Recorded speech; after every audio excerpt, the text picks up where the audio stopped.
Welcome to the Fake Nerd Podcast 300th episode topic for Neon Genesis Evangelion Rebuilds 1.0. You are not alone. 2.0, you cannot advance. 3.0, you cannot redo. And 3.0 plus 1.0, Thrice Upon a Time. Here to discern the secrets of the Dead Sea Scrolls, it's Ryan Eliopoulos. It's time, finally. And here to tell me that being in here smells like his mother, it's Ben Magnet. What? Oh no. Also here to tell me that he is not a doll is, of course, Brandon T. McClure. The third impact is upon us. With our special guest to practice the repetition over and over again, it's Jeremy Villucci. And I am Marc here just to be told I did a good job and maybe learn a thing or two about life. Let's begin our human instrumentality project. We're here. We're doing it. This is great, guys. Thanks, Jeremy. Thanks for having me. Hi, Jeremy. Jeremy, when he was introduced, did not say anything. And this is also an audio podcast, so people are going to be quite confused until that first thing that you say. Oh, go back and listen. I gave a look. Just imagine the look. Yeah, the music also stopped. So it's like, what happened to the music? Was that a Jeremy thing? Who knows? He's our musician. All the music live today, guys. Ooh. That musical beat is incredible. I love that thing so much. Decisive battle. I think the proper place to start before we get so we're talking about all the rebuilds. If you don't know them, you gotta watch them. This is entirely there's no way to talk about these without holding them in conversation with the original series and End of Eva. So if you have not watched any of those things, it's full spoilers. We're talking about it all. Jeremy most recently went through all of this for the first time, very, very freshly and very, very recent. Yes. How are you feeling? Well, I started it with Ryan, I want to say a couple months ago, but we only got 6 episodes in, and then we paused for a while. So the rest of it, pretty much the entire series that isn't just giant robots, I digested in the last 2 weeks, and the bulk of it was in the last 48 hours. So you consumed 30 years of entertainment in a snap. Yeah, it was a lot to process and digest. I'm a little fuzzy on it because it all happened just all at the same time. But as we start talking about it, I'm sure I'll have things to say because I lived it. Jeremy, quickly, what happened in episode 17? Don't do this. No, I actually got this one. So, because episode 16 was the dramatic shift in tones. So in episode 17, I remember now. It's okay, I was Jeremy. It's okay. And I was eating a tub of chocolate ice cream. That's what happened during episode. Okay. That's my favorite part. Yeah, it's a lot of fun. It's fun. It is fun. It's fun. Jeremy has constantly referenced the Stu making chocolate pudding at 3 a.m. in the morning out of control of his life throughout this process. Okay, so I definitely want to talk about everything in conjunction with the show, but I want to start by going through the rebuilds one by one. Oh, of course. So let's just jump into one, which picks up total fresh start. Very much like the opening of the show. Shot for shot. The first several minutes are shot for shot remake. Right. Just looks way better. Yes. In new style with a red ocean. End of Eva did happen. Well, so interestingly, I think importantly, the red ocean within the rebuild, this one, is due to the second impact. The oceans were fine until the second impact happened in this universe. That's true. That is how they justify it for the universe itself. But we also know that aesthetically, this is a cue of the visual of End of Eva. Because we do return to that world in 4. Yeah. So it's all weird and connected. I think the biggest thing, the biggest cue isn't necessarily the red ocean, because I don't mean to bounce around too much, but in 2, it is revealed that they are trying to put the ocean back to how it was before the second impact. And the biggest cue is at the end of 1 when he comes, the boy, what's that kid's name? Karu. When he comes out of the coffin on the moon, and there's all the coffins on the moon, and that's the biggest cue of this is actually the cyclical story, because this kid is always the same. Yeah, it's not directly clear in the 2007 first film that this is what we're doing. Years ago. Amazing. Ben, you also more or less chugged these rebuilds pretty recently. How are you feeling? I'm definitely feeling a whole lot better about these rebuilds than I was when I first finished End of Evangelion and the series as a whole the first time I watched it all those years ago. I want to say that I mean, there are still parts of the story I probably did that did go over my head. Like, I didn't catch the Red Ocean bit until Brandon just mentioned it. I just thought that, okay, yeah, second impact. This is just Evangelion, crazy Eva shit happening. The world sucks, but here we are. Here's the story. But I will definitely say, I once again, I know we're going into these movies one by one, but once we got to the very end of Thrice Upon a Time, I left that film feeling very satisfied, feeling very like that was an ending. That was a cathartic. I actually feel positive about this. But yeah, I love the whole ride. The whole ride was amazing. I think before we get into like the real discussion, it's important to note that like these are for better or worse. This is a remake of the show. Mm-hmm. By the time we get to 4, they're doing End of Evangelion again, just very different. Like a lot of the stuff happens in the same way, but it's what happens when someone who deals with depression figures out how to handle it. And when he was younger in life, Anno could not handle it, and it's reflected in End of Evangelion, where Shinji literally can't do anything, and that's a bummer of an ending, and the world's ended, and he's choking the girl. Like, it's bad shit. And then the rest of his life happened, and he never got over it, but he's able to handle it better because he got married. Because he got married and he found someone he loves, and love's so important to this story. And I'm so glad that he got to tell a story that is similar but different. It is not, I cured my depression. It's, I still have it, but I'm able to deal with it because I have my loved ones, and it's a different story. And I think it's so special that this can be a series that is quote unquote a remake while still being wholly original, while still like giving everything that the show needed 25 years later. It's an impressive thing. Like, we talk about Final Fantasy VII remake. This came out before that, but like, this is like an incredible example of how to remake something, quote unquote, while still giving it a fresh set of eyes. I love these movies. I've been playing Final Fantasy VII remake, by the way, Ryan. Yes! Yes! It's been a time. Anyway, what I think is so interesting about this first movie is that the second time I watched it, in hindsight, I kind of liked it less because of how strict it is to the source material. Because I really like the direction that 2 and onward goes. That's not to say that the movie is bad. It was just kind of my enjoyment of it was interesting this time around.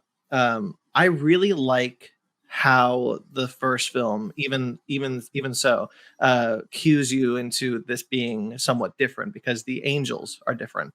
There are a few angels that are designed the same, but the order is different. And then there's a few angels that are completely different than the ones that we saw in the show. And I really, really like those new angel designs. And the thing that really stands out to me in the first film and continues on is how much I really like Rey's story. Yeah. All 4 films, I think Rey has an incredible story, and I'm so into it. The thing that is that I think works about these 4 movies so well is it's able to keep what everyone loves about the characters from the show, but everyone gets improved upon, and everyone gets a better story. Every single character gets improved upon in some way.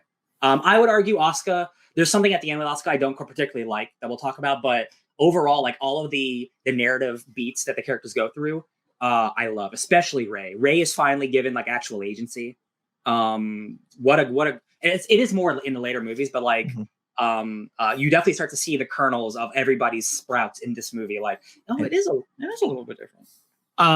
Yeah, I think it's maybe simplistic to say, but it is, if you were even to put it through the lens of the loop logic that the films later establish is happening. These are all versions of the characters who are like one step closer to being fulfilled versions of themselves. They are all much better at communicating for themselves. And that's true in the first one. And I think it is the thing that's like, the first time I watched the first one, I was very much like, this is cool. This is mostly the show again. Mm-hmm. And apart from like very, very like a few things near the end, but watching it this time, I paid much more attention to the fact that like pretty early on, this is a different Shinji. It's subtle, but it's very important that like this is a Shinji who like the same scene happens where Rei is changing into the plug suit in front of Shinji. It happens in the show, and in the show, Shinji is watching her change. He's thinking about her body. In this rebuild movie, Shinji's looking ahead. He's not looking at her. He's not looking at her silhouette at all. You do see her naked body, but you see her naked body, the audience. The audience objectifies her, but Shinji does not. And that's a huge difference from the Shinji that we had in the show. Yeah. His concept of the sexuality of the characters around him is different. And so are their concepts of how they interact with Shinji because of it. I think the biggest one about one, and the big reason why I like one so much more this time around, is recognizing that Misato understands and has more self-awareness of herself and what her relationship with Shinji should be, because this is a Misato who does the same like shtick about when Shinji comes out of the shower naked and all that stuff. But when he goes away, she says to herself, did I lay that on too thick?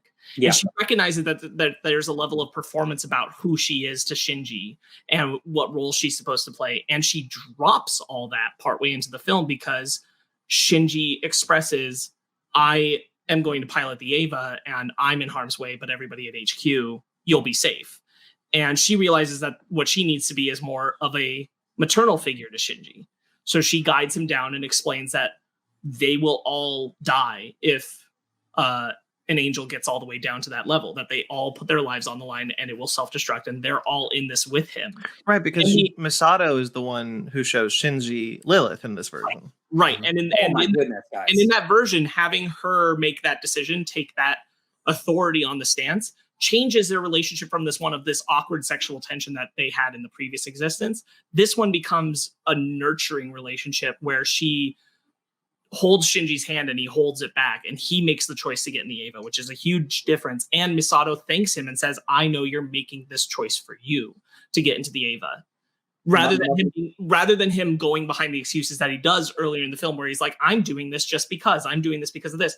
And again, like that's also just a good reaction Misato has to, I'm covering a lot of things, but that Misato has to, when she recognizes that what Shinji's trying to do is force her into a different relationship that she doesn't want to have, which is when he's being all depressed and she grabs him and for a small second he smirks just a little. He smirks just a little and she sees it and she's like, this is being sick. This is being gross. This is you manipulating, and I'm not going to do that.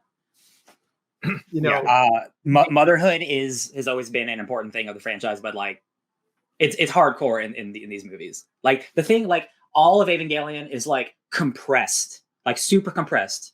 It's like when you make an Avengers movie, you got to like distill the character to like who the character is. But like this still is able to go further into the depth while having less time with the characters. Right. That's just really impressive. Well, I think we already have a pre-existing knowledge of them, so they can go deeper without having to like recover the exact same thing. What I think is so interesting about the Rebuild series, and this film really, I think this film does kind of the most because it's building. What's interesting about this is that it acts like a. This is going to sound incredibly stupid. I'm going to try and make it not sound stupid. It acts like. It acts like a reboot. Like it acts like something. It acts like a classic reboot of the sense of like we're doing the same thing, but it's also a sequel. So what he's able to, what Anno is able to do in the first film is quickly cue into the audience. You should have the knowledge. You should bring the knowledge of the original show with you to this. In fact, you don't have to. That's a horrible thing to say. I shouldn't have said that. You should bring that with you. If you don't have the knowledge of the show, you'll still get an experience, but it'll be a different experience than people who have experienced the show. It's like if you see the original show. Sorry, it's essentially, Brandon. I think what you're saying is like it's like if you have seen the original show, cool.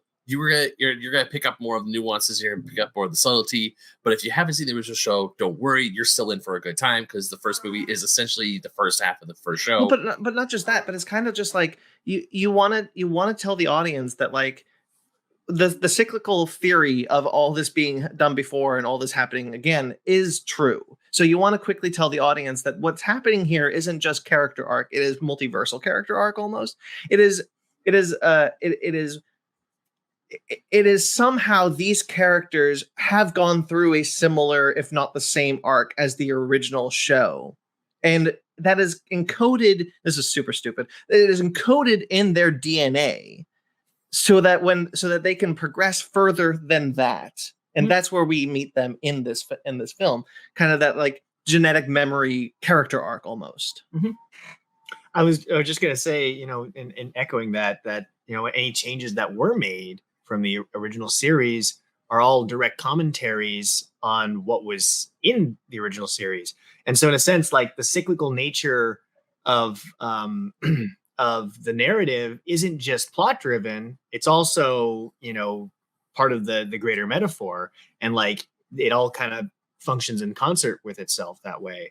So anytime that a change is made, it's meant to, say something about, not only because the characters are in a different state of development, but also in reflecting on what I can't remember the series creator's name. I'm too much Anno.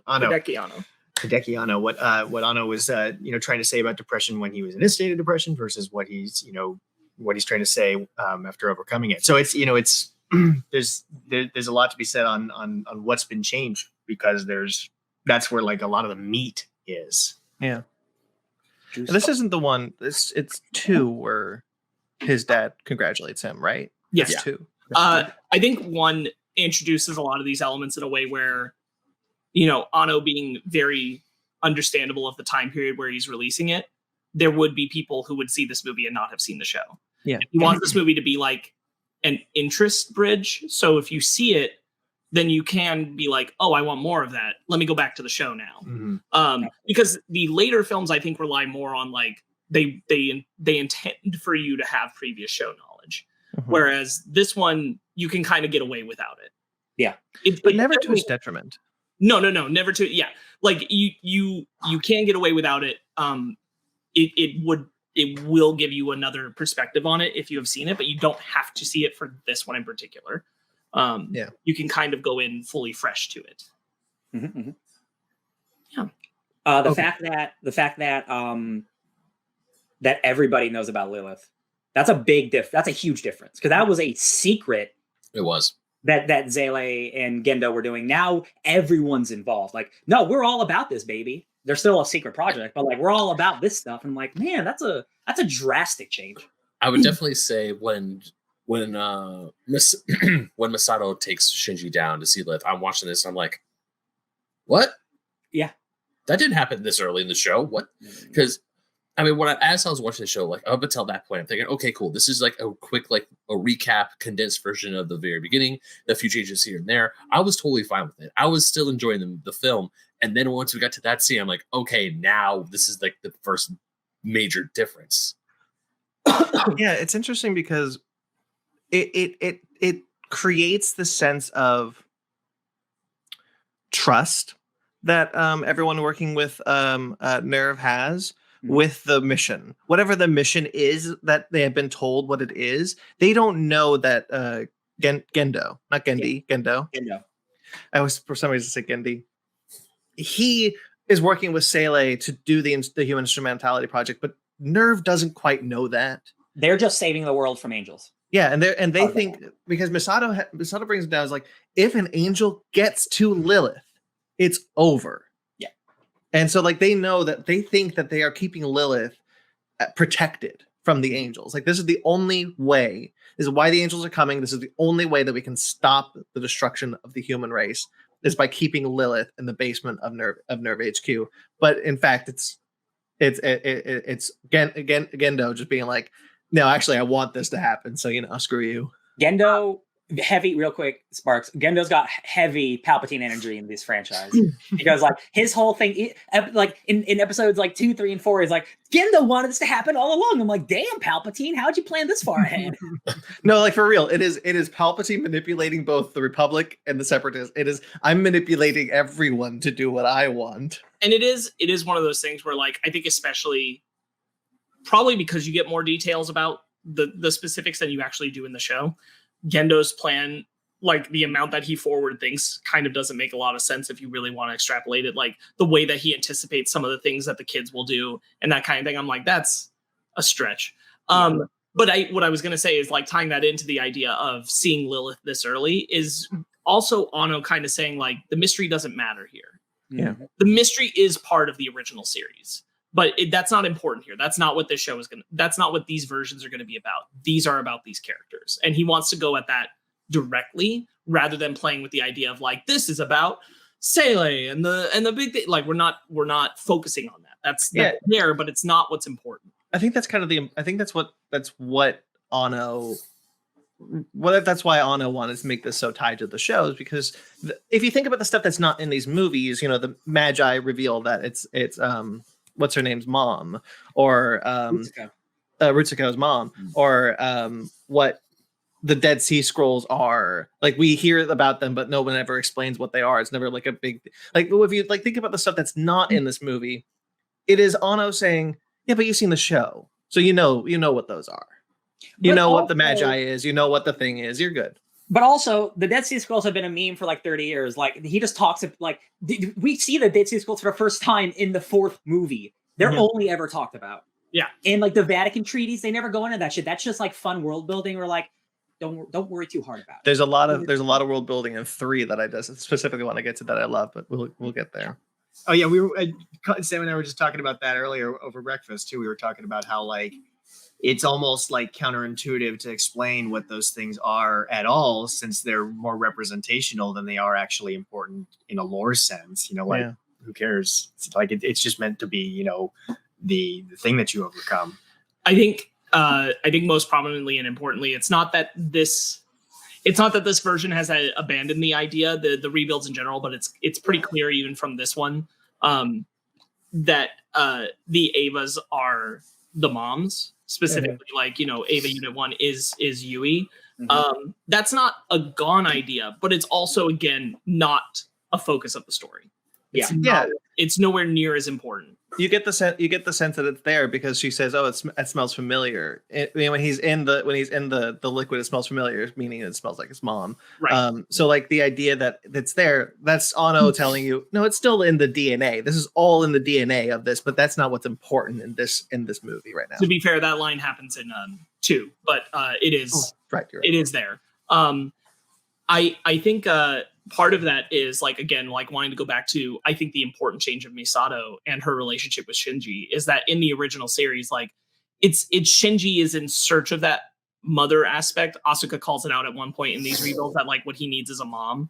And that's what Shinji is in search of, whether it's said directly or not in the series. And he doesn't have that. And Misato is the figure that should be that, but she can't be that because she's being this whatever she thinks is necessary to get Shinji to do the thing. And in a lot of ways that sexualizes her to Shinji. And in this version, she breaks that entire facade to become a maternal figure to Shinji. And that is who she becomes in this one. And that is who she is throughout the rest of the rebuilds. Especially when you compare it to End of Ava, where the last moment that you have with Misato is her kissing him and then dying. And then, you know, Shinji, like, goes off it's her saying, like, we can do more of this when you get back, which is her again, like, completely buying into that idea of the only way to motivate Shinji is this, right? And that's not the right way. And she totally knows she's about to die too, right. So she knows she's lying to him, which is like just like a further reflection of, like, the lie of, like, you know, being, you know, sexualizing herself to him. And like it's and like, you know, with the way the movie ends and stuff, it, you know, it just really drives that point home. So I think in this one, it's her character's so much more fleshed out in a healthy way, right? That makes it, like, her actually, like, a positive force in Shinji's life. Truthfully, you can make an argument, just real quick, Ben, you can make an argument that Misato in this version being the person who's willing to push herself out of that role that she had used to play before is the thing that changes the entire trajectory of what's going to happen here, because that is the version that makes Shinji a different person when he gets in the Eva next. In fact, I was going to say, that her being a maternal figure for Shinji and what you're saying about it being, like one of the like catalytic moments in Shinji's character development too.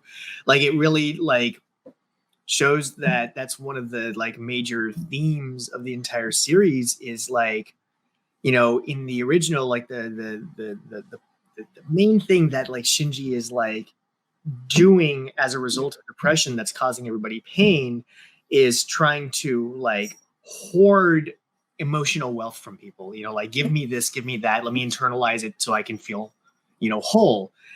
And that's of course, a really toxic way to understand relationships. And that's the commentary.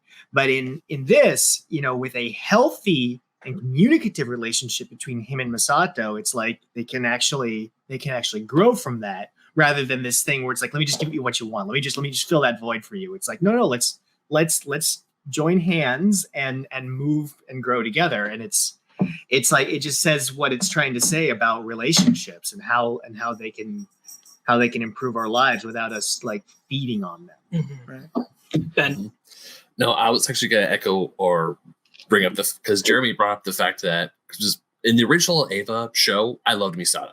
I really liked Misato. She was one of my favorite characters up until that point in the end of Eva. I hated that point. That was my least favorite part of the movie. I was like, son of a bitch. And the Eva does nobody any favors. No, does like not. That's a sad movie on purpose. I'm glad these movies exist. Let me tell you, I love the extras in that movie.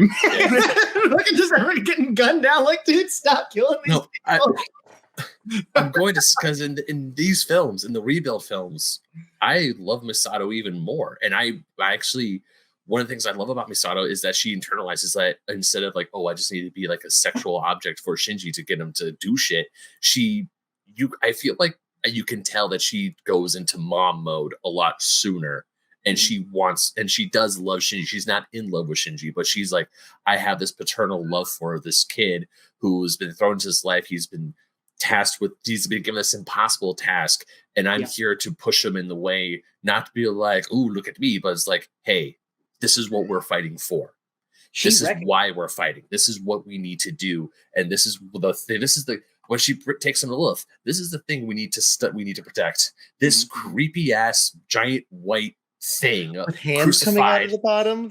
Hands coming out of the bottom. It's this grotesque horror eldritch image, but this is the thing we need to make safe. We need to make sure this thing does not get in the hands of those angels. Yeah. So the whole time, even in the later films, even though Misato's character, like going from 3 and 4, the character is different, but at the same time, I'm still intrigued. I still love the show, and I will bring this up later on, much later on in this topic, but Misato goes out like an absolute badass in this. I want to say, I think I'm going to a little bit rebuttal what you said there, Ben, about her being a different character in 3 and 4. I don't agree. And I'll get into more of it, but I think that what this movie does, kind of bringing it back to this movie, is that the idea of her falling into that maternal figure role for Shinji creates a better foundation for her character arc that she stays true to up until the end. Okay. And I think that's great. I think it's great. Yeah. A great change. You're right. You're absolutely right. That is a great change. Yeah, I absolutely love who she becomes over time. I love everything that happens in the later movies, but like again, like that we can't get there unless the changes are here from the beginning. Like her instinctually being like a mother figure like so early on really solidifies the fact that like when she does the shit she does later on, it's like, oh come on, girl, I know you're better than this. I know you're better than this. And that's so juicy and that's so spicy. Love it. Man, let's talk about some angels because shit, dog. Yeah, like the first angel's cool. He's got the ping pongs coming out of his hands. You know, shot for shot remake of the Tesseract one. I like the blue Tesseracty multiform motherfucker. Ramael. I don't think I've ever seen a character or like a creature get such a significant upgrade from being just like a diamond dude to being geometry from hell. That thing scared me. It's Screams. really like, it's so like, it's human without any human form, and that's scary. And the fact that its form changes so dramatically every time it does, and can change from like something that seems playful to something that seems scary, the unpredictability of it, like that was a creature that like I was actually afraid of. Yes. Without it being like jump scary, I was just kind of sitting there like, yeah, this makes me uncomfortable. It's awful and awesome. Like, great screams geometrically. Great sound design on it. I think that CGI and 3D animation is going to be problematic later in these rebuilds, but here with this angel, it's very good. Mm-hmm. Yeah, mm-hmm. I think they use the CGI in the 3D in the 2D space very, very well in this movie, especially when it comes to the angels. Most of the angels are brought to life by CG in some way, shape, or form. There's like the centipede one that has the CGI legs. That I think is really cool. I think it creates this horrifyingly beautiful creatures. Like angels are kind of described to be like these creatures that are kind of from like a real angel was never supposed to be beautiful. And originally they were taught to be like these disgusting creatures. And you're not afraid. And also like beautiful at the same time. And so like this is what that says. Every creature has a sense of like beauty to it and grace to it and kind of like a majesty to it, but they're also deeply horrifying. Right. I think that's great. The way, again, this is like pretty much like besides like how good the effects look, this is the same type of battle. You got the big diamonds trying to drill. Shinji gets taken out. You got to use a sniper rifle. Holy shit, guys! Like I was building. One second. I was building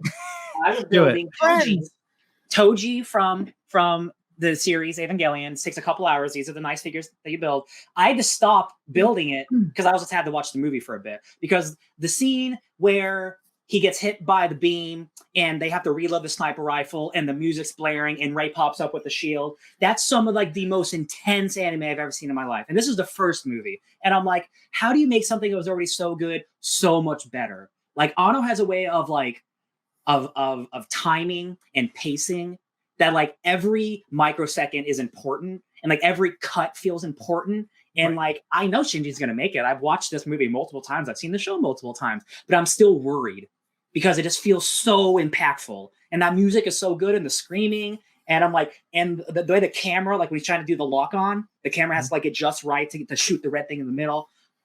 That's Martin Scorsese's cinema, dude. Like that is so effing good. I was like, I forgot I'm building something right now. I'm just watching a movie. Cinema. Anno is a truly great filmmaker. Like there are no other ways around it. You get the what would clearly come up later in Shin Godzilla with the blast to all the missiles at once from Romano. Yeah. Like you can see the DNA of like his later work reflected here. Anno's great. These rebuilds in general are just wonderful to behold. I will bring up later like my sticklers about CGI stuff. I want to touch on a note. This is not a narrative note. This is a dub note. I had never watched 1 through 3 of these rebuilds with the Amazon dub because I had the Blu-rays. So I'd watch the G-Kids dub. Yeah. Which the G-Kids of Thrice Upon a Time will come out finally in December in theaters this year. And then eventually on Blu-ray. That is the Netflix cast for those who might be wanting more clarification. That is them. A lot of the Amazon films mostly reuses the ADV cast. This works in some places better than others because some of them just aren't capable of recapturing the voices.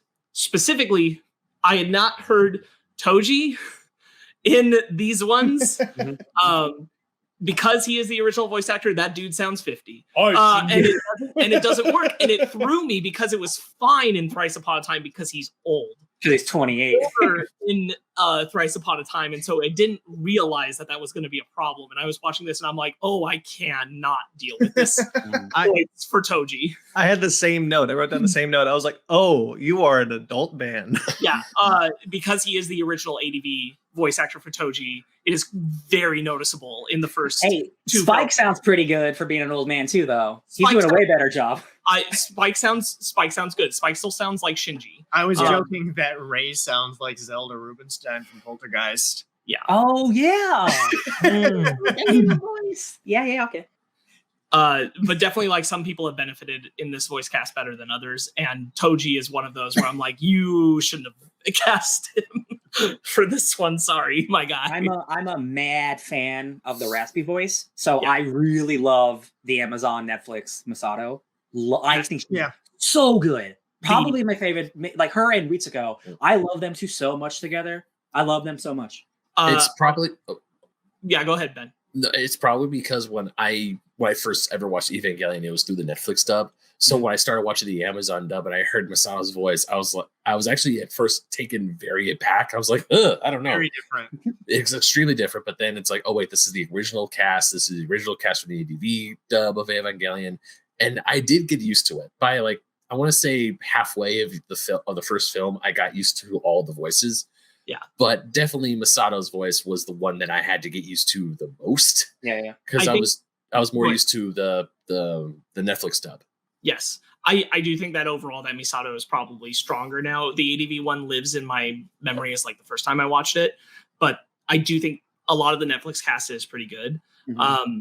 Misato in particular, I think that this voice actor, who is the original ADV voice actor, struggles in the beginning of this movie, mostly because that's where she's doing a lot of the like drinking the beer and loud exclamations, which is just not who the character really is once she breaks that facade later. She's just not really that person anymore. But that is the version that she was in the show, and she's not great at recapturing that voice. Like, you can hear her age more in that, but when she's doing like a lot of the like more direct conversational stuff, it's fine. Yeah. She's aged up 14 years? No. I'm talking even in this movie when she gets to the point where she takes him to Lilith and they're just having like conversation stuff. I'm saying that stuff she's able to play a lot better than she is like the goofy in the apartment antics earlier in the movie. I feel you. That's the part where I can hear. That's the part where I can hear her voice really stretching. I have a few notes I want to run through real quickly. On it. I still think, I don't know if I said this in the first time we discussed the show, but I still think that the buildings collapsing into the ground and rising up is one of the greatest decisions any mecha kaiju franchise has ever created. Okay. That's incredible. I have always been just like, when I first saw that in the show, I looked at it and I goes, oh, of course. Why hasn't every Godzilla movie done this? Yeah, the scene where she takes him up to like the top of like wherever she goes to, and like they see the overlook of the city. Mm-hmm. And like, there's nothing here. Like, just wait a minute, and then all the things come up, and like, this is what you're protecting, my guy. Because Brandon, people. In Big O, they had domes. Oh, Big O. Oh, Big O. Big O. Big O. Tokyo 3 and the Geofront is an all-time idea. It honestly, the fact that we haven't seen it in any kaiju movie before is kind of bananas, because everything is rips off everything these days. Like, it's kind of surprising. I think, touching on that note, like, we see more of like just everyday life in Tokyo 3. There's a whole montage section that we get with Shinji when things are kind of settled and at a good point for Shinji. And it's more of like, this is when they're getting the blackout notice, and we see like people, planning their airplane flights and going through the airport and going to get groceries and all this kind of stuff. And it's more of a glimpse of like the common life in Tokyo 3 than we even got in the series. Yes.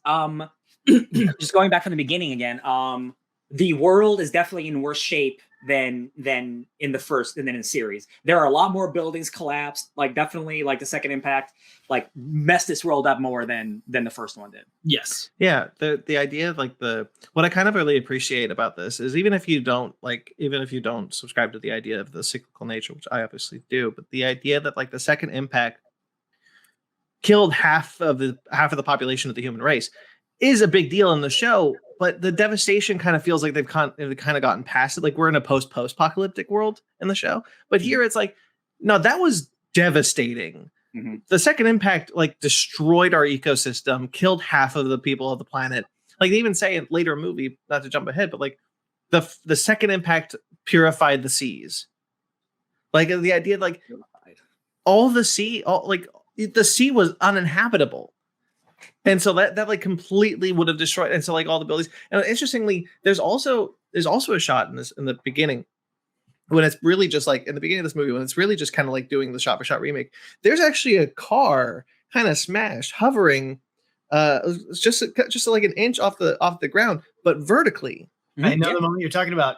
And also, I feel like it's reflected in really small moments if you pay attention to like the context of it. Like you pointed out a moment that actually struck me in the same way when we were watching. I forget which one it was, but it was during school. The teacher asked some sort of question about somebody not being there. Oh, he just never gives a shit. And he doesn't give a shit. He's like, who cares, stuff. And like, if you think about that in context, like schools in Japan, there would be no teacher that was like, whatever, who cares? It would be like that. So like, it's so much like, there's like little things like that, like, and I think that the series has always had like little moments that do a lot of world building without saying very much. Mhm. Like in the original series, there was this one moment that stuck with me where Shinji's taking out the trash to like this big port of where like trash goes. And it's like the only trash, implying there's not many people left. There's like trash day and this is the only bag Yeah. in this huge port, so I love Anno's direction and like how he's able to like capture things without saying anything. And the rebuilds have more of, I think, overall a environmentally like climate change conscious narrative that exists. It's not a primary narrative, but it is there. Yeah. Part of the way that he's interpreting impacts on and its devastation on the world is affected by like what has happened in the interim from the show to now, especially since it's so much about intergenerational conflict, right? So and what we inherit. Yeah, exactly. I like the pose that Jeremy just started. Just intergenerational conflict. Hey, you guys, you ever think about intergenerational conflict? I want to say real quickly, just quick note that I wrote down. The Ava roar is unsettling as hell, and I love it. When Unit 1 is unleashed and the mouth opens, that roar is such an interesting, unique roar to the Avas. It's kind of like it's kind of not human, like is the weird way to describe it. It's got a human, it's got a human. It's got a human like voice to it, but there's something unnatural, and I think that's awesome. I love it. I love that sound design. Very unnerving. Going back to my notes, I think just the way that Rei and Shinji are connecting with each other now is different and better than it was in the show. The way that they come to like, why do you pilot the Ava, and how they bond with each other. Is just, again, like it's removed from that sexual objectification context. Even as we have the same scene where like he collapses over her and we repeat that beat, it's not something that lingers with Shinji the same way. Mm-hmm. It's almost like Anno repeated that beat to say like, to show us the way that Shinji plays in the aftermath with Rei, that's not a relevant part of how he recognizes her. One of the things that I thought was interesting, what that I think is a really good choice, is to remove Asuka from this movie completely. Allowing Shinji and Rei to just have a movie together to build that relationship was an incredibly smart choice. Right. And I think ultimately created a much stronger relationship between the two characters. Yeah, as a big Asuka stan who thinks Asuka is the true hero of the entire series, I still think that's true. And also because like it allows for her character development and like her relationship to Shinji, which is always like beneath the surface, to feel more impactful, because she always kind of has this air of like, looks like I'm fucking late to the party again. Looks like you're off thinking about other people again, and it's like because she got there late, there's that. Yeah, it allows her. By removing her from this story, you allow the second film to be about her. And build up a strong foundation for that character. I also love how the end of this movie is like women taking care of business while the boy is like settling things with his dad. Speaking on that, like it's something I forgot until I glanced over at my notes. Another important beat of just, again, like Misato's journey to being this maternal figure for Shinji. She advocates for him against Gendo. Gendo wants to pull him after that first shot, and she says, please don't do this. I want to put full faith in Shinji. and let Shinji do this. Shinji will decide when he doesn't want to do this. And that's a huge shift for how she engages with Gendo over Shinji as well. She has adopted that role. She is a different version of Misato as far as like her relationship with him is concerned. I also really like the beat where she hands him the phone so he can hear the other voices of people who are rooting him on, and that reappears in his head to drive him forward. Which is like it's like it feels almost kind of tropey because like that's a common shonen anime thing to have, that like the run Barry run kind of moment of anime. But even that being said, it's not something you usually had with Shinji. And that makes it different. It makes it cathartic. It's kind of the first sense that this film series will be a little bit more cathartic than the series. Sure. Yeah, I'd agree with that. I hope the penguin's okay. Pen better be okay. Got a whole life, man. Pen, I'm not saying we know what happens with Pen. Pen gets a happy ending. Yeah. Spoiler alert if you didn't watch all of it. Pen does get a happy ending this time. What's very funny to me is that Anno decided to remake this film and was like, I'm keeping the damn penguin. Yeah. I'm keeping the damn penguin. Favorite. He honestly fits more in the rebuilds than he does in the original. He really series. does, because you get so much of a more focal point about animals and how they exist still in the world, and so Pen being a conduit for that story. Well, just tonally, you know, like his existence in the original is like, oh, this is the one thing that doesn't make me sad. But then, like, he obviously has to die with how it all goes. So, oh yeah, that penguin did not make it through the end of that series. He turned into Tang. He turned into Tang. Little cross. Tang, orange soda, whatever you want to call it. But yeah, it's Tang. Y'all have any more notes before we talk about Kaoru at the end? I don't think so. These notes. Interestingly, they call Lilith the second angel. Just thought that was interesting. You know who the first angel is, Brandon? You. Oh, thanks. You're my little cherub.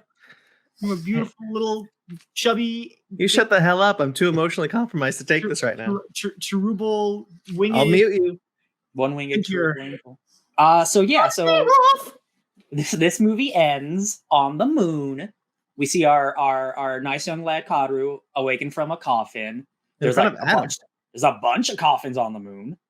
Some of them have been opened already, and he's like, "Oh, third child again." I see. Same old Shinji. Old Shinji. What I really like about that is it almost kind of becomes. This is super projecting to a later to kind of like the later arc that Kaoru has, but like he says in this film, I will give you happiness this time. And like that, the idea of like, it almost becomes that Kaoru is Anno. Like I'm gonna make you happy this time, whether you like it or not. You're gonna be happy this time. It is the thing that directly says Kaoru at least has memory of the loops. Kaoru has knowledge of it. Kaoru has an idea. I did want to point out, like, End of Eva has a line that we're kind of living in this entire, like the entire rebuilds are living off the line from End of Eva, where Shinji says, I guess I'll stay right here learning the obvious over and over again. And that is what Shinji has been doing. And like Kaoru retains memory of all of these times. And he's like, God damn it, Shinji, we're going to get it. So I have a question for everyone. Maybe y'all can help me out with answering. So why? Boy, no. Why? What is Kaoru? What is going on with that? What, is he a boy? Is he a mom? He's the first, and he's like the first and 13th angel or whatever. What does that mean? Yeah, as much as everything else has meaning in the show. I don't know, man. I think if I were to come up with formulate a theory, which I just kind of think he's this kind of amalgamous. He is what the universe needs him to be in this film. He's the first and the 13th angel, and in the series he's like the 8th angel or something like that. Maybe a later angel, man, because like there's 12 of those, and then like 13's kind of like a baker's dozen. No, they're biblical angels. Oh, yeah. Does it matter? Okay. Well, I mean, it's whatever. I think what Kaoru is always an angel, but his placement in the universe as that is different each time. Okay. That makes sense. Yeah. I don't know. he's a really cute boy. So I just want. Boy, howdy is he? Real good at that piano. Oh, I cannot wait to get to 3. All right. It's this is definitely one of those shows where like definitely like could they explain more? Sure. Do I want them to? No. What I think is so interesting because like real quick, like if you need to explain everything about the spears, everything about the gates of Gulf and like the sacred rites and like take away from it. Like it's just like it's one of the things where like you give me enough where I don't want to ask questions. It's not like a murder mystery, right? Like it's like a David Lynch thing. Like I'm not just something. I think real quickly, Ben, because I was trying to say something. The thing of like, I think what's really important to the series, what gives it its longevity, what gives it the sense that we can have this hour-long discussion on just the first film alone.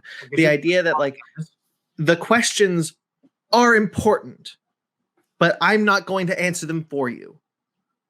You ask them, you look out for them, because all the biblical allusions, all the story beats, he is not interested in the answers. He's world building. He's giving you questions. He's answering some, but giving you some questions. And he's looking at it like, I don't have all the answers. You don't have all the answers. We're in the story together. The answers that are important to you, you will seek out. You will find in the story. You will find in the ancillary material. It'll be something, and it creates this kind of engagement, this like positive engagement that you want to keep kind of living in this world of like, okay, and kind of like finding the answers. The answers are not important. But it's kind of like what Jordan Peele said when Us came out. It's like, I'm not going to give you all. I could tell you what I think, but what's important ultimately is what you think. Brandon, it's a really like developed and mature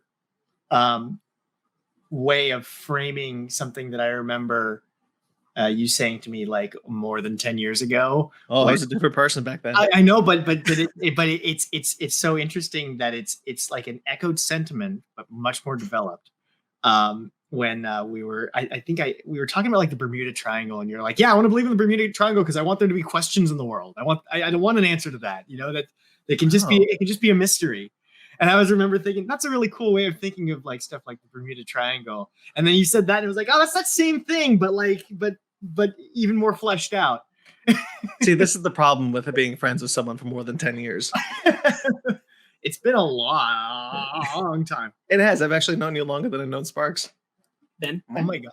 Yeah. I was going to say going into, because I want to say my mistake from the first Ava series and Evangelion is that I wanted my questions answered. Sure. I want to know what the hell was going on. I was watching YouTube videos. I was trying to figure out what the frack I was looking at. I was trying to figure out what is this ending? What's going on? And who's Organization 13? But see, that's the fun. Going onto YouTube and finding the answers to the questions that people are asking, finding the answers to the questions that that's part of the engagement. That's part of the fun of being in this film. Going into these films, I'm just like, what happens. I'm just gonna try and interpret what I think is going on. And I think that also helped my enjoyment of these films more, is that I wasn't going into this thing because I was going into this again. All right, I know who this creator is. I know what the first show is like. The first show is going to do some bonkers crazy shit. I'm probably not going to understand all of it or any of it, but you know what? I'm just going to be along for the ride. And I enjoyed it more because I was along for the ride. But when they said like the doors of Guff, I'm like, I don't know who Guff is. I don't know what the heck. Who's Guff? It's like, what the hell? Isn't he the quarterback for the Detroit Lions? What? I didn't know what was going on. But I'm just like, you know what? That's the thing. It's kind of like, it's like, here's the thing. Just accept it or just let it go on. Who cares? Because I watched it so like in such quick succession. I had this experience where like I had to just ignore a lot of that shit like altogether because it's just too much being thrown at you at that rate, right? Mm-hmm. And so I was forced to only focus on the things that were like thematically important or, characterly important or just, like the bare bones of what's going on in the plot so that you understand narratively what's going on. But like any of the world building stuff, I'm like, I probably missed something here. Like they probably answered what Guff is. I don't care. Moving on. And it's cool to know that they don't really, because, like if anybody else watches it the way that I experienced it, first of all, do that. It's really good for your mental health. And I mean that. I really mean that. It was very cathartic for me. But anybody that does that is going to have that kind of experience where like that all that extensive world building that could have been done, like answering every single detailed question, it doesn't matter. You know, like there's way too much in the story like that's going on for you to even care about that. And then like you can think of it and like a fun kind of like, oh, I wonder what that is, and maybe like, you know, do your own little deconstruction of it within the world. But ultimately, the story that's being told is served best by not exploring it. And yeah, to piggyback off what Brandon was saying, it's cool to have them as questions too, because it makes you think. It makes you ask questions about thematic stuff too. A lot of the terms in this movie and in the later films, a lot of biblical terms get thrown at you, like Nebuchadnezzar, the key of Nebuchadnezzar. Yeah, I think it helps and functions as just being familiar.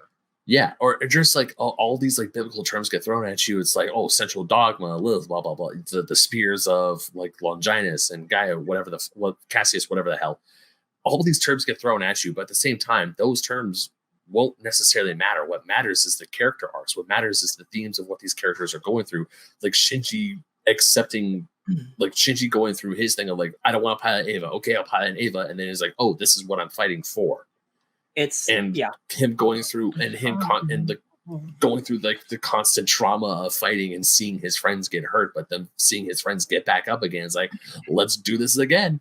This is I know, like, you know, I'm talking about the fourth movie just briefly, but like this is what I look for in like hardcore like genre fiction. Like this is everything I could ask for.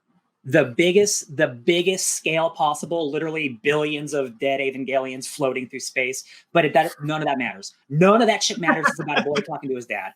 That's what's important. Right. You can throw as many spears and keys and gates as you want. I'll eat it up, because at the end of the day, they're just gonna have a conversation to each other. So that makes people so mad. People hate these movies, y'all. I can't wait to talk about these other movies because they hate them. The action's so engaging. It's like watching Gurren Lagann or something. But you're right. It's like the interpersonal drama is so much more engaging. I almost, because I was watching it in such quick succession, there are certain moments in the earlier rebuild movies where I was kind of starting to tune out the action a little bit, because I was like, okay, come back to the characters, because I've already seen this fight in a different context. It's just, but with how good the action is, you know, it's kind of weird to say that, almost sacrilegious, because you could put this up against any giant robot fighting anime, and the action's just as cool in this. Yeah. But I won't say that's true about all the rebuilds, but I will agree with you about at least 1 and 2. I want to just real quickly. I love at the end of this film when Shinji saves Rei. Not really saves her, but like, you know, pulls her out, and Rei smiles at Shinji. Great moment. You could smile. You'd be pretty if you smiled more. Mom, I didn't mean it like that.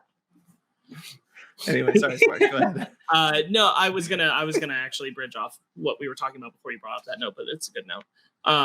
Which is it's very like what Ben was saying of I was looking for the lore, and I wanted the answers in the original show, and like that's the kind of fan that Anno like put the middle finger up to with End of Eva, because he hated that kind of fan. He hated the fan that was like demanding what he felt was like the wrong things of what he was trying to convey with the show.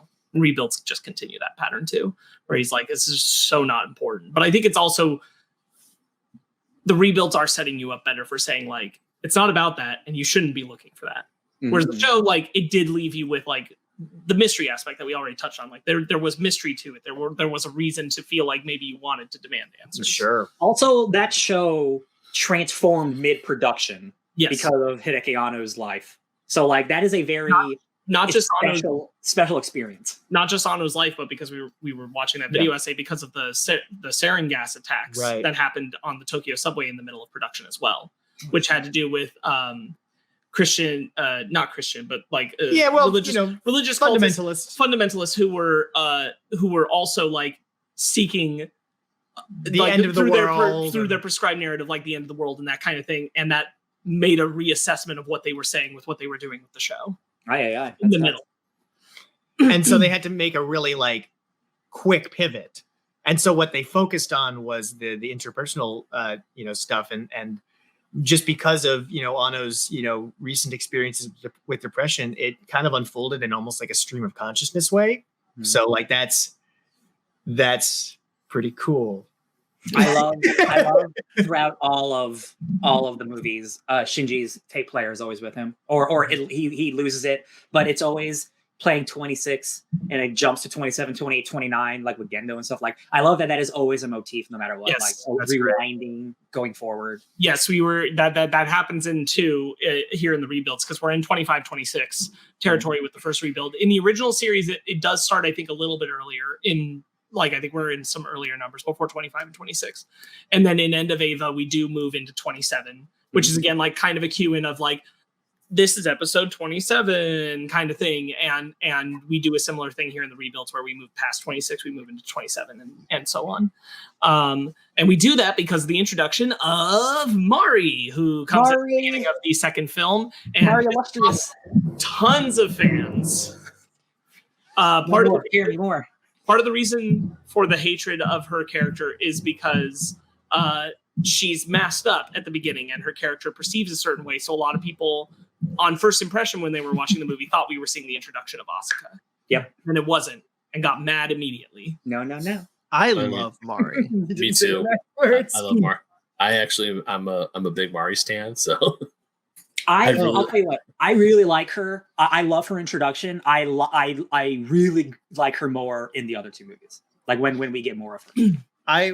I want to talk about her action sequence in the beginning, because I think that action sequence is so damn good. And I love the bones of an angel trying to escape this nerve facility while this kind of like prototype Ava is running after it. I think that is so visually interesting. I was so into it. I just love the idea that the bones of an angel were just like, no, I'm out of here. Get me the hell out of here. She's got a crazy ass, completely original. She's got a crazy ass. You're right. She's got a crazy ass.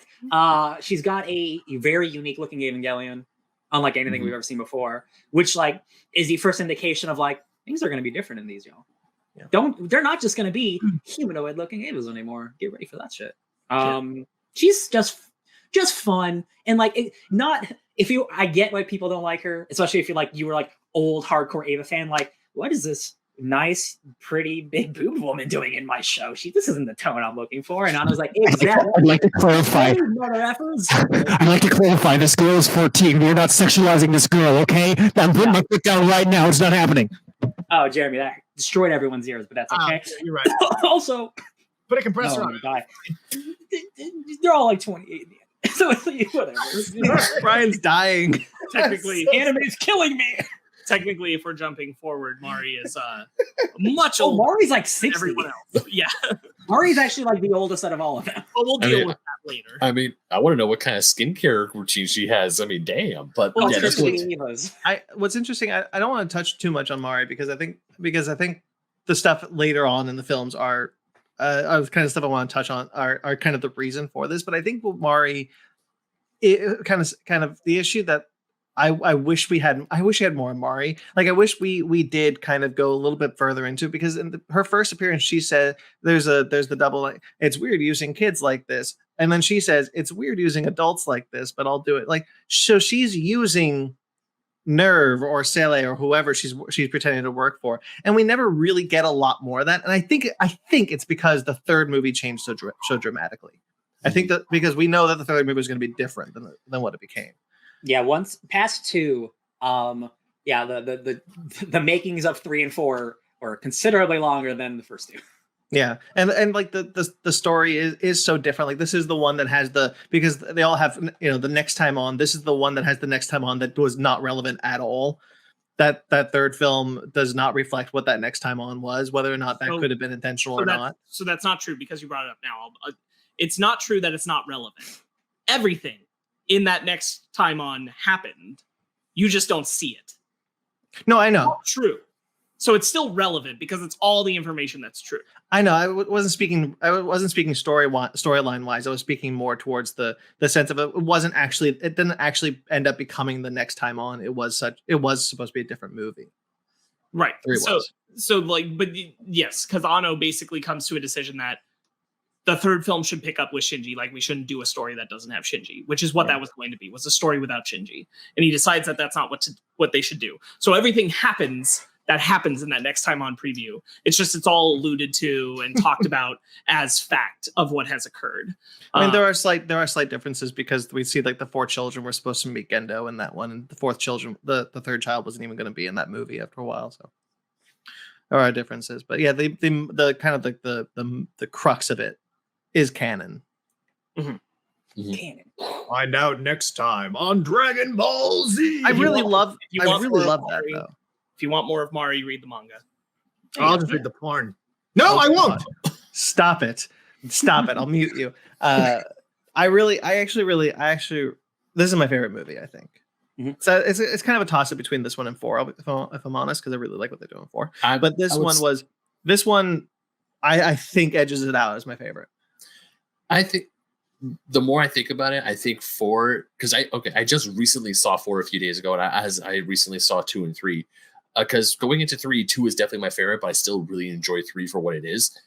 And I would say that 4 and 2 kind of like are neck and neck. It's kind of it feels how I might give a definite answer, but I definitely love 2. 2 was definitely one of those, was when I was watching 2, I was like, this is already we're going in a different way. I mean, cool. We have the king of the tsundere, Asuka, in the mix now. We have all the stuff going on, and they're still fighting angels. We get some great action scenes with Unit 2, but then things start to change. They keep changing, and one of the big changes I noticed was when they bring in the new Eva unit, and it's not Toji piloting it; it's Asuka, and I love it. I really like that. We talked about Toji. This is also where I put in the notes. I really don't like Toji's voice, but I do really like his story arc. I think the change to Toji is a good one. He doesn't really have a lot of character development in these first 2 movies. He's not really someone that we would feel we would have the kind of like the genetic coding arc of being upset that he's still in that Ava, but giving it to Asuka creates a much more personal fight and a much more personal experience for Shinji to kind of go crazy afterwards, be like, oh, that kind of rampage he has. I think the chief difference that I think makes 2 work so well is that Toji and Kensuke, and also Asuka and Rei, they are, in their relation to Shinji, changed from, these are people I hang out with because I go to school with them, these are people I hang out with because I work with them, to, these are my friends. Mm-hmm. We are all friends. We all are connecting with each other. We are all bonding with each other. That's a big, big difference. Yeah, they took time to actually like show scenes of downtime, which are really important. Like when they're hanging out and eating the popsicles, kind of in the like auto yards and whatnot. Yes. It was really good. Them going to the aquarium was really good. Like you can look at that and see it as like like filler in a way, but it's so integral to the character development, because without that, that's what the original series had, and that's really reflective of what depression is like. Like you're cut off from connection and experiences and like relationships. And so like if Anno's trying to say something about overcoming depression with these rebuilds, it's pretty clear in the way that he's like characterized the relationships. Well, what's interesting about what you say about like being depression, depression is like you closing yourself off from people, is that's kind of what AT Fields represented in the first in the first series. Like the idea that Gendo is saying we're going to live in a world where AT Fields don't exist, and that's kind of what is representative of depression. It's that wall, that AT field that you've put up that nobody can ever touch you because you've put up this barrier. And symbolic that he's the one talking about those bears. Right. And so like in this series, we start to kind of see in this film how Shinji is not putting up his AT field symbolically anymore. He is letting it down. He is able to let people in. And that creates a really incredible payoff going forward in 4, which we'll get to. Right. And all this is again like fostered from Misato opens that door. And Shinji changes, and Shinji's different with everyone in this film because that door is open. He has one healthy, nurturing relationship for a foundation, and all of his relationships change because of it. Before we go forward and talk about the rebuild, something I'm a little unclear of, and maybe there isn't an answer to this one too, but I get so many questions. How aware is Shinji this like cyclical it doesn't Groundhog Day thing that he's doing. It doesn't appear that he's aware until we get to Thrice Upon a Time when he's standing on the shore with Karu, and he says, "We've done this before." And I don't think Shinji's aware until that moment when he's inside of it. Okay, because I was wondering if like he was going through these worlds over and over again and making small adjustments and changes to see if he could finally get like the perfect one. So I think it follows a lot of like, there is an amount of, whether it's intentional or not, Hinduism reincarnation concept here, where it is you are going back and you know that you want to improve on something, but you are not necessarily going back with the foreknowledge of what it is you're trying to improve on. So you like make those adjustments to yourself in a way to like set yourself up for going back in, but you will not retain the knowledge of what you changed. And I guess if you're coming at it from the perspective that everybody is doing that, and it's not just Shinji, right? Then when somebody like Misato makes a change in the way that they interact with characters around them, like opening up to Shinji and stuff, it's them also trying to improve on themselves, and that's why everybody is like an improved version of themselves. Okay, I get it now. And I understand now. I think what's kind of interesting. See, I've got a light bulb over my head. I think what's kind of interesting is the idea that like, when Shinji is like, the whole point of the Third Impact was to create in the show was to do the human instrumentality project, and everyone becomes goop and everyone's in everyone's mind, and there are no AT fields, there are no bodies, there's just the one consciousness, and no one is alone ever again. That sounds awesome. I think what you have, because Shinji's revelations, if I remember correctly, and it's been 2 years since I've seen the show, is that the idea of like, actually it's not bad. Individuality is not the problem. And so like to have this kind of like revelation that if he is the person who reset the world to become the rebuild series, to become the next cycle, then he could have made a conscious or an unconscious choice due to that lesson that the coming world will have less or no AT fields between people. People will be less willing to close themselves off going forward in this next world. Yeah. That's what happens in 4. He's like, well, I want a world without Evas, so goodbye. So that's that. I think 2 is the best movie. It's not my favorite, but I think it's, if you were to give someone like one piece of Evangelion, just one thing, this is what Evangelion best represents, I think 2 is the best. I think it's the best. That's what I was thinking too. Like the character stuff is I think some of the best, especially with like Rei and Asuka and Shinji. The action at the end I think is astounding, and especially with Shinji's choice of like this little dude finally has agency, and he's like, I'm gonna be the robot man, and everyone's like, be the robot man, and then he ends the world.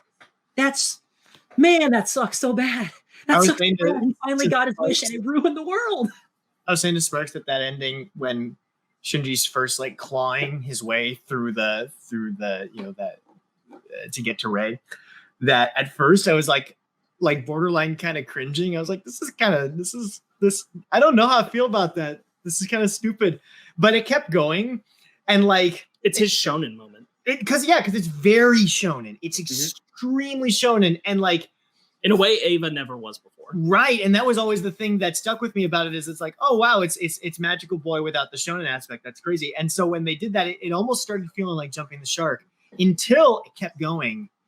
And really it lasts so long, and you can the struggle is so palpable that by the time he actually reaches Rei, I was like getting like choked up. I was like, oh my god, this is get to her. Like it was so profound. You have Kaoru, like he's just like, something's wrong, y'all. Something doesn't 2 spears. They're not the same. I don't know, man. Something's weird, dude. Same spears. And well, that's in 3. Oh, that's in 3. Sorry, that's right. We're talking when he's in the Eva and he's trying to get to Rei and it accidentally triggers the near third. It was the sound design that was getting me, because it's the song, which is kind of a sappy song, and then the only other audio you hear is a very dry recording, like a dry room recording of Shinji grunting.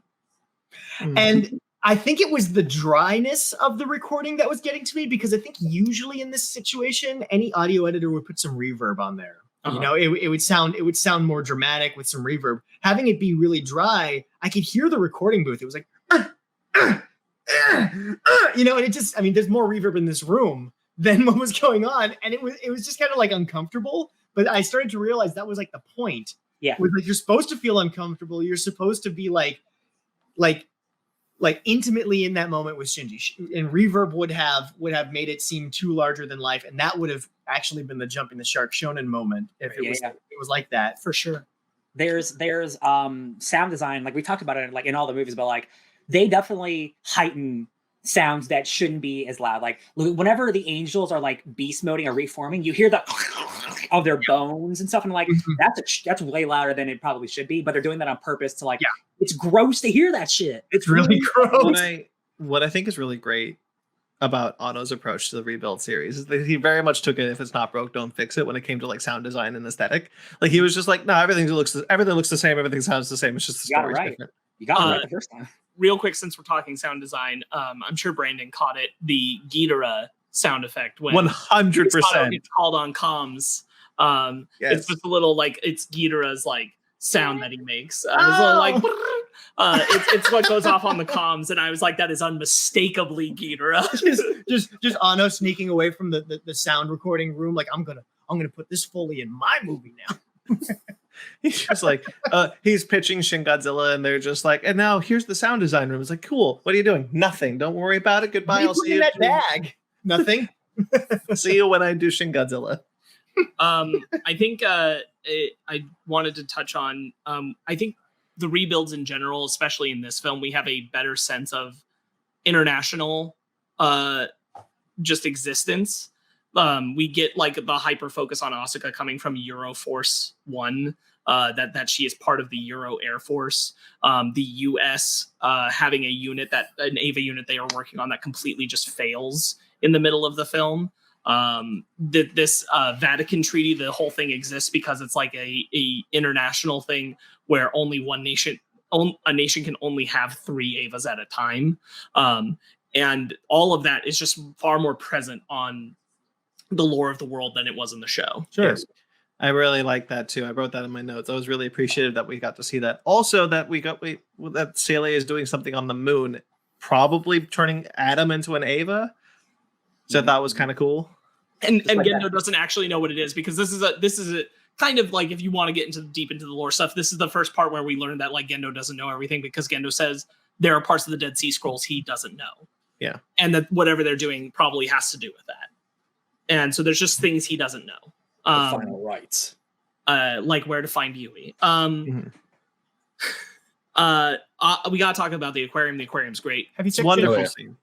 The whole aquarium sequence, I think, is fantastic. Kaji can be a shitty person, I think, in these rebuilds. It's post his death handled a little considerably better. He's still shitty. He's considerably less shitty than in the movies. Yeah, because he has less time to be shitty here. It does make him look a little better. No, it's true. Like Jeremy and I were having this conversation where like there's this idea, I think, more present in the rebuilds, that Kaji is a person who has a moral high ground. He was always trying to do a right thing for the world at large, but still was like himself a scumbag and not a great person with his romantic entanglements and that kind of thing. But like his primary objective of helping the world was always a good in him. To me, he like represents like an idealist who has gone through so much shit that they've just come out really jaded. Mm-hmm. And like, you know, because like in his interpersonal relationships, especially in the original series, right? He's such a misogynist and just like an all around kind of like creepy dude. But like then like what he does with his life and how he sacrifices himself is almost counterintuitive to the sort of selfish way in which he acts. Mm-hmm, mm-hmm. So it to me just feels like they are alluding to the fact that when he was younger, when he hadn't gone through so much in his life, that he was probably a much more like moralistic individual. And in fact, they were having that conversation. I think this is one of the rebuilds. He was having a dinner with Masato, and he was talking about how they've gone through so much shit to become adults. Mm-hmm. You know, and it was supposed to be something that you're supposed to reflect on about Shinji and Rei and Asuka, as teenagers on this coming of age story, becoming adults and whatnot, and piloting adult bodies, and the fear of becoming adults, and the fear of becoming adults, and all that good shit. But I think there's a second allusion in that conversation, that's speaking to his character about how he was a more idealistic person, but now he's gone through some shit. Now he's a shitty adult like everybody else. And importantly, he's always, in both versions of the story, he's always working as a double agent. Right. Which is his redemption. Right. But the redemption is really only there for you to connect, I think, those higher themes. So because it makes you ask questions about him. Because otherwise, up until that point, the whole time I was just like, I hate this guy. I don't want anything to do with him. And then in his last episode or two, in his last moments, it's like, what? There's more to him all of a sudden. Now he's dead, and I don't get any answers. Like watermelons. So it makes you ask questions. And there's those questions again. I like. Yeah, I really like. He's a big old scumbag, but I like the character. What's his name? What's his name? I already forgot it. Kaji. Yeah. His God, in the original show, he's the one who gives Gendo the little baby Adam, the suitcase. In this, he gives him the key of Nebuchadnezzar. So he is very much involved in doing the bad stuff, but he still wants to help his homies. And I'm like, that just makes him even more complex because he sacrifices his life at the end for it. I'm like, man, what is your deal, my guy? I think there's a sense in this version that he's not fully aware what Gendo wants to do with the key of Nebuchadnezzar. He was hired to get it, and he's happy to do it because he's that kind of person. But he doesn't quite know why Gendo wants it. But he does have some idea of what that Gendo wants human instrumentality. He gets that because before he's gone, he's already established Ville. That will come up later, and he's set that up. He's gotten them the ship to be able to do it.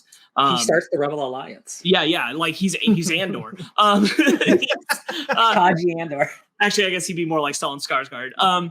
He's there to get that ball rolling because he sees the warning signs in this version more so than he did in the show. He sees the warning signs of what Gendo's actually after. And I do think the key of Nebuchadnezzar is the key to why he knows that. Anyway, I did want to touch on when Kaji's at the aquarium. I think that the art style, we get very much the same story we've had before, but I just think the art style is real good on it, where he tells Shinji about what happened to Misato during Second Impact. And the art style on that is really good. That's where we get the red line art. That looks really, really gorgeous. And it is, again, visuals we saw in the show, but I think it's just done really well. And this is where Shinji recognizes, even deepening further his relationship with Misato. Misato told him in the first film, we are the same with our relationship with our dads. We have bad relationships. We don't get along with them. We can't converse with them. She couldn't. And Shinji didn't internalize that then. He internalizes it now. Mm-hmm. Is it in 2 or later on when he talks about how the fish, the ocean smells bad? Is that that's 2? That's right here. That's the same conversation. That's Kaji and him up on the roof of the aquarium, and he's saying that's life rotting. That's what because it means that there's life and life is decaying, but life is here. I love that. Rather than the empty void that is the red ocean. Love it. Yeah, it's really cool. It's a really cool execution. It's a really good excuse for putting all the kids together. Have you been there? I've been to a aquarium. But, Ryan's been to a aquarium. But have you been? I did. No, not to that aquarium. Oh, I saw the exact same jellyfish. Yeah. Man, so Ray and Asuka, they both got some feelings. They're both, man, I love it so much that they're both trying to impress Shinji by cooking. We have the same elevator scene. It's not 5 minutes long. Oh my god, yes. I know exactly what you're talking about. What's kind of interesting about their relationship with Shinji is that as far as I interpreted, Ray's relationship is kind of that of a mother. He wants to protect him. She wants to protect him. Yes. Whereas Ray really know why she likes him either, which is kind of right. I think that's probably the genetic coding of where Ray comes from. The idea, Ray, I don't think has romantic feelings for Shinji. She just doesn't know why she has any feelings for him, and she wants to protect him. It's why she says, "I'm going to make sure that you'll never get into an Ava again." Yeah. And she also has transcribed away the feelings. That, again, they do the same thing. This happens in the show where Shinji saved her the same way Gendo did. He came to the plug the same way Gendo did, and it made her kind of scrub Gendo out and see Shinji, but Shinji treats her better than Gendo does, and treats her more like a person, and that creates a difference in how she sees him. I think you're right about everything you're saying, but that's also an important textual point of where her shift in relationship with him comes from. And I think what Asuka wants to do is also process her own feelings for Shinji, but it's more of like a crush. Yeah, she even says it in a later film. I think I had a crush on you back then. And it was always the intention of the show that Asuka was not dealing with the fact that she was romantically attracted to Shinji. Yeah, and I really liked seeing the two of them juxtaposed in such a way that it made you think about the differences that both of them were doing, while showing that they're somewhat doing the same thing, but they're hoping for a different result. Yes. Yeah. And because we brought up the elevator scene, I just want to touch on what I think is so good about that is you get this reaction where there's a lot of important things that happen in that elevator scene, which is that Rei tells Asuka an Eva does not define, you're not defined by the Eva. Mm-hmm. You can exist beyond it, which is not the concept that they have in the original series. And then when Asuka says you're just a doll and goes to slap her, originally that just happens. Rei just lets that happen, and that's how she perceives herself. Rei stops her this time, and she's like, no, I'm not a doll. And they recognize that both of them have been cutting their fingers for their care for Shinji. Yep. Whatever the motives behind that, they both have different angles for that, but that's what it is. What you got on your thumb there, buddy? A little mic thing. Oh, I've got this. Mine's a little bigger. Mine's kind of better, but that's fine. That's a guitar thing. That's what she said. I think that moment is executed really well, where they have the grab of the arm and they recognize those same cuts on each other because they're both trying to learn to cook. Absolutely. Because Shinji takes care of them, and they want to care of Shinji too. I think one of the best things about the aquarium sequence, or the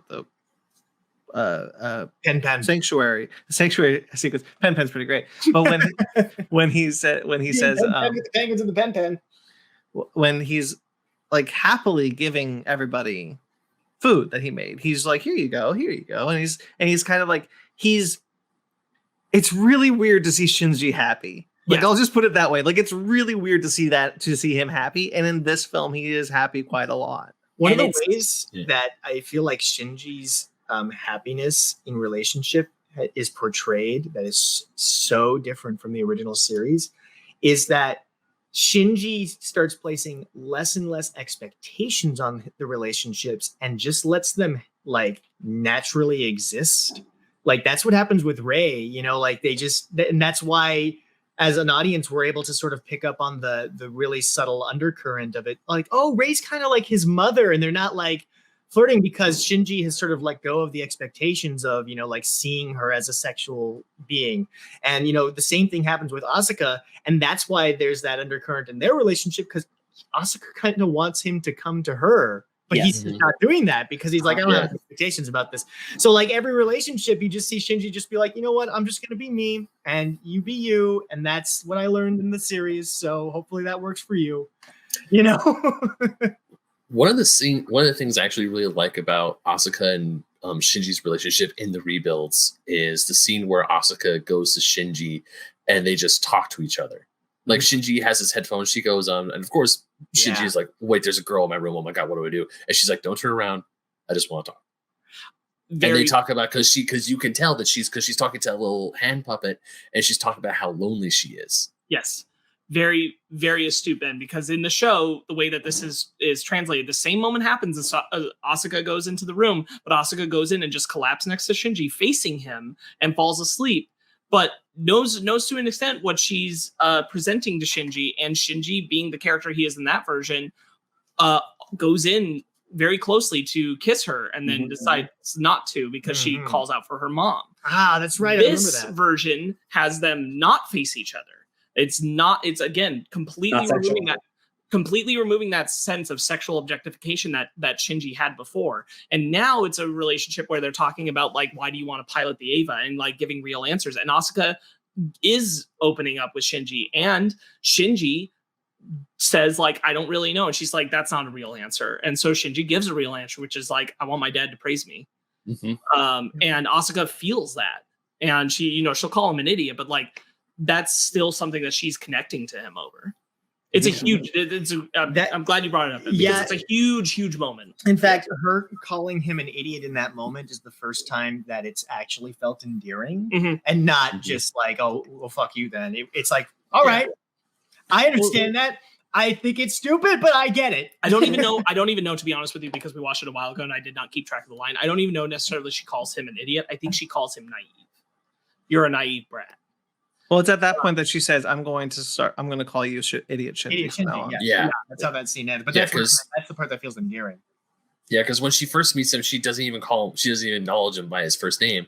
And it's not until the scene when they're talking about why they're calling the Evas and Shinji is on cloud 9 for a hot second because his dad said, "Hey, I heard what happened. Good job." And that's the old. Of course, that just puts Shinji as like, "Yay! Recognition, validation." And when he's talking to Asuka, I also feel for Asuka because in these rebuild films, she's completely alone. She has no mention of her family. She doesn't even have a family. Her and Kaji don't have much of a relationship in these. Yeah, thank God. Oh, thank God! I'm so glad we lost Asuka, desperate for Kaji's attention. Honestly, I love that Asuka and Kaji don't really interact as much in these rebuilds because if there was for me a very cringe moment in the original show, that was one of them. Well, because it's the same Misato Shinji relationship that's happening, but now it's Kaji and Asuka, and it's also one of the things that make Kaji grosser. Like Kaji's still gross in this, but it's significantly less because he's not playing around with Asuka. Yeah, I 100% agree. The only reason like they're like together in the show is like he's like her liaison to Nerve or something. Yes, that's a relationship that doesn't need to exist in this. So right. Yeah. What I think is kind of interesting. What we talk about a lot of these scenes with Asuka and Shinji and Rei and Shinji and all that is that I wouldn't say Shinji is a healthier person or he is a healthy person. I wouldn't say he's a healthy person. He's still got a lot of problems. He's still got a lot of character growth. What? Tuberculosis. He's still got a lot of character development to go through in these films, but he is, especially in this film, on his way to being a well-adjusted person, and then it's the near third impact that screws everything up for him. Sort of. I agree with you for the most part.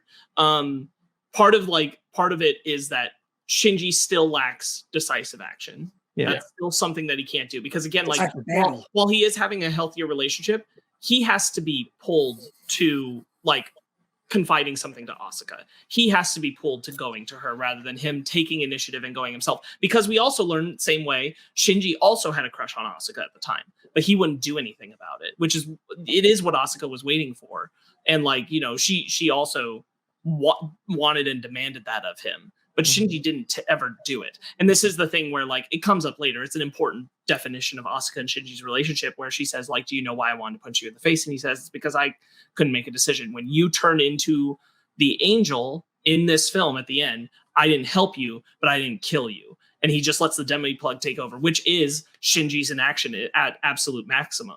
And that's why she's so upset, because he just so constantly, and this is more a Shinji who was in the show, but it is still true here, a Shinji who just refused to do anything. And that's why it's honestly better that it's Asuka in that Eva and not Toji. Yeah. Because it says more about the relationship. Yeah. I want to talk about that fight, because that fight, it didn't bring me to tears, but it definitely pulled at my heartstrings, because we get to the point where Gendo tells Shinji good job, and it's like, oh, this is the turning point, their relationship's finally going to improve, they're going to talk. And then the second Gendo says kill her, do it, it's the Palpatine, do it. And Shinji can't, because it's like Asuka's still in there, and he's like, that is an angel, you gotta kill her, you gotta destroy it. And it's like, no, I can still save Asuka, I can still do this, but he still doesn't do it. Right. And then what was that Unit 3? Yeah. Was that Unit 3? Unit 3, I believe. Yeah. Yes, Unit 3. Unit 3 is the cursed one. And then when Unit 3 takes the plug out and bites it, I'm like, yeah, oh, no. Very, very, very brutal. Yeah, because we've seen Shinji do it before. We know what he does to pull a plug out. He does it at the end of the first rebuild to save Rei. Mm-hmm. So he doesn't take that action. He stays frozen in his fear.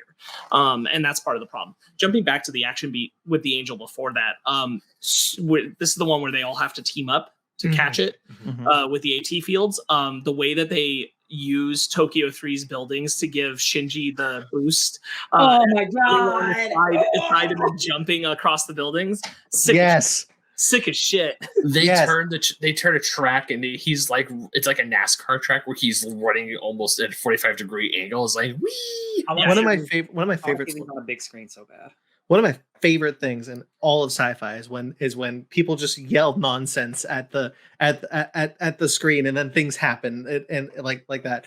It's one of my favorite things ever. And so like the idea of like, oh, he's not gonna make it. Lift up it's like doing so that like the action sequence goes along and people are barking orders at everything it is an incredible action sequence. I was legitimately on the edge of my seat and I've seen this before.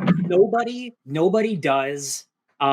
Man, like I don't even know how to like boring procedural, like we gotta read things off a list to make things happen more exciting than Hideaki Anno. Like, do the thing, punch the thing, reverse the drives. Like in all of Evangelion, Shin Godzilla, that dude makes me care about people punching buttons. Hardcore. It's really fun. And then again, running on the side of the build, like man, good, impressive shit. And like I think this also has some of the probably some of the best mech action because of that sequence being so good. But like they need to get to like, you also have like a lot of character moments in that. Like when Shinji gets to the angel, he's holding the angel and he yells out, "Asuka, I need help." Yeah. And so get Asuka, like he's yelling for her and Rei. And to kind of have like that's the moment that Shinji kind of takes this like decisive action of like, this is now that I am here, I'm in charge. You need to get here so that we can destroy this. I think that's a really great character moment for him. It is. An important note we gotta spend some time talking about from this one is one of the most major moments, I think, in a big change for the rebuilds, which is Rei trying to convince Gendo to do a dinner with Shinji. Which is the moment where like he's like, no, I don't really want to do that, and he sees Yui, and it makes him falter and say yes. Now that's a through line all the way to 4. This is pretty complex because like, do you guys think he was actually ever going to do this dinner? Now I say that because he gets in the car. Yeah. However, Gendo earlier in the film says we need to expedite Unit 1's awakening, and then orders Unit 3 to come over and puts Asuka in it. And so when the shit hits the fan with Unit 3, which is what makes him drive the car away, he knew that was going to happen. So I argue that I think on some level Gendo did not ever intend to do the dinner. Well, he did. He planned the testing on the same day on purpose. Yes. So like I 100% think Gendo had no plans of going, and like he's like, oh, well, we got to do a test. Sorry. How would Gendo know that the Eva would turn into an angel? Because that was his plan. But I was going to say that he specifically says earlier, we need to expedite Unit 1's awakening, and then orders Unit 3 over and puts Unit 2 away. So he knew it was going to become an angel. How does he know that? I don't freaking know. But he does know because he's getting what he wants. He's getting the Human Instrumentality Project. He's getting the awakening of Unit 1. That the conclusion of his arc is recognizing that his like path back to Yui was through Shinji. Right? Yeah. Like he's like, oh, there you were this whole time, right there. Whoops. And I think that moment when he sees Yui in Rei is just like, planting specifically seeds. Yui saying, please take care of Shinji, which he has never done. Exactly that. Is that she says, please take care of Shinji. It's like a seed that you're supposed to remember so that when that arc comes to its completion, it's like him going, oh shit, that was right in front of me. Like I literally thinking about that. But of course, I think you're right. I don't think he was ever intending to do the dinner, but you were supposed to see that in him because it's a conflict for him. Right. It's so shitty because he's like, Rei, let's have some dinner. And he's eating dinner. And he's like, I don't have time for dinner with my son. I don't have time for dinner with my son. Like, mother effer, dude. Not only that, Gendo has like this grand steak and Rei just has pills. I'm like, steak pills. What? I love this. Well, we find out why. Yeah, we find out why that could be the case in a later film. The fact that it's this giant table and like a designated room. And so it's a whole show of things to have dinner for him to be like, I don't have time. Yeah. It's not just like dinner at the computer, it's like it's a room for dinner. Dinner time, but not for anyone else. I'm sorry, but for a room we've never shown before and sit across 20 feet across from each other with these beautiful plates just to say I don't have time for dinner. You know what? That even though the context of the scenes are different, when Gendo and Ray are having dinner at that super long table and they're sitting on opposite ends, it kind of reminds me of the first Batman movie where Batman, or Bruce Wayne and Vicky Vale are having dinner and they're on opposite ends of an even longer table and they're like, hey, you know what? F this. Let's just go have chill with Alfred. Let's just actually talk instead of having this pomp and circumstance BS. But with Gendo and Ray, because Ray is like, hey, let's have this thing with Shinji. Let's go. And he's like, nah, fine. I don't want to ... But I have a way. Because I actually, Sparks, I like how you talked about that because I didn't think about that. I thought it was something that I was like, oh, it's an unfortunate circumstance. And then you see the car quickly turn around by Shinji because it's like, because to me, when I saw that scene, I interpreted it as like it was a, oh shit, we got to do this now moment. Yeah. Where instead it's like, because now that I think about it, I was like, you know what? Gendo is that much of an asshole. He probably could have planned this whole thing ahead. That rat bastard. Absolutely. His whole thing is being manipulative of situations and others to an extent that like feels unrealistic, honestly, when you examine it deep in context. But I heard people give the argument of like, well, he got in the car, so maybe that was going to be his outreach. And I'm like, I don't think he really thought he was ever going to make it in that car. Well, see, I think that like I don't disagree. Like I just want to blanket that. Like this isn't me disagreeing. I think that what this is, what could be construed from that is that he was going to do this, but he was never going to reach out to him. They'd have that dinner. He'd sit across from him. He would never talk to him, and then he'd go home. Like I don't think he ever intended for it to be like that outreach that Ray wanted it to be. I think regardless of reading, he never intended to open up to Shinji. No, God no. And it wouldn't just be a dinner between Shinji and Gendo. It would be the 6 other people are there. So I don't think Gendo would want to be there regardless because he'd have to talk to not just his son, but a bunch of other people he doesn't want to talk to. Right. So true. So true. Like in Ray's mind, it's like, well, it's supposed to make it easier. And it's supposed to be, it's kind of nice because it's supposed to be the surprise for Shinji. So Shinji doesn't even know that his dad didn't show up because he doesn't even know that it was supposed to happen. Mm-hmm. Which is kind of a nice thing in the hindsight. But like, Asuka gets informed and it's like, shh, keep it secret. And like everyone wanting to do this because everybody cares about Shinji and everybody wants something nice for Shinji. Why? Yeah, but just Gendo. Because everybody likes him. And he's a more likable person in these movies than he was on the show. He is. I'm not gonna lie. I don't know why, but one of the scenes that stands out to me is when not Asuka is when Misato comes home and she's talking to Asuka, and Asuka's busy doing her thing, and Misato goes, "Oh," and of course Asuka tries to play it off. I don't know why. I just like that scene. Because even though Misato and Asuka don't have as close of a relationship as Misato and Shinji, you still get that, like, I don't want to say giggling teenager moment, but it's this nice little moment where Misato recognizes like, oh, you're doing this for Shinji because you might have a thing for him. And while Asuka might deny it to high heaven at the time, it's still obvious because she saw the cuts on Ray's fingers and she has the cuts as well. So yes. I just think it's a cute little scene and it's nice. I like it. I agree. I have written in my notes one real quickly. I've talked a little bit about in the first film. I really like the new angels. I really like the new order of the angels. I think the new angel designs are great. The 7th angel is the coolest thing in the world. Which was I love that thing. Which was I'll show you a picture because I cannot describe it, but it's this wire work thing. Oh yeah, I'm hanging above my bed. I love that thing so much. I love how it had the fake core. It's like, oh my god, that wasn't the core. Flips over and the real core is. Oh my god, that thing is so cool. Moon is a gunman. I think where specifically in the first 2 rebuilds, but in general for the rebuilds, where CGI 3D animation has benefited the most is in these more abstract designs of the angels and things they're able to do with them and make them look truly unnerving and bizarre and different. I think they have benefited a lot from that. There are issues I have with how they use 3D and CG animation in the next two films, but here with these angels, I think it looks really good. And we talked a little bit about the sound design already, but I just want to say the bone sound design on the bones of the third angel that Mari was chasing in the beginning of this film, so unnerving. I love that sound design so damn much. That's pretty damn good. Because you hear it like, love it. Oh, I had something I was going to talk about the other. The angel that probably is going to give me nightmares is the giant Technicolor eyeball with wings. You guys know which one I'm talking about? Oh yeah, the one that came from space. That's the one they catch. Yeah. I hated it. The end of the film.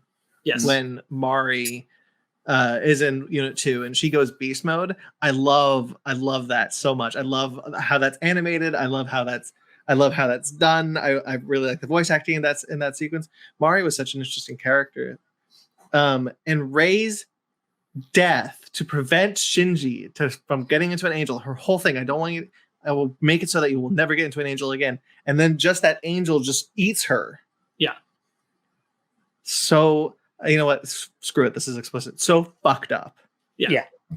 Mari activating cheat code berserk mode. Yeah, like that's just something you can just do. Incredible. Like I think the movie looks best when like this type of shit's happening. When it's Asuka beast mode or Mari in beast mode, like the colors are extreme. The cockpit is in Technicolor mode. When angels do front flips, like backflips frontwards, like when they're like that's not how people are supposed to move. It's super unnerving. I love it. It is so. We've been watching a lot of anime movies that use 3D CG recently, and like for better or worse, like it could look better.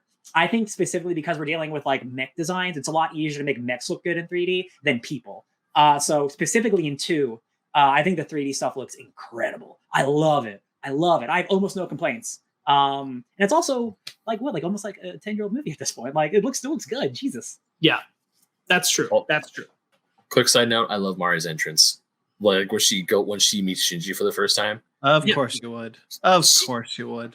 Well, she just flies in on a parachute. And Shinji's all like, the crotch to face, Ben. Really? Not like that. Not like that. No, she just comes in on a parachute, tells Shinji not to talk about it, and Shinji's just standing there with this dumbfounded look. Was like, what the hell was that? I do really like the mystery of who Mari is in the beginning. It's just kind of like this girl just kind of shows up into the story to do something. And again, we referenced it earlier, but she is the one in this version of the story. She's the one that changes the loop.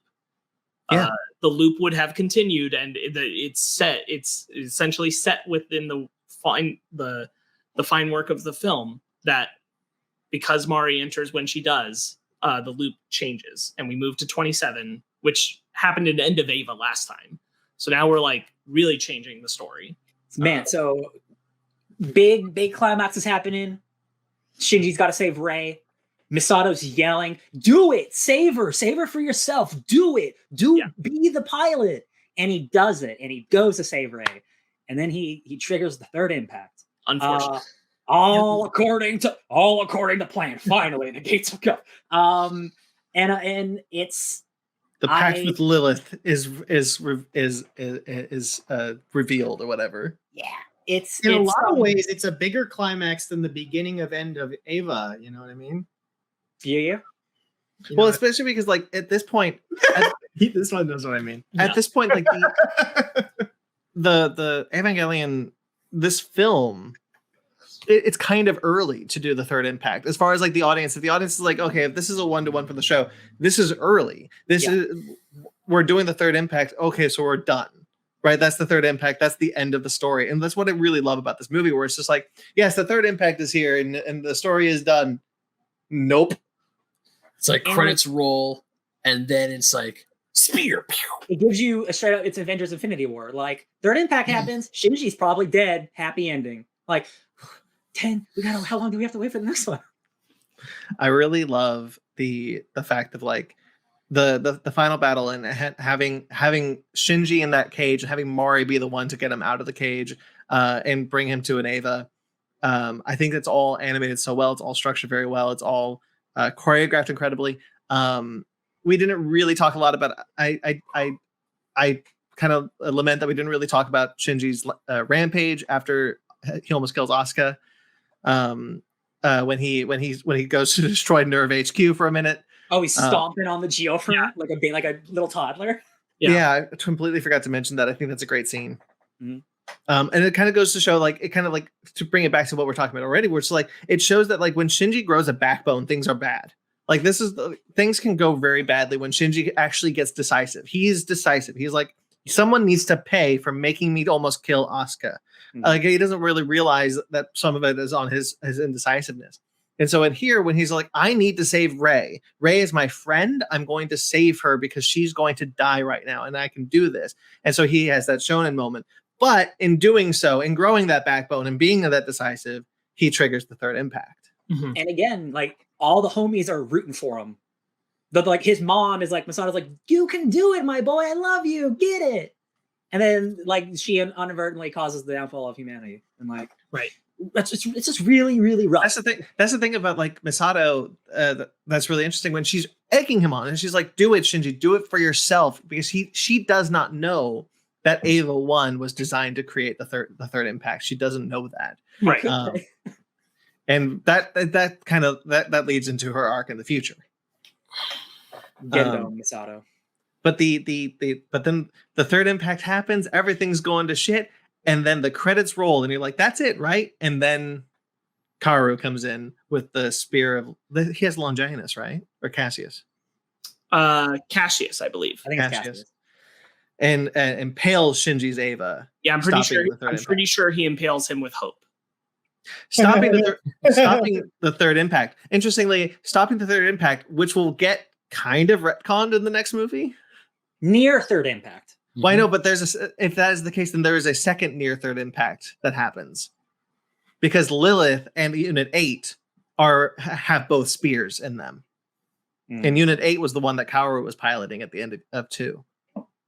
Yeah, because we see like in the glimpse down there that Kaoru was taking it down, and all kinds of shit happened in that 14 years. Who knows? I thought Unit 8 was Mari's Eva. Oh, you're right. So it's Unit 6. It's Unit 6.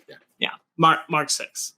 The interesting thing about what we learn later, and because we're kind of like moving off of this movie, I don't mind talking about what we learn later about the near third impact is that it didn't end. It couldn't have ended when Kaoru impales Shinji. It had to have gone on longer because Lilith was off of her cross. There was a Eva, and both spears were in those Evas and Lilith. And then obviously we know about what happened with Kaji.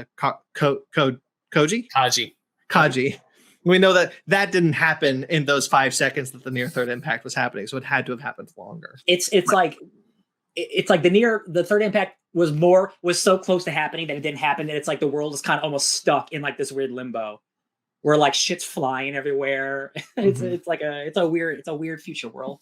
Well, better plant some rice. Now we got a whole movie to get there. I love this movie dearly. I fell in love with this one. I think I'm good. Should we move on to 3? Yeah, I really like that Kaoru comes down and he's like, "God damn it, Shinji, we're gonna make this one stick. You're gonna be happy, damn it. We're gonna get it, Shinji. We're gonna get it." All right, Evangelion 3.33 or 3.0 or whatever. This will be the one that we kiss. 3.0.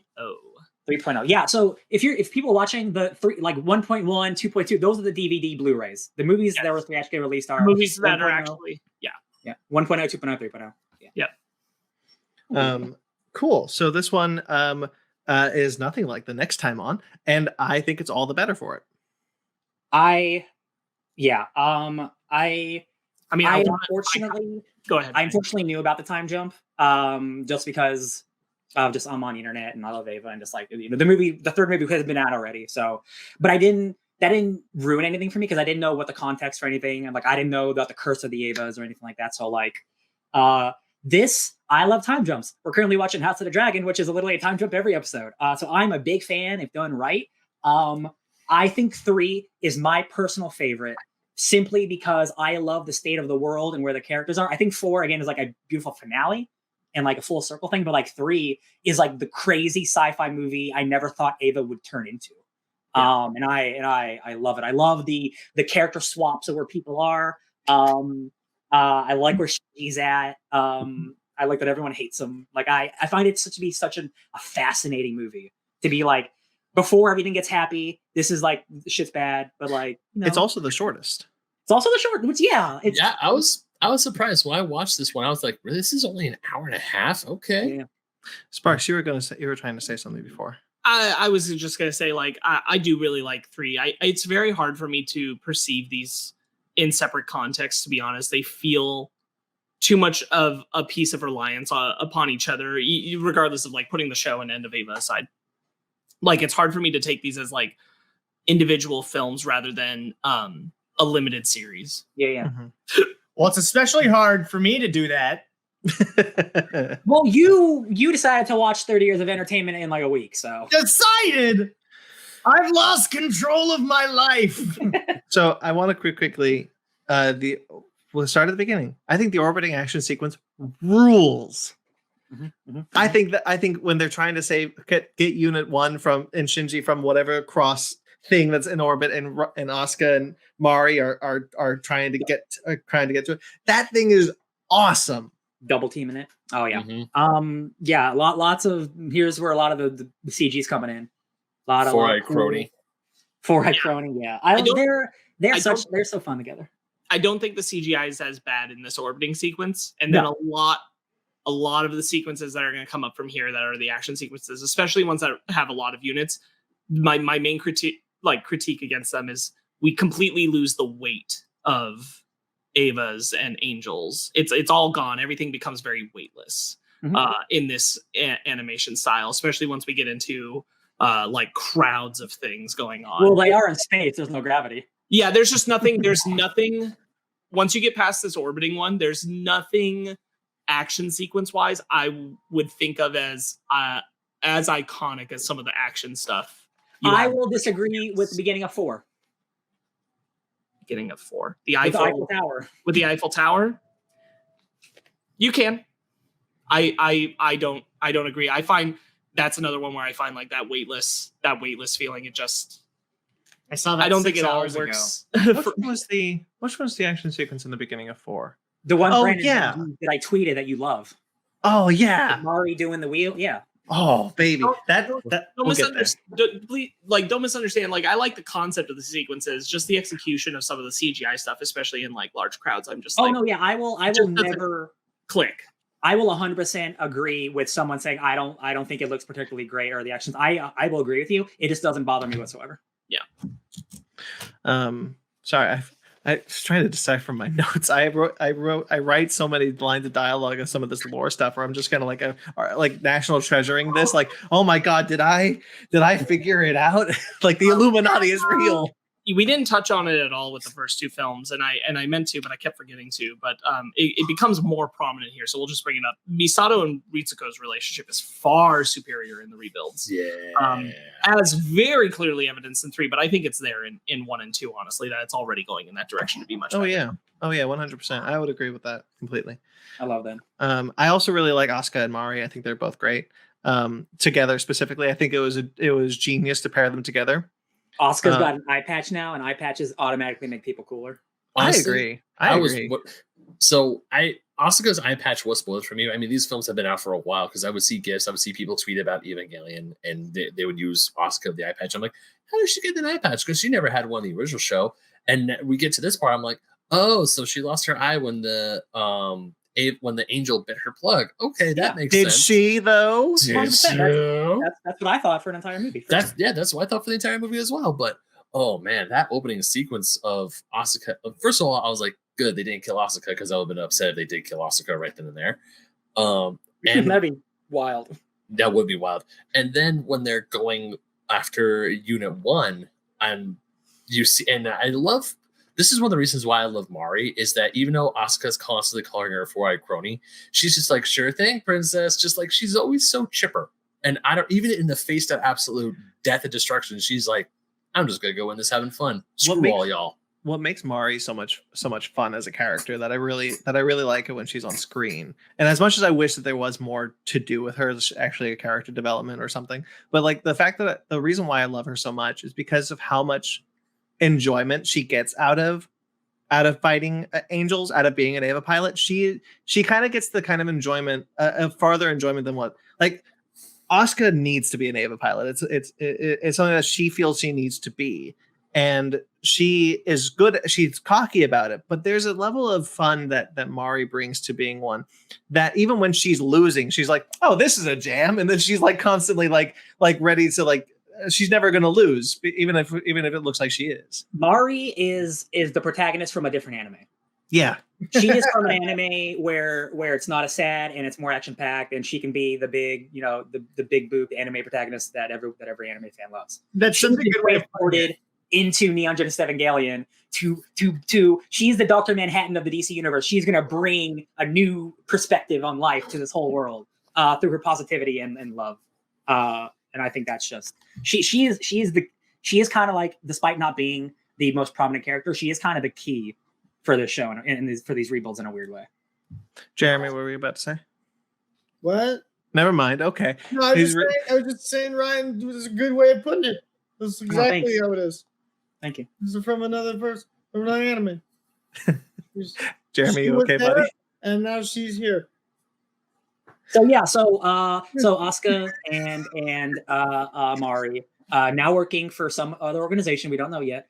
Organization 13. Organization 13. Thank you. We're combining all the franchises today. They get a container.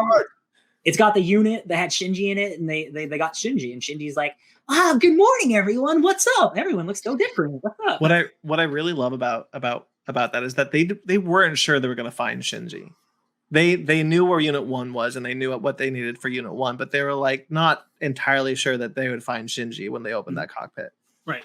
And I really like the kind of like they're distrustful of it being him of him. Is this really Shinji? Is this like, or is this something else? And they're like, well, if it is, we got to kill him anyway. So I even put love.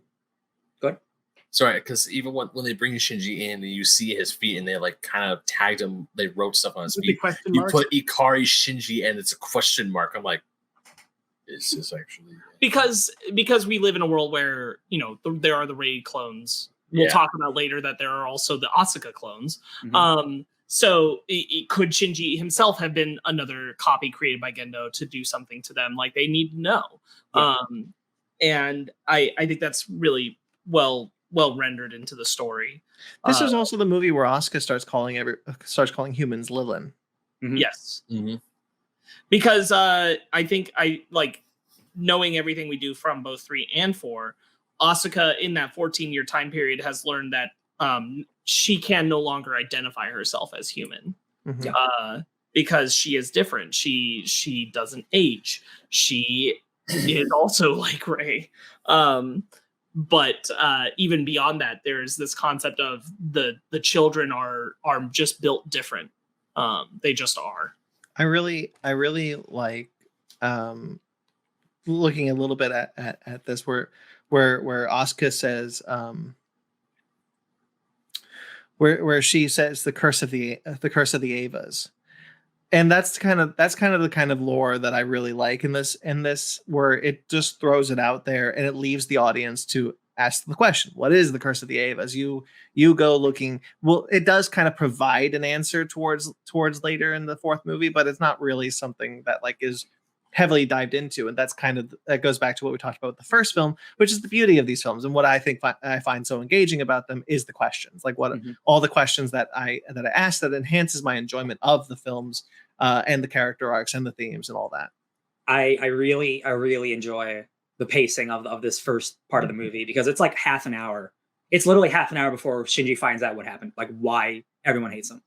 Mm-hmm. We have a whole action sequence, him getting yelled at, him getting tossed into a brig, and someone finally is like, hey, homie, this is your fault. This is all your fault. Even then, they don't really explain it to him. Not really. Absolutely, no. All they say is like, you can't get in an Eva again. Nobody says the world is the way it is because you did that. Like nobody says that here. That doesn't happen on the ship. Yeah. They get confrontational with him. They tell him like, you can't pilot an Eva again. They tell him that Rei Ayanami doesn't exist anymore, which he's like, but I saved her. I'm certain of it. So he's so fixated on that. He has no idea what the world is like now. He has no idea that like what he did caused the world to get worse. He has no concept of it here. He doesn't know until Kaoru shows him later. Yeah, he is so happy that Asuka's okay, and then she just goes, punches the glass so hard it cracks. Holding resentment for 14 years, I thought I would be able to handle it, and I can't. Of course, and then like when we see Misato and Shinji meets Misato, he's like, "Oh, Misato, my mother figure, what's going on?" She's like, "Do nothing." She's in Gendo mode. So cold, just so cold to Shinji. It's like, oh, what? I love it. It's so sad. But it's really understandable because it's coming from this place of not only that for Misato, it's not only coming from a place of the world is like this because of you. The world is like this because of me encouraging you. Yes. And that's very understandable that Misato no longer knows how to approach Shinji. No longer knows how to be that, because she thought she was doing the right thing. She thought she was being that good mother figure. She thought she was supporting and encouraging Shinji. Nope. And it led Shinji to ruin. In many ways, Shinji lost 14 years of his life because of Misato's actions. And that's what she's internalized. And yes, she should have given Shinji context when he asked for it. Yeah. Explained to him what happened, because he wouldn't have left the ship. But because she didn't, he leaves. And because he just cannot accept that Rei wasn't saved. And he believes that Rei still exists, which is how Gendo's able to trick him. Speaking of Rei. Yeah. Do you know what I love? Do you know what I love very, very much? Before we get into more of the kind of the meat of the episode, what I love very, very much are flying battleships. Just battleships, normal battleships that you'd see on the ocean, but in the air. I love that shit. I was like... Heavily inspired by Battleship Yamato. Anno's a big fan of that. I love the Wunder takeoff sequence. I love the action sequence. Quite honestly, and this is going to come up a lot in the next films. Anytime there's an action sequence with a Wunder, cinema, baby. It's a really, really cool idea of like using the body of Angels and Evas to construct your own flying ship, and then using all the other battleships as shields that are puppeteered in the air. Just wild concepts happening that you just they don't tell you everything either. You just got to accept it. And you're like, hell yeah, cool. And I really like ship, whatever. This is also kind of the thing of like, this is also kind of like talking a little bit about the crew of the Wunder, like the idea like that this franchise would be more cathartic than people who watch the show. To people who watch the show specifically, because there are characters that became kind of fan favorite characters, Toji and some of the crew members in Nerve, that don't die. Like they get to live in this version of the world, and they get to kind of be part of that fight. And I really like the new crew members. We kind of get the idea. We get who they are very specifically. You know, there's the girl like, I don't trust this. Why are we doing this? And then there's the guy who's like, I trusted Kaji more than I trusted Kaji with my life, and I will trust. He says, I can trust her. I'm going to trust her. Right. He has this line. Go ahead. I was going to say he has this line. When you die, and that's it. You youngsters shouldn't be so fussy. I don't know why, but I love that line. Yeah, we get our Nerve boys, our Nerve headquarter boys are back, and they're old. And we also get Maya, who was also a technician in Nerve. She's back, and she's old. We saw all their heads explode at the end of Eva, and they're alive! Yay! And that's the thing. That's the thing that like I really liked about the Rebuild series is that it creates you. In order for you to care about those characters, you have to take what you know from the show, what you've enjoyed from them from the show. So in order to and watching it this way, you're like, oh, thank goodness, because I didn't want to see their heads explode again. Yeah, I don't want to see him turn into Tang anymore. Maya still has her implied affection for Ritsuko. That still exists. So that's neat. Ritsuko, man, I cannot tell you how much I love Misato and Ritsuko's new look. They both look so cool. God, the short hair Ritsuko look is so fire. I love it. Can't get enough of it. Yeah, they look great. I really, when Rei comes with the vessel of the atoms to take Shinji, and before that, this is kind of what I was circling. Toji's little sister, working for Ville. Yeah. I was just about to say that. I was just about to say one of my favorite parts about films 3 and 4 is the fact that a character that was a huge driving point for another character finally gets in the spotlight, and that being Toji's little sister. Yeah. Because in the original show, the reason why Toji goes after Shinji, punches him, is because his sister got hurt in that Eva fight. Well, and the same in the beginning of same in the first movie. It's the same thing. And then they become close friends, but we never see the sister. And one of the reasons why I love that one of the biggest changes in these films from the anime is that you see Toji with his sister leave the hospital. Toji never gets into an Eva, and then Asuka takes his place. And that's one of the things why I love the rebuild so much. And now when this girl starts talking, I'm like, what's going? It's like, who is this girl? And then she mentions her name. I was like, finally. Yeah. And I was talking a little bit about how much I like the takeoff sequence with the Wunder. I wrote it down because I wanted to remember. It's just like one of the things I love so much, barking orders and doing and pushing buttons and seeing how that and it's so well done with the Wunder and like doing like then we're gonna turn on our axis, so we're gonna flip around and we're gonna. Oh my goodness, I was just so grateful. And like Ryan said in the beginning, like this kind of takes the sci-fi direction that I didn't think Evangelion would do. And I was so here for it. Mm-hmm, mm-hmm. A big fan of futuristic apocalypses, robots, big fans all around. Mm-hmm. So Robot Ray kidnaps Shinji back, brings on the Papa Bear, looking real cool with his Cyclops shades on. Like, hey Shinji, what's up, my boy? You're gonna be a pilot, and we're gonna do another impact. How you feeling? You want to meet your mama? We're gonna do. All right, Shinji, you're gonna pilot the Ava. We're gonna do this again, but this time the right way. Okay. Yeah. And also, I got this guy Karu. He's gonna help you out. Dual plug link. Hang out, be friends. God, this is why I love this movie, guys. It's Karu and Shinji. Of course. That's what there is to love in this movie for sure. The piano stuff between these guys, it's not just like a great moment between the characters. It's some of the most beautifully animated thing I've ever seen in my life, and it's just people playing pianos. Cool, like it's Mr. Piano Man. I'm sure you'll appreciate it, but like, holy shit, it's incredible. A little detail about that when they have the sheet music overlaid, it's actually what they're playing. That's incredible. I love that. I was watching. I was like, oh shit, it's literally it. Because like, I wrote this down. Usually, you don't see that. I wrote this down in my notes specifically because you brought up the piano sequence. I said, boy, they animated the shit out of this piano sequence. Like that, it's there are mech fights that look worse in this franchise than this piano sequence. Oh yeah. They really just like went all out in this piano sequence. And then I kept writing, then I wrote as like their relationship goes forward and everything. I wrote, so gay. Just fuck already. Yeah. I mean, realistically, their piano sequences are them banging. I know. Like for Ava, that's them getting it on hardcore. There's the scene at the end when they're talking when Karu is like, okay, but actually we're not gonna do what Gendo wants to do. We'll get the spears and we'll fix this. We'll fix the world. You and me. We're gonna do that together. I'm going to do that for you because that's what's going to make you happy. And there's the bit like Shinji goes in for a kiss, and I'm like, dude, go for it. This is Sparks. This is where Shinji finally learns what happened. It's Karu who shows him the end of the world. He takes him down the steps, and you see the big moon with the red crosses. Like, right.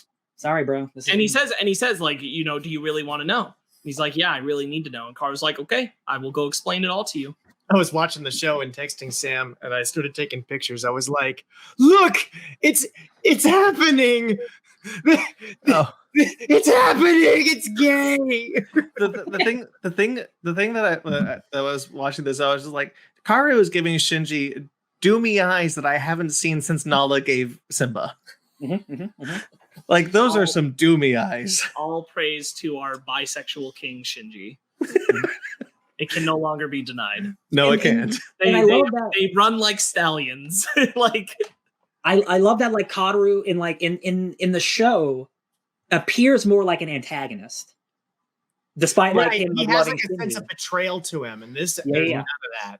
Even though he still is the one who stops, he lets Shinji kill him in the show. Like it's double in this one. Like he is like, I am here for you. I am only here for you. I don't give a shit about anything else. And he still saves the day at the end of the day. I'm like, man, Kaoru got like, again, every character gets a massive upgrade in these movies. Yeah. So much so, because when I was watching this film and we were getting so much more Kaoru, that's what, obviously it's a film. We have more time. We have more real estate to work with instead of like an episode or two in the original show.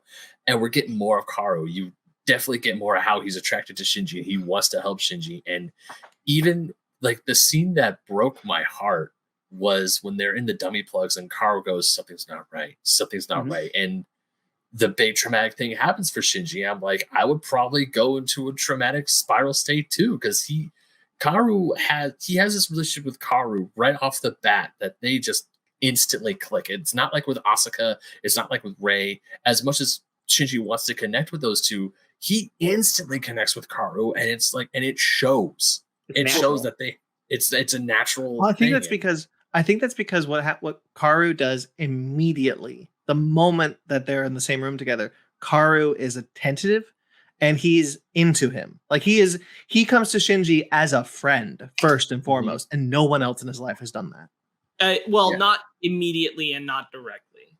Yeah. Like Misato did eventually. Yeah. Rei did eventually.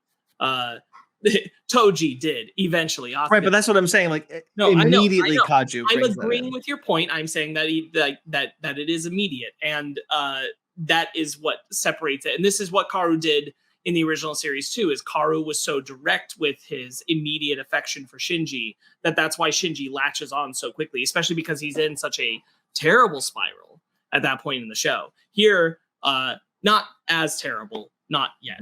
Mm-hmm. Yeah. Keyword being yet. I think before we get into the kind of the end of where Kaoru goes, like I think that like one of the things that all four of these films do very well, and specifically 2, 3, and 4, is taking the time to slow down. The pacing, look, this film is the shortest of them, but you honestly wouldn't know because of its slower pace than than some of them. And like that's not a bad thing. It doesn't slow the pace to its detriment. It slows it down so that we get what is essentially a romance blossom between these two characters. We allow ourselves to stay in that moment for as long as this film will let us. And I think that really helped in regards to like Ben mentioned like the film has more real estate than the series. That's not necessarily true. A series would have more real estate because of the amount of episodes that it would have. Collectively speaking, a show has more real estate than a movie. But the show, what this movie would allow to do, to have more consecutive real estate than a show would, because a show would have to be structured in a very specific way, whereas the movie wouldn't have to be structured in that same way. The moment can go on for a far longer. You know what I mean? Yeah. Mm-hmm. Also, one other thing about this movie that's actually scared me and was when because it freaked me out, because I was like, come on, Shinji, just because I was rooting for Shinji. I wanted Shinji to have some happiness. I was definitely on board with Kaoru being like, I'm going to make this kid happy. He's going to have happiness finally. Things are not going to suck. And when he's putting on his shirt, it's like, oh, this feels a little big. He sees Toji's name, and I instantly thought, God damn it. Mm-hmm. Not again. They fool you. Yeah, those son of bitches, they got me. Really, all it was the old guy. What's his name? Fusky. Fusky just raided a few lockers. Yeah, he's just like, oh, we need clothes for this kid. Close enough. Here's a question. Who works at Nerve? Who's building all this shit? It's just Fusky and Gendo. There's like, well, now it's all self-sufficient at this point. Yeah. At this point, yeah. Especially in 4, with the amount of shit they're building, like they got to have like some like god quarry somewhere building the shit for them. I want to highlight when they're playing the piano together. Kaoru asks Shinji what he wants. He says, I want to be better at the piano. And he's like, that's not real. What do you want? He said, well, I want to play the piano and have it sound good when I play it. He's like, okay, well, that takes practice. Do the repetition over and over again until it sounds in a way that you think is good. And that's just the cycle. Yeah. Do it until you get it right. I cannot. The piano sequences were some of the most engaging things I've ever seen. Certainly in these films. I have something to say about that. Being, yes. a piano player, and how it relates to the sort of story that they're trying to tell on a metaphorical level of, overcoming depression and navigating relationships and becoming an adult and all these really heavy themes. And I love that they tied it to the piano, because that's a metaphor that I feel I understand really, really well, because I spend all my time playing piano. And one of the things that I tell all my students when they're, to sort of prepare them for practicing, is I'll see a lot of students get frustrated because they'll try and play something and they can't. And it's this sort of disconnect that when you're confronted with something that you have to do, you are used to, on a subconscious level, being able to just send the signal from your brain to your body and to do the thing. We don't remember spending time as babies learning to walk. We don't remember the time spent learning language, right? We just can access that. So when we learn an instrument, we're essentially asking ourselves to start at square one like an infant to learn a language skill. So people get really frustrated, especially children, when they're trying to learn an instrument. And so the thing I have to teach them to help them overcome all that frustration is that there is no such thing as failure when you're practicing. You just do it again. It's a process of elimination where every failure that you make makes the picture clearer. So when you play something over and over again, you're going to make a bunch of mistakes and it's going to sound like garbage. I tell them, embrace it. It's going to sound bad, but you have to keep doing it. And, in how it relates to that cycle, it's like, okay, Shinji's doing this over and over again, learning these lessons and failing over and over again until he gets it right. Right. And it's just so perfectly stated through the use of piano that way. It's like it's such a brilliant metaphor. I mean, Anno must play. I imagine he's got to play something. I don't know. It's something that definitely hit me. I actually want to go back because I wasn't even paying attention. I was so transfixed by the scene itself and also by the fact that they got the sheet music right, which is so rare. But I wanted to see if they animated the fingers on the piano according to the keys that were corresponding to the sheet music playing on the screen, because that would be just an extra step. It would be pretty cool. I love that. Real quick, just like the animation for all these movies, whether it's like the 2D or 3D, all these movies look incredible. Like for real, like some of like the most detailed, like when people are wearing clothes, those clothes are always ruffling. If they're wearing like little bandanas or like the little things are fluffing in the air. Specifically, like when we're close up on people's eyes, their eyes are always moving. Rey specifically, there's so many close up of Rey's eyes. They're like mirroring End of Ava, where I'm like, this, like her eye, like the details in her eyes are shaking. Like it's these are such beautiful movies. Even when it gets to the stuff that's not as, it doesn't look as good, I still find it, like, I just love looking at all these movies. I agree. You mentioned Rey. I once again really like Rey's arc in this, but it's a different Rey. I like this Rey a lot. Miss Lookalike. Yeah. I really enjoy how Shinji kind of initially can't understand that it's not the same Rey. Because he's never been let in on that. Right. He doesn't have that insight that he did in the show that Rey was a bunch of clones. So like this Rey being different doesn't quite compute with him until it kind of starts to, and then he starts to be like, okay, well maybe I can pull out the Rey I know, and by giving her this the is things like Rey living in like a cardboard box, doesn't read books, Rey, right? Yeah. That's what a bummer. Well, in a way, it kind of goes back to that whole theme of, in order for Shinji to get along with this new Rey, he has to just accept the relationship at face value and not put expectations on it. That's like one of the last lessons he learns in that vein, is he had put all this work into this relationship with Rey. And then 14 years passes, it's a different person now. And it's the last time he has to confront having expectations in a relationship, because even after you get to know somebody, you still can't have expectations in a relationship. You still have to treat it moment to moment. That's a good note on it. I think it's also Shinji's refusal to accept his failure. And like also the fact that like everything that happened to the world, at least I saved Rei. No, I didn't. And so like all of that is having to, that is his overarching lesson for this one, is having to accept I failed at something. Right. And in the, going from this into the next one will be, I have to accept losing somebody. And what's really great, real quickly, Ryan, is that kind of bouncing off of that, Sparks, is the idea that like, because Rei's arc was so good in the first two, the audience is also kind of heartbroken that this isn't the same Rei. Like we're cued into that idea that we because we have the show knowledge, but the idea of like, oh no, I've lost that Rei. Right, because for the first time as an audience, we're going, oh my God, they're developing Rei. She's getting a story. She's not just going to be a puppet. And then like you have to lose that. You go through that with Shinji, essentially. Yeah. Sorry, Ryan, you were saying. I was going to say it definitely wasn't super important, so I'll get back to it. Okay. The Fuyutsuki.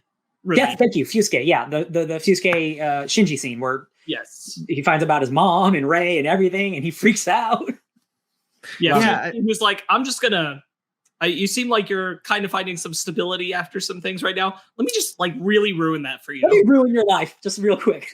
It's like, hey, you're Ava? Yeah, it was your mom the entire time. Have fun with that knowledge. What I kind of think is so interesting about like the Ava, the mom dying, having built the basically like, working on the Ava project and building and building all that and then disappearing within the Ava, is that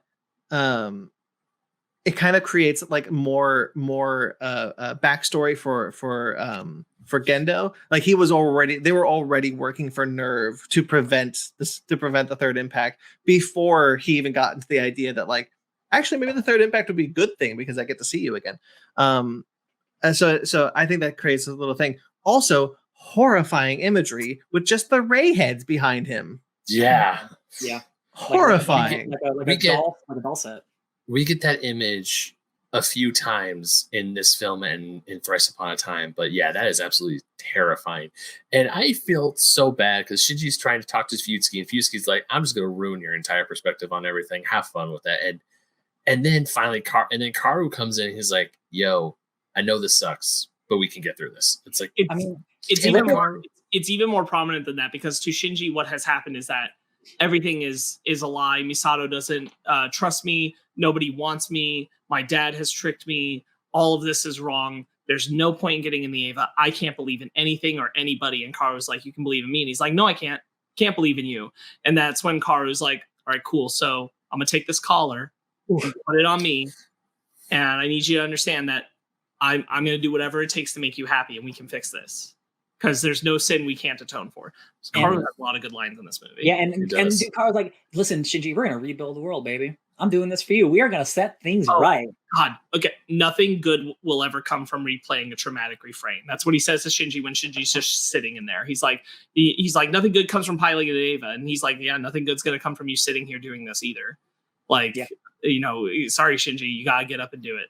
And the thing is, Karu believed that together they could rebuild the world the way it was. Karu believed that if Shinji helped him get into the 13th Ava, that they would be able to do this. Right. And I believe 100% that Karu did not have any malicious goal. No. He kind of looked at it like going like, you and me can do anything together. Look at the beautiful music we made. We can rebuild the world the same way. And Gendo is the one, and Gendo tricked Karu. Yes. And I think that creates a really tragic story for Karu in that way. The whole thing is tragic because it is Karu thinking like, I think this is the time, Shinji. I think we've got it this time. You're here with me. You're listening to me. You believe in me. We've shared this stuff with each other. I think we've got it this time, Shinji. Like, we can go do this together. And then they get there and he's like, no, something's wrong. And Shinji can't let go. Even with Karu saying like, Shinji, don't do this. He can't let go of like, this is the way I fix it. This is the way I fix my failure. Yeah. Yeah. He's so obsessed with that he cannot drop it. He can't turn back. Like, it took him this hard and to get this far. Right. And he's at the point where he thinks he can fix it. There's no way he's going to turn back, even if people are now telling him not to. Right. Like, he's got to go through with it, because it's like, then what has all this been for if I'm not going to do the thing, right? But you cannot redo. You cannot redo. I can't believe you just did that. You cannot redo, Jeremy. I really like the whole thing of like, and like this is also the kind of the first sense that we look at the near third impact as having been a lot bigger than we were cued in to believe, because Lilith has moved and the unit is there. But like the spears being there and Karu going like, why are they in that configuration? Mm-hmm. This isn't right. We need to turn back. And he kind of has this moment where he realizes that like, oh, this is it. Gendo won. Yeah, right.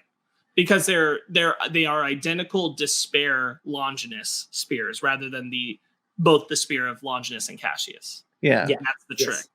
And so we don't know which one we're supposed to take, which one we're supposed to do. And so like he has this moment where he's looking at that going, and that's why I think that's why he also kind of looks at Shinji when he knows that the collar is going to explode. He looks at him like, I'm sorry. I know what I got to do now. I really thought we could do this. Yeah. And then he gets attacked by the lady homies. They're coming to stop him. Mari and Asuka. Shinji goes real hard to get the things done. And importantly, at this point, Shinji says she's not even the real Rei Ayanami. Mm-hmm. And Rei, the Miss lookalike, hears that. That's rough. Which like, I'm not Rei? Yeah. Because importantly, based off that, she makes the decision later to eject herself out of the unit and allow them to destroy the core of the vessel of atoms. Yeah. So Shinji. Oh yeah. So Shinji and Kaoru are in a dual plug Eva. Very cool. Is this the one where the arms extend out? Yeah. Man, when they're like in their spots, you don't know their arms, and then they become Grievous arms. I'm like, yeah. Unit 13. What's Unit really 13, yeah. What I thought was interesting, what I think some of the kind of like the lore interesting that I really like, those questions, going back to those questions that this movie keeps wanting me to ask. Like, Sile is implied, the people in Sile are implied to just be those slabs. Like there's nobody like communicating with them, because when they turn off the thing, you see like brain, like you see the last thing that is like a brain disappearing. And that's a new idea. New idea. Because in the show, we saw one of the voices as a person who gets in the end of Ava, he gets turned into the LCL as well. Yeah. So that's a new idea for this, which is neat. It gives them a more reason to want to do human instrumentality, because they're just brains in a jar. Yeah, he isn't even like Sile didn't want human instrumentality like Gendo did in the show. Like Sile, not in the same way. Like Sile was when Gendo took it over. Like Sile was like, "How dare you betray me?" But in this, they're kind of like aligned before Gendo is like, "Okay, well you're gone now, and now I'm going to take over." Well, they explicitly say it in 4, but like. Gendo's instrumentality is different than Zayla's. He wants it to challenge God. They want it so humans can stop suffering. Right. Yeah, his is ulterior, destroy power mode. Right. It's the I kind of wrote that down, where it's like the Sile's plan was to replace the angels and take their seat in front of God. Gendo's plan was to overthrow God. The really simplistic and consistent one between the show, even the rebuilds, is that Sele wanted all humans to be merged to one existence. Gendo does not want that. Gendo does not like other people. He doesn't want to be merged to them. He just wants Yui. Mm-hmm. Yeah. That's all he gives a shit about. But what he doesn't understand is that Yui is not in the unity of what they're doing. Nope. He's in a rope. She's in a robot. Let's see. This is the first time we hear Yui's name, this film. Oh, Yui? We hadn't heard it in the first 2 films. We'd seen her, but we hadn't heard the name. Doesn't Fusky say her name in 2, or am I wrong? Either way, you're right. We do hear her name a lot more. I clocked it because Fusky says it in 3. Yeah, I was really curious what happened. Also shows Shinji a picture, and in that picture we also see Mari standing next to Yui. Yep. So Shinji doesn't really clock that at all. I mean, I didn't clock it at all until later on. I mean, in the 4th film, when we saw during the Gendo scene. The pencil flashbacks. Yeah, the pencil flashbacks. I didn't clock. I'm like, wait a minute. And then, it all makes sense. Curse of the Avas. Curse of the Avas. I was going to say something about something. Damn well, the fourth impact's about to happen. Before Karu's head explodes, what he says is, "It's not your fault, Shinji. You need to find a place to rest that you can call your own. The ties that bind you will show you the way. Please don't be sad. We'll meet again." Of course they will. So, Karu kind of hoping that Shinji can figure it out this time, but he's also prepared for we might do this loop again. I'll see you in 10 years with a reboot. Yeah. Like I want you to find that happiness, but I guess I failed to give it to you. Yeah. Maybe next time. Yeah. Karu, his head exploding. It's not just head explosion. Like they turn it into like a piece of art where it's like, damn, Shinji just watched his boyfriend's head explode. And I really love how that's animated, because like you see like Shinji reaches out because he forgets that there's a wall between the two of them, and he's trying to break through that wall. And I really love how it's animated, how you can see the background essentially, but you also see him flattened up against it. Like he desperately is trying to reach for Kaoru, knowing what's going to happen. It's tragic. Yeah. Mm-hmm. Kaoru's death looks really peaceful too. It does. Just like a little pop. I would like my head to explode that way. He's got such a nice warm smile. But it's okay. Really calm down now. It's really traumatizing for Shinji to see it happen this way, and because of just how bloody and messy and awful it is. And Shinji can't deal. No, it's the worst thing that could happen to him. Yeah. Okay, I think I'm good. Should we move on to 4? Importantly, Mari is the person who comes down and ejects Shinji. Man up, save the princess, learn a thing or two about life while you're at it. Otherwise, Shinji would have been sucked in, but she pulls him out. And they are able to avert the impact because of what Kaoru does. And the fourth impact summons the Black Moon from the Earth. Right. Yeah. Really just awesome imagery of just this giant thing. And we don't even know what the Black Moon is, but it doesn't really matter. This is part of the fourth impact, and beautiful. We have seen the Black Moon. All I know is End of Eva. It just is more like a moon, but Lilith Ray pulls it up out of the earth. Right. Yeah, it was really weird when Green's Clearwater Revival came out and started playing the Bad Moon Rising out of nowhere. Yeah. All right, 4th movie. No, I have one more note. Sorry. Yes. Asuka. Importantly, Asuka was going to walk away from Shinji because she's so frustrated with what he's doing, who he is, and how he's being just curled up in the fetal position. But she stops and turns back and pulls him out. That's her choosing to change how she's going to handle this moment, rather than abandoning Shinji. It's just the three of them walking in the desert. That's the movie. Road trip. Beep. And then we get Bad Moon Rising starts playing as they start. And then we get next time on Ava. Definitely, all that stuff's happening. 9 years later. I think it, for the most part, it was at least all it is Mari and Asuka's Ava units fighting a bunch of other things. Isn't it like the 2 merged Ava things? No. It's just them fighting a bunch of like a crowd of things, and that's it. I could have swore there was a shot where there's like the pink and red merged Ava, like the Superman Batman robot. There was that was in like the next time on Ava, and which one? For this one? For the third one. Yeah. They're just making shit up because they were. We did not see a combined robot. That's all I'm saying. That would have been really cool. I remember Brandon texted me because he texted me making sure I watched the third Ava film, and I was like, "Yeah, dude, that talk about a departure." He was like, "I know." It's like the second one's like, "Hey, next time on Ava, you watch Ava." Nope. Well, what I specifically said was was when I really like how the second film is like, here's what the next movie's about, and the third film is like, fuck that. All right, number 4. Evangelion 3.0 plus 1.01 Thrice Upon a Time. 1.0.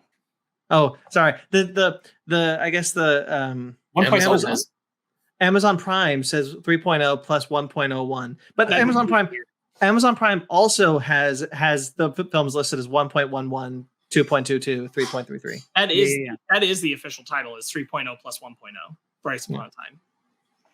Anyway, you'll be able to talk about these films. I can't even call them by name. It's too many numbers. So the first thing I want to say about this one is I have to use the restroom. Yeah, go ahead. There are certain shots that really reminded me of Studio Ghibli. Okay, I was getting that vibe too, actually, weirdly enough. All the stuff in the town. Because Jeremy, Hideaki Anno is friends with people at Studio Ghibli. People from Studio Ghibli helped work on this movie for these exact sequences to make it feel more like a Ghibli village scene. So that's why they were playing. That's why it feels so magical. Not that he couldn't do that on his own, but like some of the people came over like, hey, this looks great. Let me give you some zest to how to give it that rich Ghibli feel. Like, oh, it's a real magical village. Like, I definitely felt that. I definitely felt that once I learned that.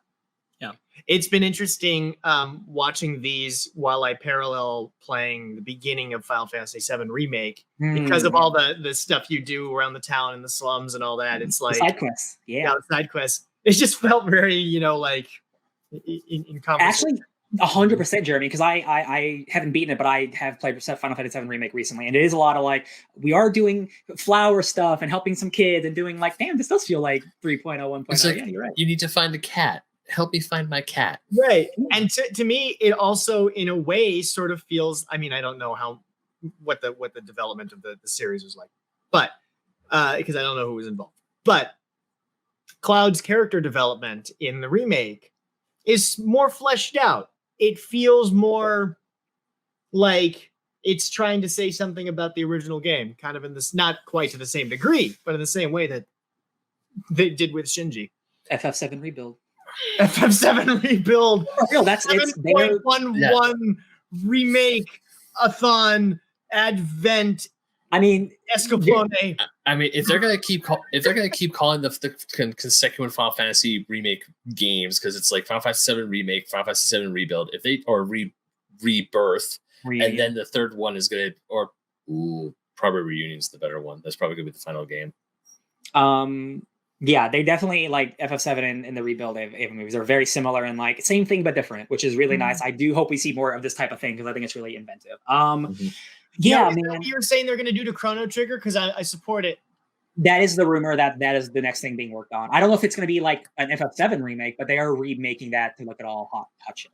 Oh God, yeah, I hope that becomes true. I hope that is true. Before we talk about the whole people online, this movie is incredibly divisive. 3 and 4 specifically are incredibly divisive because I think people want Ava to be something, and then it turns into something else. And I get it.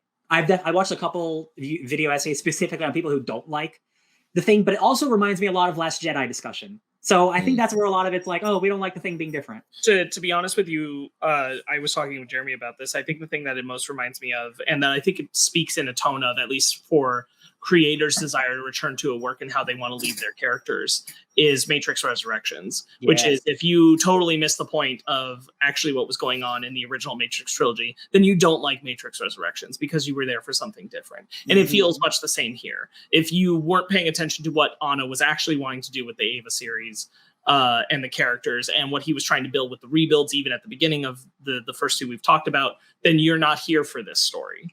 I don't know if I've ever, specifically with 4, the last movie, I don't know if I've ever watched such a personal piece of big blockbuster art in my life. Because this is specific, especially the end of this movie, is straight up just Anno talking to the audience, showing them where he used to live. Like, just talking about the show and like the name. I'm like, I don't think I've ever watched something so personal. It's like the Avengers had like an auteur behind it. You know what I mean? Like it's such a beautiful piece of work that it's allowed to be so big, but also so small, like I talked about earlier. Right. Yeah, I agree. I think it is hard to parse, and there's a lot here. And because it is a personal work, a lot of people just don't want that. Yeah. I personally love this movie. I think it's a fantastic finale. I love everything. I love how all the character, we get so many great character beats and we get so many great character moments. I absolutely adore this film. Like I was saying earlier, 2 and 4 are, they, depending on what my mood is, they might change, because as of right now, 4 is my favorite of the films. Mm-hmm. To me, 4 is my absolute favorite. Don't get me wrong, I love the other 3. The other 3 are still great films. But as a whole, if 4 is like, that's that nice little, the cherry on top, that makes everything cohesive and makes everything worth it. It's so meaty. There's a lot of lot. Like the first half of the movie is like pure character, and then the last half is like so much action, but also character stuff. Yeah. Like we were talking about. Sparks was talking about the action, or someone was talking about the action in the opening action scene where they go to Paris, and you see the entire city is red, and you see all this destruction, and then. I love how Mari comes in and she's piloting her Ava, but she's like driving it. I love how she's using it like that. She's like, I gotta say, I specifically, Ryan, you posted that GIF. I'm not joking. That shot, that specific GIF, is my favorite shot in the entire franchise. I adore just the backing up and as the thing smashes into you, just the casualness of that. I am so in love with that shot. Yeah, I would watch that on loop. It's again talking about like unique Ava design.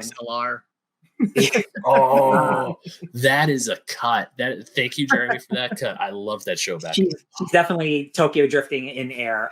It is a unique Ava design where it's like, yeah, you're using a steering wheel and you gotta turn to make your moves. And again, it doesn't like it's only in just the beginning action scene, so like they just throw it away, but like it's just incredibly unique. And we are getting to the point now, Sparks, where a lot of this movie is 3D animation, whole lot of it. And I will, while loving it, I will agree. While I totally love the way it looks, I do wish it looked a little better in some aspects. Just because, like the specific 3D animation they're using, definitely at the end, it does feel incredibly big, but also weightless. Yeah, it's the weightless factor for me. Like I like the designs of things. The designs are not the problem. The problem is like when these things come together, it feels much more like just banging the action figures together rather than like the thoughtfulness that was put into even the interactions earlier in the rebuilds, let alone the interactions in End of Ava and the Evangelion series, which has these super iconic, like every move is thought about, every interaction of a thing is thought about. And here, at a certain point, we're just crashing into a bunch of these things, and it's irrelevant of if it's 1 or if it's 12. It all has the same impact. It has no extra meat to it.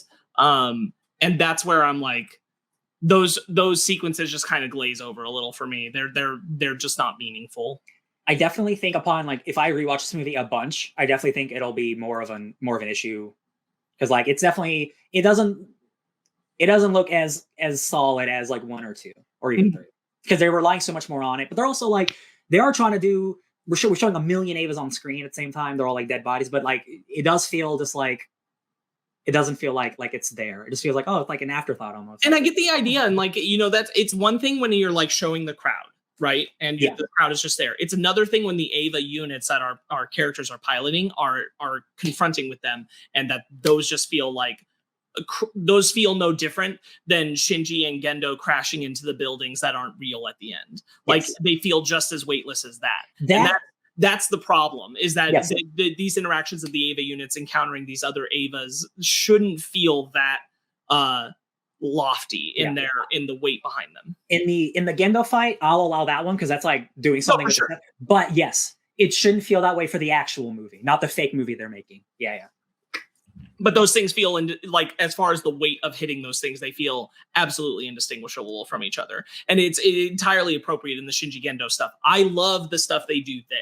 Yeah, that's different. But the stuff that we're talking about where, specifically it's Mari and Asuka coming down to get to the 13th unit and they're crashing through Ava after Ava that have the halos. And I'm like, I like the design of them. I like the idea that these are the Avas made out of the skulls we were stepping on at the end of 3. That all works for me. It's just the fact that like I hit 1, I hit 12. It makes no difference. The weight is the same. Yeah, exactly.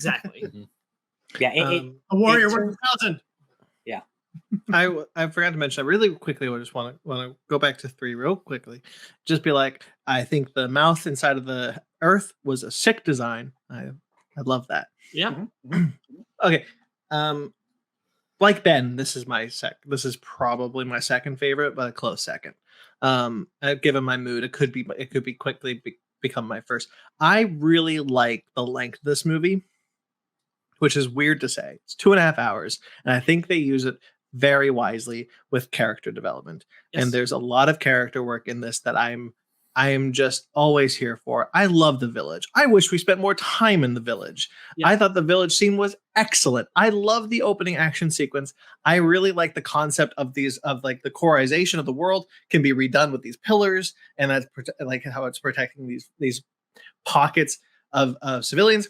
One of the things that I really like about that is it creates a kind of world builds in a way that Anno hasn't really done before. Like, okay, the world as we know it ended in the near third impact. There's people alive. Okay, well, what are those people doing? And then before we get to see it, and I really like that. I'm really glad we did that. Yes, you cannot imagine the sigh of relief I had when Toji showed up on screen. Actually, sounding age appropriate. Yeah, sounding age appropriate. True, very true. Yeah, but when he shows up, and I was just like, oh, thank God. And not only him, but you also get Kensuke, the reveal that the class rep and Toji are married and have kids. And the just class rep thing is so funny to me, because that is textbook definition. Like, you need to bring in what you know from the show, because that class rep had a line in these movies and barely anything else. And Also, and to have the payoff of the class rep and Toji being married is purely just for the show fans. it's very cute, and I like that, like, they don't say her name. It's like, yeah, remember the class rep who doesn't have a name? And I'm like, you guys are cute. Hikari. Hikari, yeah. Yeah, I really like the stuff. And then, like, we also get like great stuff with Asuka. Like, she's like, this isn't a place I'm living in, this is a place I'm protecting. Yes. And how we get it's in these scenes that we get the reveal that the children are called Mock Lilin. Which I really like that idea, that concept. That is one of those morsels that I'm just like, I need to go to YouTube, I need to go to the wiki, I need to go places to consume more about this kind of lore. That's the kind of thing I love. What is a Mock Lilin? It's these kids. So Shinji is back to end of Evangelion mode. Not talking, not eating, just the most depressed, can't do anything.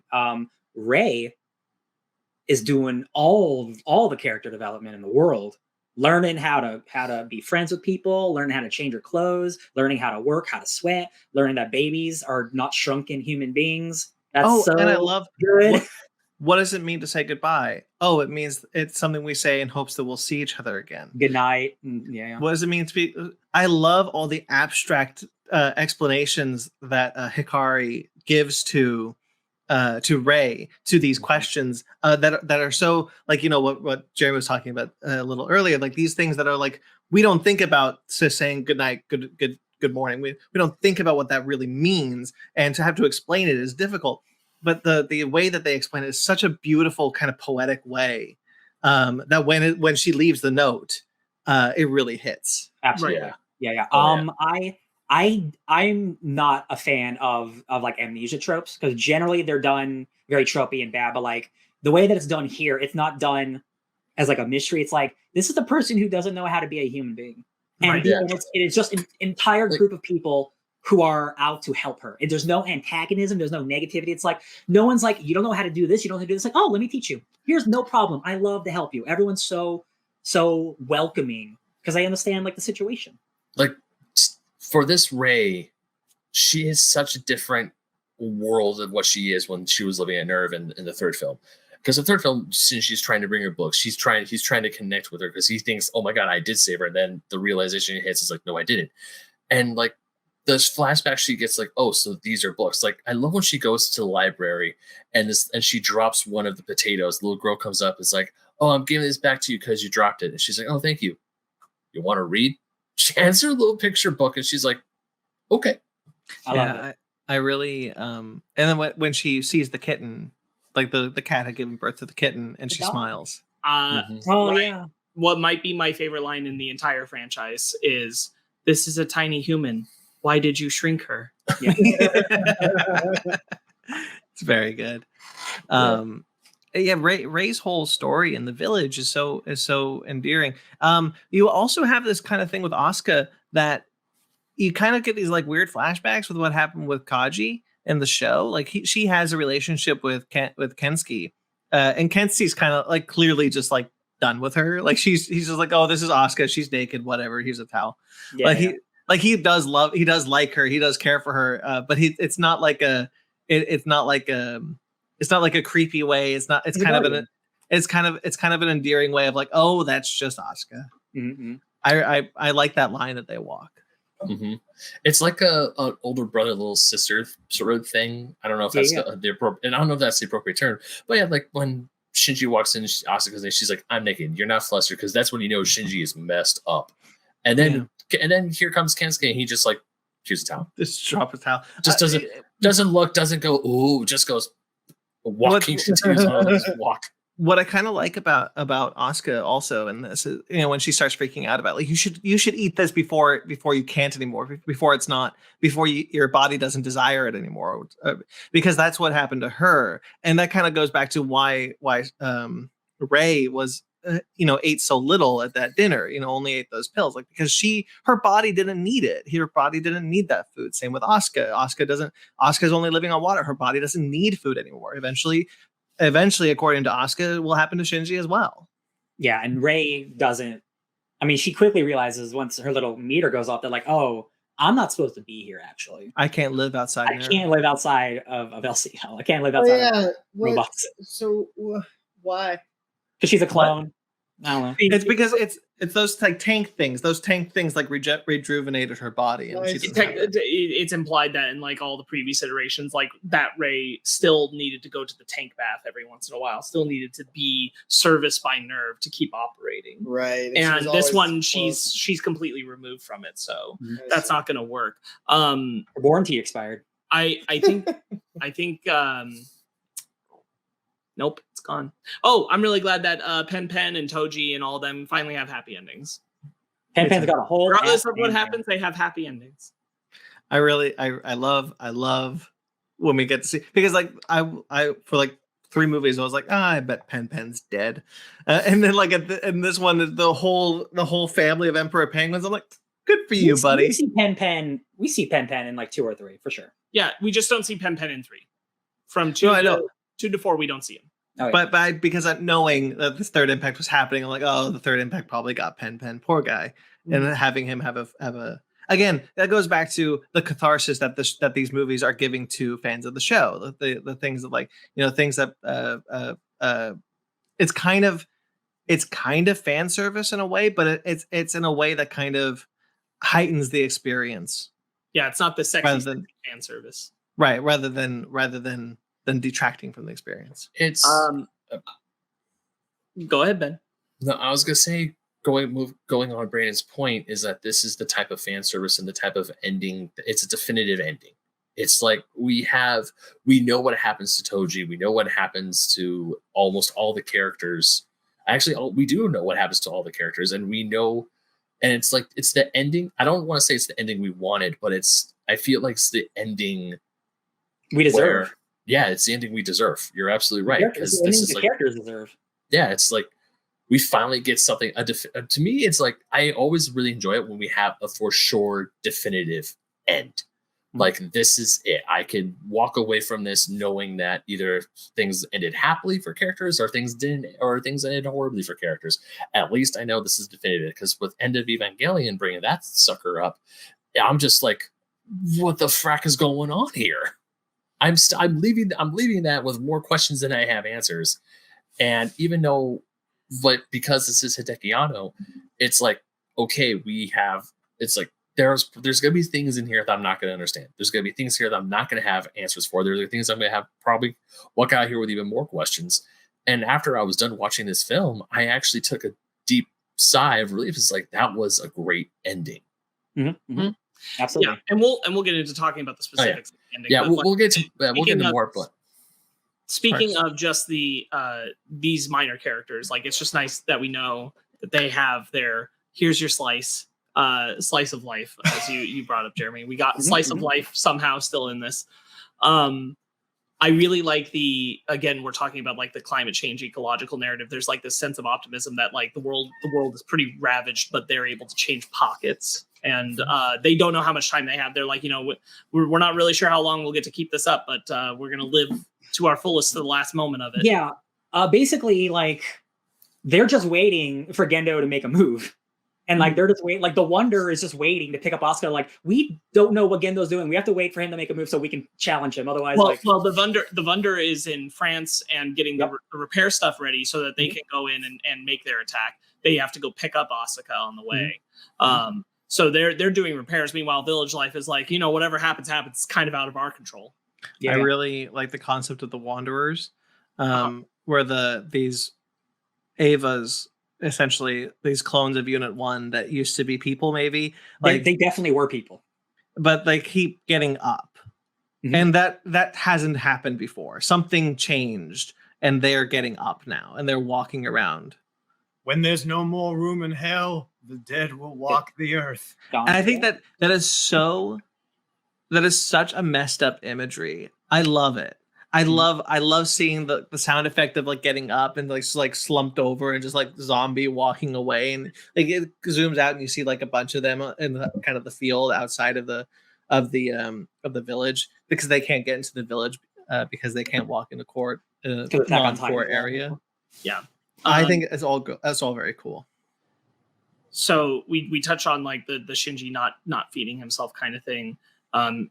He gets brought food and he eventually does give in and eats it. And even though Sexu, when he's crying as he does it. And I do think that that's a very good representation of like the what Shinji seems to be expressing is I'm such a failure. I couldn't even kill myself with starvation. I failed. Yeah, he's defeated. Yeah. By not being strong enough to not eat the food. So eating it is a defeat. Yeah. Yeah. Rough. That's really real. It feels like a more potent, sincere, I don't want to say authentic, but we'll just stick with the first two, view of this kind of like deep depression than what we were getting in like End of Eva, where he's just kind of, just despondent. There's an active act of pushing away, and in this case it's pushing away food that he is doing rather than just sitting doing nothing. He is actively choosing this absence. And I think Asuka, it's rough to watch her like try and cram the food in his face, but it's coming from a place of like, Asuka doesn't have the tools or the means to like pull Shinji out of this, but cares. She's not soft enough to be the person that she needs, but like she will still help him however she knows how to, and that's shoving food in his mouth. Right. She just doesn't have that capability. She doesn't have the tool set. She's not there to fix Shinji, and she's 15 years beyond that. She also makes a interesting note. We brought it up earlier. The like Mock Lilin, they have ineffective emotions. Like they are not able to move past teenager emotions, regardless of how much they age, which also annoys her. She just can't emotionally grow. Yeah. Not to the full extent of what she should be able to. She even says like, I'm an adult now, but like clearly she's not.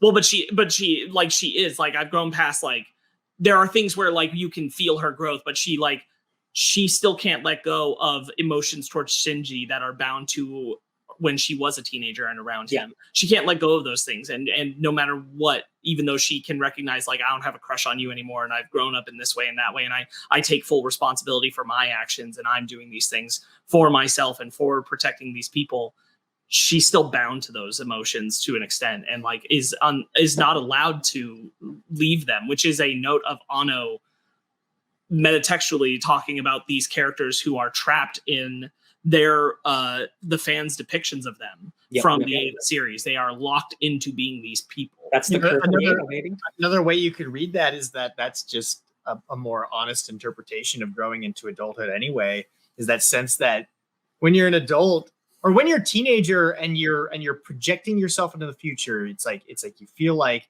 you're climbing along, aging, and at some point you'll reach this plateau where everything just kind of like evens out, and it's like, oh, now I'm me. But like it never really comes. Like you're always climbing, you're always growing. Yeah. And so, here I am at 32, still like commenting on the fact all the time. It's like, man, I still feel like I'm 18. I still have like so many of those same mindsets and some of those same, emotions and feelings and perspectives. I've grown. I have a lot more perspective and maturity, but like it's still in me. It's still a part of me. Like the point in where I reached like some sort of like emotional sentience going through like puberty and whatnot.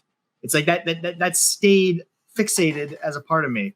And so like that feels like it could also be, commentary on that, because that's a lot of it is, coming of age story. So right.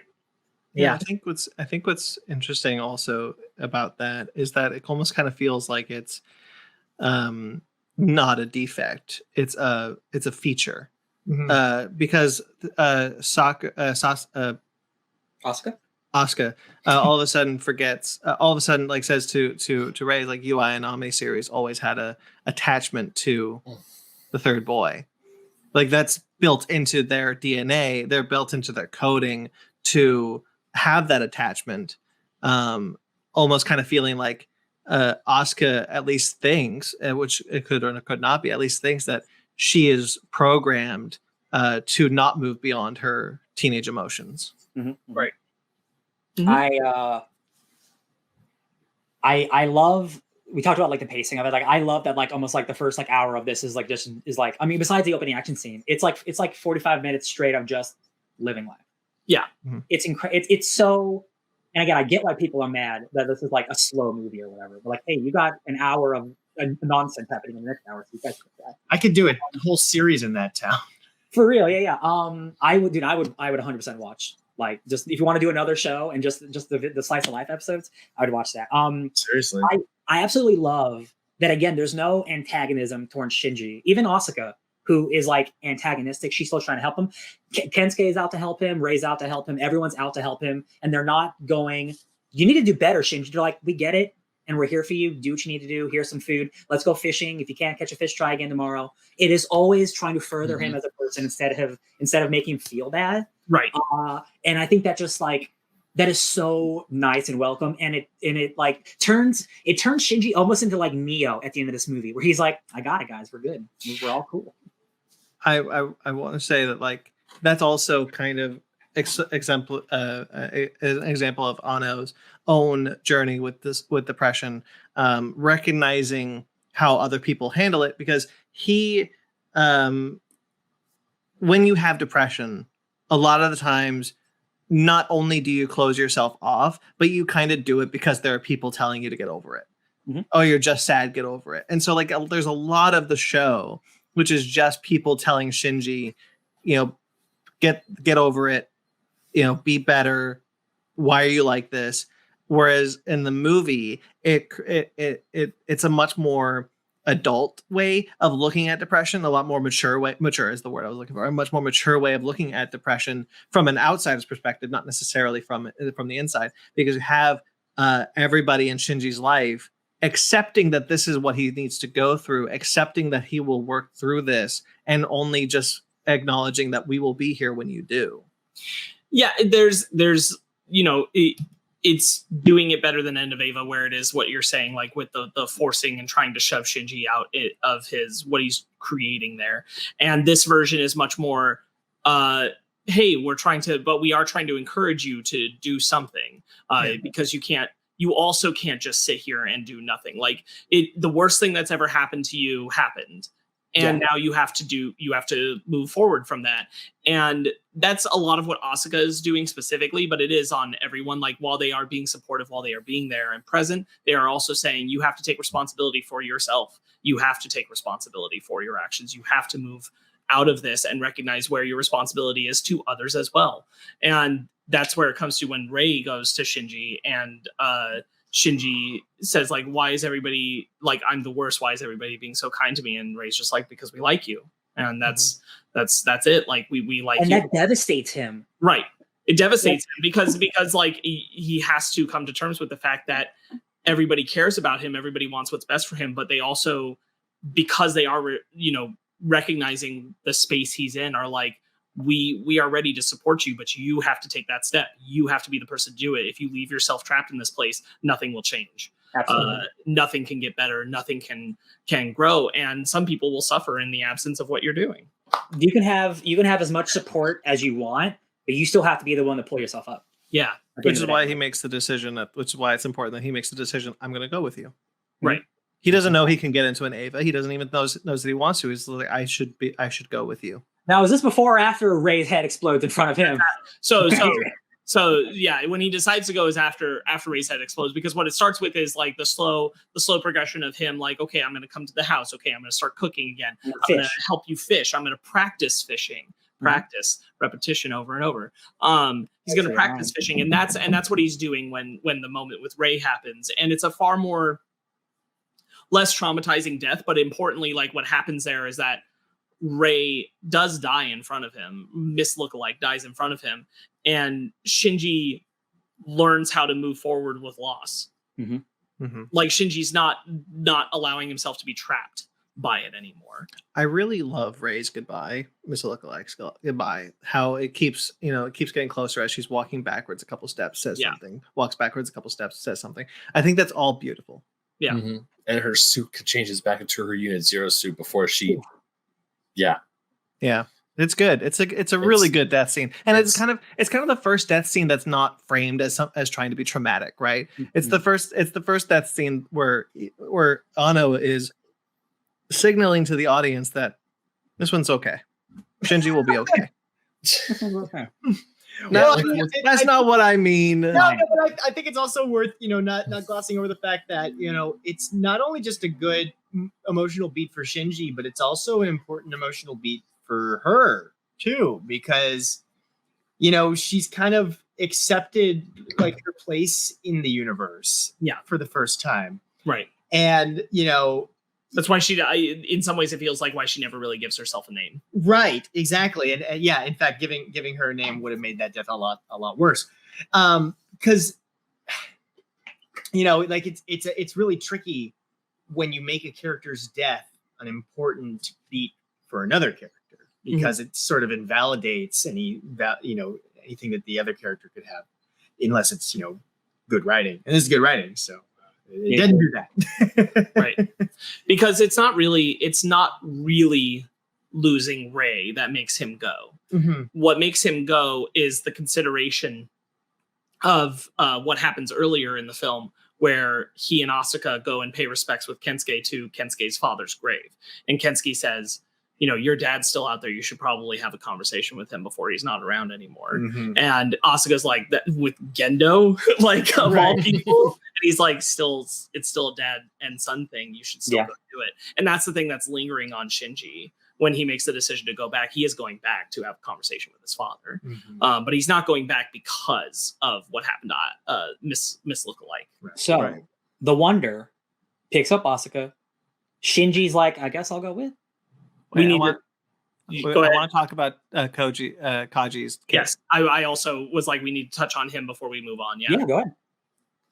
Well, I really so real quickly leading up to that area is I really like seeing the corization of the world. I think it's horrifying. There's the bit where like you see just like the hands in the ground, just reaching up from the ground is some truly horrifying imagery. Kaji.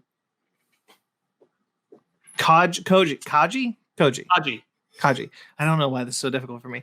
The reveal of his kid is very interesting to me. The idea that like he doesn't know who his parents are, or he knows who his dad is, but he doesn't know who his mom is. Yeah, he knows his dad was Kaji because that name is left with him, and he knows he passed away. His name is Ryoji Kaji. Yeah, and so like his he doesn't know his mom is, and it helps, and it kind of informs Misato's arc throughout these two films of like, I was a mother figure to Shinji. He destroyed the world. He almost destroyed the world. I can't do this again. It's not so even. Sorry, go ahead. She believes it will be safer for this kid to be away from her and not know that is who his mother is.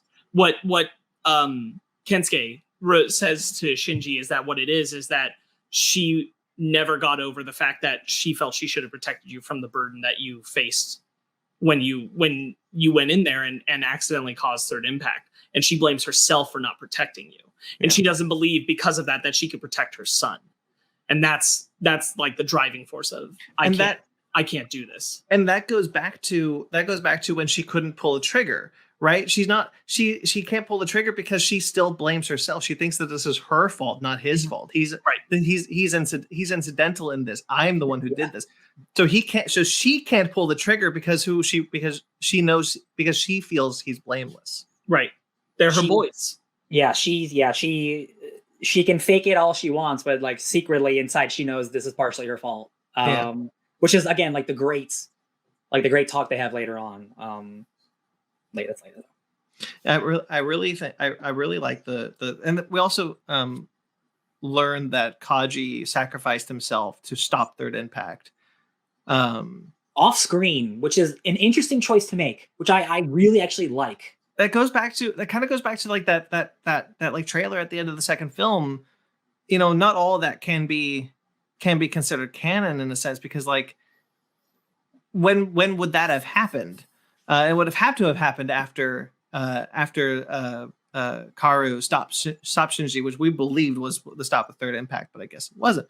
I really kind of like the tragicness of Koji's sacrifice, and have that be like Misato not only lost Shinji but then lost Kaji to something that she believed was her fault. Yeah, absolutely. And it's an interesting choice to do it like off screen, and then like in a sequel movie, like a movie later of like, this is what actually helped stop the end of the world. Like Shinji was there, but like Kaji actually, he was the one who really stopped it. I'm like, well, because I believe like, again, like if everything that we saw, like Karu descending and Mach 6 and all that did happen, Third Impact did get triggered again. And that's when Lilith comes off the cross and everything, because that's not what happens before Karu stops Shinji. Yeah. And all of that happens. And that's when Kaji gets Villa started and gets them out of there, and he ends whatever was about to start there, and gets the Mach 6 up there with the spears. Yeah. What a nice guy. And Nerve is on the go. Nerve is ready to go with their Black Moon. Antarctica, to the side of the second impact. Yeah, I really like the inclusion. That's kind of the last thing I want to say about Ryoji Kaji is I really liked it. I really liked the inclusion there. That picture helps Misato's sacrifice later, which we'll talk about. It's really smart, and like Kensuke knew what he was doing. Yeah. And he's like, hey, I'm going to go introduce you to someone for no reason at all. Don't think about it too hard. Okay. And then he's like, wait a minute. Misato? Son? Wait, what? Like, he knew what he was doing. He's a smart guy. Yeah, because he tells, I think importantly, what he was trying to do is, I think he understood that on some level, Shinji felt like Misato had abandoned him. Yeah. And he's explaining, like, Misato feels like she failed you. Yeah. And that's an important change. And one of the things that Shinji's more prepared to face her again, knowing that and having that knowledge and knowing her son. Absolutely. So the Wonder picks up Asuka, picks up Shinji. Shinji's like, I want to go help. I'm gonna help save the day. And they head off to Antarctica, or does a bunch of nonsense happens for the next 30 minutes. We get the conversation from the crew about why they wear their blue bandanas. It's because they want to return the world to looking that color. I think that's really cool. And how it started as a form of rebellion within Nerve. Yes. I really like the analogy that the pink hair girl, whose name I don't know whatsoever, makes about Shinji can't be any better. Like I don't agree with it, but I do think it's a good analogy of the piss being turned into water. Like it'll never be pure. You can't. It'll be real water. Yeah. I also really like her inclusion of like her entire family was killed during the third impact, during the near third impact, the N3B. The N3I or whatever. And she firmly blames Shinji for this. And a few people do. You get that impression that there's a lot of mixed feelings, like whether Shinji intended it or not. Shinji is the culprit of why they lost a lot of people. Yeah. So we got the Wonder heading to Antarctica. The Wonder was a ship that was stolen from Nerve. And it turns out they got their own ships too, and they're coming out of the white ocean. One of my favorite things is the ship to ship battles. I've said it before. I'm so into the ship to ship battles. It's not even funny.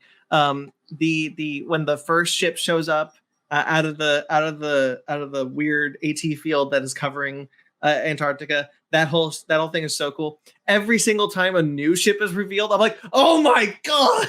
And I love that, like, the second ship shows up. Oh, they got a second ship. It's their third ship. They actually finished it. And it's like, yeah, sure did. That sucks for you guys, I guess. No, Oh, man. Like, What's really funny is just like just before, but the blueprints indicated a fourth ship was in development. Slam through the fourth ship slams through the thing. I'm like, yeah, okay, baby, you do this. It's like, well, found it. There it is. yeah, cool designs. And like that's the thing. Like I completely understand what you're saying, Sparks, about like the weightlessness of the CGI when it's just like slamming into just particle effects essentially. But like I was really into it when the Wunder is going through the kind of corridor going, because what was it? They weren't blessed, but they have like some sort of thing that can get into the Antarctica. But when they're going through the corridor and all the infinite Avas are flying through, and then the ship, the kind of two ships are there, and then she uses that to like spin the ship around. I was like, all of it. I heat that shit up. I was so into that. Yeah, They're like, we need a miracle. But so I was like, sure, let's get one. Who's saying, Sparks? I would be beating a point. I don't need to. It's purely in the like the collateral of, you covered it, particle effects. Jeremy, do you have any thoughts on where we're at this point? You okay? I like the part with robots. Great. Okay. A+. Guys, I think the show might be kind of deep. A little bit. I think it has some depth. A little bit. The reveal that Gendo has merged with the key of Nebuchadnezzar. That's the line. That's the line where it's the key of Nebuchadnezzar, and you've given up your immortality or whatever. And I'm just Your like, humanity. Your humanity. I'm just like, we're not going to learn anything about the Nebuchadnezzar. No, cool. We're just keep it going, Anno. And like, I love the look of it. His gaping face. Oh. I love when he picks up his brains and put it back. That's so good. I don't need this mortal flesh. I also love it because it is spiritually like the reversal. Ritsuko shoots Gendo this time. You get that moment, unlike Gendo shooting her. Of course, it doesn't kill him, but like it still happens. It's spiritually like, yeah, Ritsuko, yay. Yeah, no, the way that it plays out for her character is great because she's like, no. Yeah. Look, I'm not about this, Pop. I think I don't know if any character, like everybody has their improvements, but like, boy, Ritsuko is just like significantly a better person than she was in the original version. Well, she's a better person, but also we do lose a lot of the stuff with her mom, which gives her a lot of great character stuff. But she also doesn't have any gross Gendo shit in this movie, which is good. It's not even just that. She was never. There's only one instance in the rebuilds where she was ever like hiding stuff from Misato, and she didn't feel good about it. Mm-hmm. And it was the part where she knew that they were trying to push Rei and Shinji together, and she said, here, take these cards, so that he gives it to Rei, and she didn't even like that. And so like their friendship is stronger because she's not hiding shit from her. Yeah, she's not on Gendo's side a little bit. Yeah. No, yeah. And that's just a huge A+, because like she's actually like, she's not double speaking with Misato all the time. Mm-hmm. She's being real with her, especially in 3 and 4, obviously. Real quick, because we're getting into like the Gendo confrontation and battle stuff, just revisiting the scene of before Asuka and Mari take off, when Asuka is going in and saying like her last moments to Shinji, and she's like, I guess it's the end, so I'll say I had a crush on you, but I've grown past that now. And she's like, do you know why I wanted to punch you? And he's like, yeah, it was my indecision, it was my inability to act. And I just think that's a really great moment. And that's also where Mari, gets in close with Shinji again. She's like, ooh, you've grown up. She loves smelling. But more importantly is the Asuka and Shinji stuff. Mm-hmm. I really like Mari's voice actor for some reason. I really like how she says like she's Eiffel or Ville Puppy. Like she has just interesting decisions to just go into a weird accent every now and then. Mm-hmm. Yeah. Asuka and Mari's relationship is so fascinating to me. I do wish it was more overt, but I like the kind of like devotion that Mari has to Asuka, and Asuka clearly likes Mari on some level, but is also so detached from human emotions at this point. that she just doesn't let anything. She has her own AT field, right? She's like she won't let people get close to her. Yeah. So Mari does a Dragon Ball Z fusion and like combines with a bunch of different Evas. Yeah, she's eaten pieces of them. Yeah. And taking them in. Yeah. So good. Asuka lets the angel out. Is this the part where all hell breaks loose and she secretly got an angel in her eyeball? She's trying to stop the 13th unit from becoming the angel. That's before Gendo gets shot because he hasn't reappeared on the scene yet. And Asuka lets that angel out, and it turns out that that's exactly what Gendo wanted, and he's able to do what he wants, and he pulls her out to make her part of the double entry plug for the unit. And then by the way, I love, because I thought she actually did lose her eye, but then I forgot what there are parts where she's fighting in her Eva. You see a blue tint behind the eye patch. I'm like, well, so what's going on with her eye? She takes the eye patch off. Her eye is still there, but she then pulls that limiter plug out of her own eye. I was like, that's hardcore. An eyeball is there, but an angel, the ninth angel, was inside of it, and so they put the same containment thing that they used to clear and purify the ground for them to have the village. Was in her eyeball to keep the angel at bay, and so she's letting the ninth angel out. That's what I thought. I thought that was a really cool payoff too when her Eva was taken over by an angel. Like that actually had a negative side effect to the point where she herself could become an angel if she let it take her completely over. Unit 2 evolves into a pseudo evolved Eva angel hybrid like Shinji's unit in Evangelion. It looks super awesome. It's really beautiful. The animation is so insane. Like it's so they're doing like 2D animation, they're doing 3D animation. There's also like one point where it's like weird like vector graphics are happening and it looks like weird shit. Like there's so many different types of animation happening at once in this like last hour of the movie. It's like it's just impressive. They're doing so much shit. It's so cool. Even if again, like it doesn't look like the best, like they are doing so much in different styles of animation, combining them all. And I'm like, no wonder this movie took so long to make. And she gets grabbed by what she calls her original. So the original Shikinami. And I watched this with the subtitles. It says original Asuka. And like now that's just her from the show. That's just her like, hey, good job. You did great. Yeah, I mean it could be read like that, or it could be read like it's like what she was cloned from, because we know that through her kind of like her goodbye sequences, we know there's hundreds of Asuka Shikinamis. I'm not crazy about that, to be honest. It doesn't ruin anything, but like she didn't need to be like Rey. Like I also wonder if that's not real and that's something that she thinks, and that's why we see it in the ending narration, but it's not something that is actually tangible. We do get Gendo saying the Shikinami series, like the Ayanami series. Yeah, Gendo does confirm it. So like it's not a ruiner, but like I don't think it adds anything, to be honest. It's an interesting change. Because I don't think it adds or subtracts anything for me. I do find it kind of interesting. There is the read, like I don't want to take away anybody's read of this. There is the read that it could be the Asuka from the show kind of coming back there. It could be the read that it's the soul of the original Shikinami. I kind of feel like they could both be valid, but like notably, if it was the original from the original series, it would be Soryu.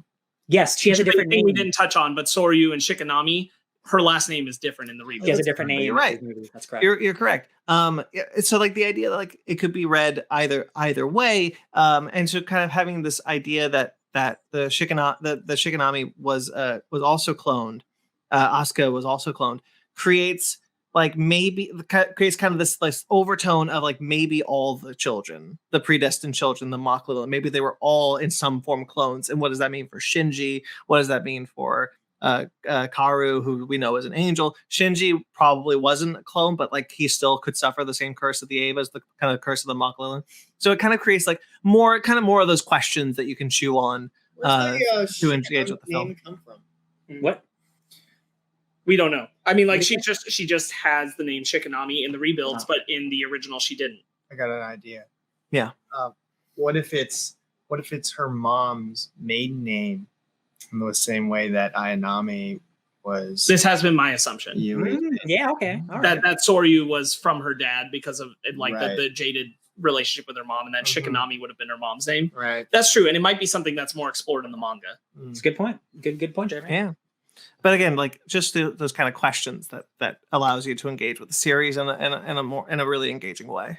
Right. It's one of those things, like we were saying earlier, where it's like the lore and the world building is inconsequential to what's being said, but they provide really interesting questions that you can keep asking and returning to and coming up with your own interpretation of the story on. Yeah. So yeah, Asuka turns into an angel. It was all according to plans. Finally, time. The gates of Guff are open. They got all the ships they need. All the ships have Atom on them, so the 4 atoms are opening up the 4th impact. Everything's going to hell. And they turn the Black Moon into 2 new spears. The Spear of Hope and the Spear of what was the other one? Despair? No, those are not new spears. Who are the new spears? The Black Moon creates 2 new spears because he wanted the spears to rewrite the world. No. Gendo has the Spear of Longinus. Yes. Shinji creates the Spear of Hope, and then the Black Moon has created a 3rd spear. No, that's not right because the 2 spears inside of Lilith are the spears that are being held by Unit 13 that open that.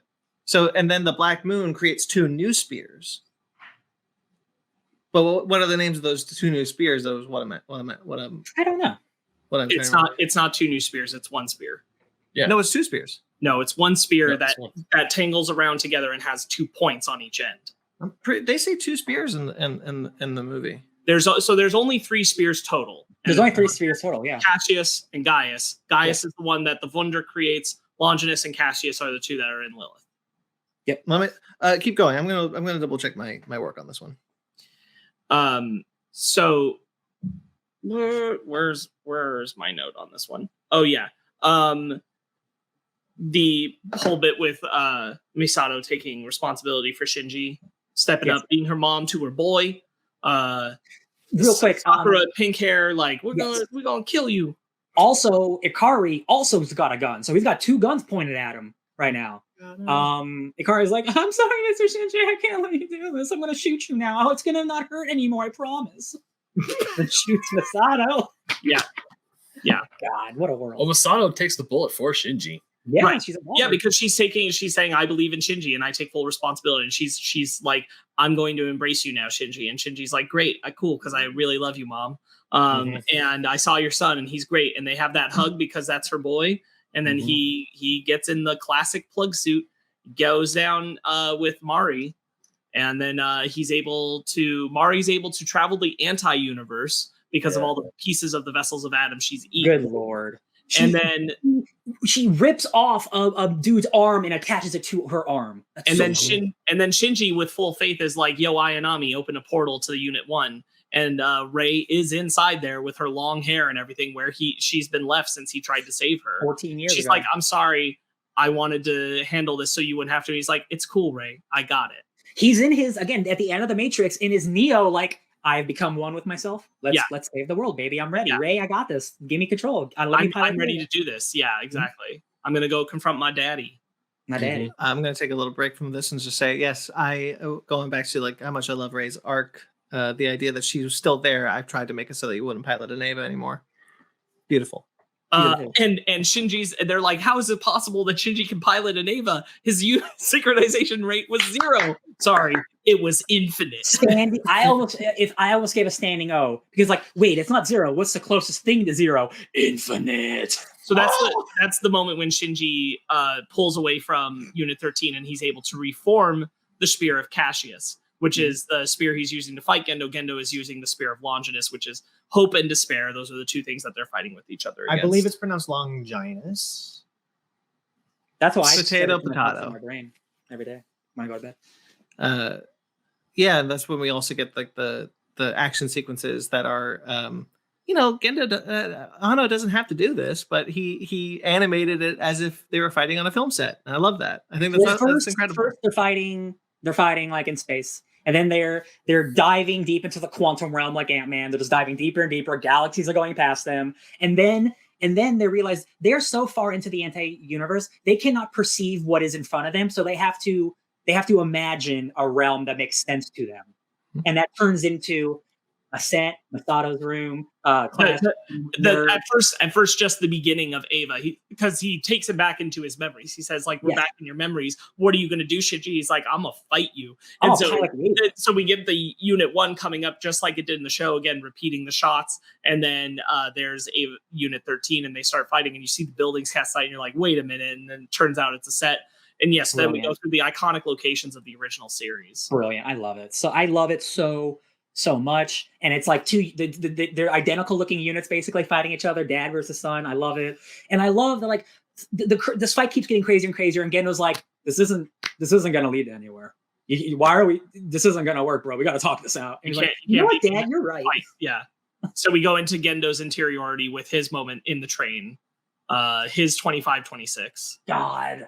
And this is all stuff that, like, if you watch the show, you can pick up on, like, he's doing this for Yui and all that stuff, but, like, actually seeing it, like, his whole life story, like, the hedgehog dilemma, like, he is so much like Shinji, and they don't even realize it. It's so beautiful that, like, again, this big cosmic battle is it ends up just a dad and a son talking to each other.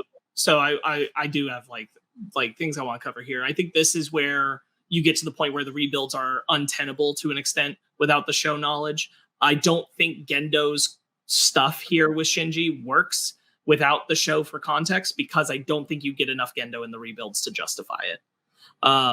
I think it only works with the full context history of things. It is paying off entirely on Gendo having been the thing that we never dealt with really in any context before now.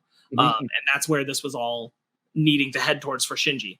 And I think, like, I like the black and white stuff and Gendo's speech and everything. I do find it,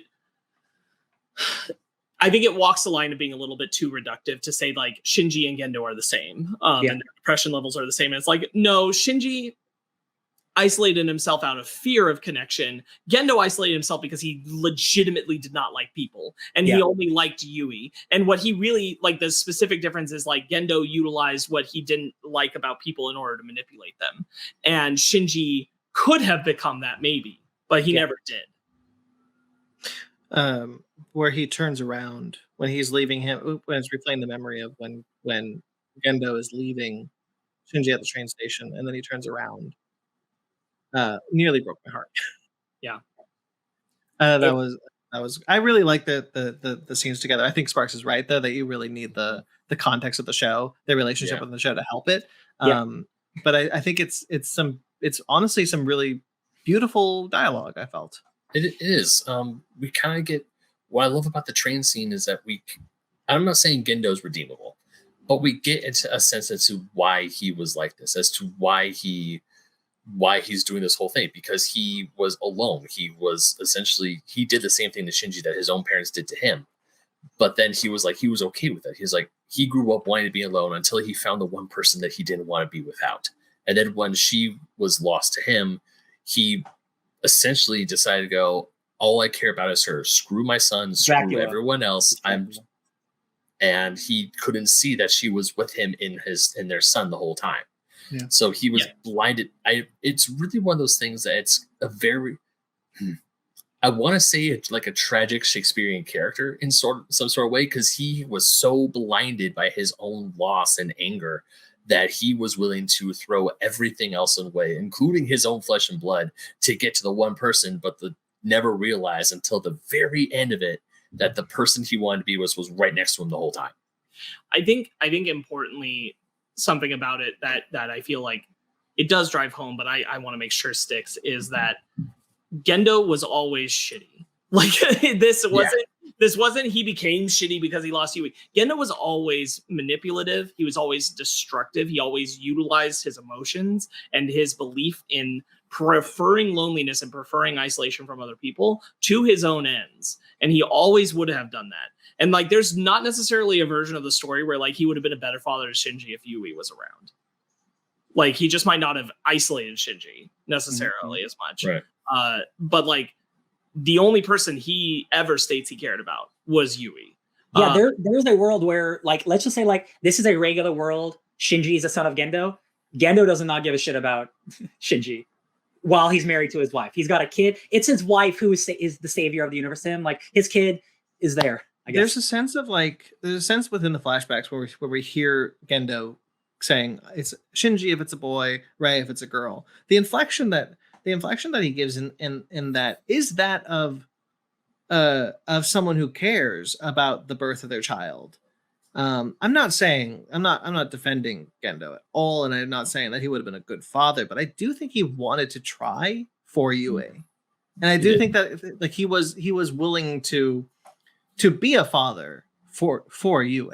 Maybe. I mean, like we can extrapolate that forever, but I think like a key thing is that Gendo was always a person who used other people around him. Mm-hmm. He always didn't really care for other people. That was always true. And that always would have spilled over in a toxic way on somebody. Doesn't go ahead, Jeremy. I was gonna say in a way that that sort of encapsulates the lesson that Shinji learns in the original series, right? Is that using relationships selfishly. Like, yes. And it's like that's even though like situationally their depression is different, the way that they deal with their depression is similar.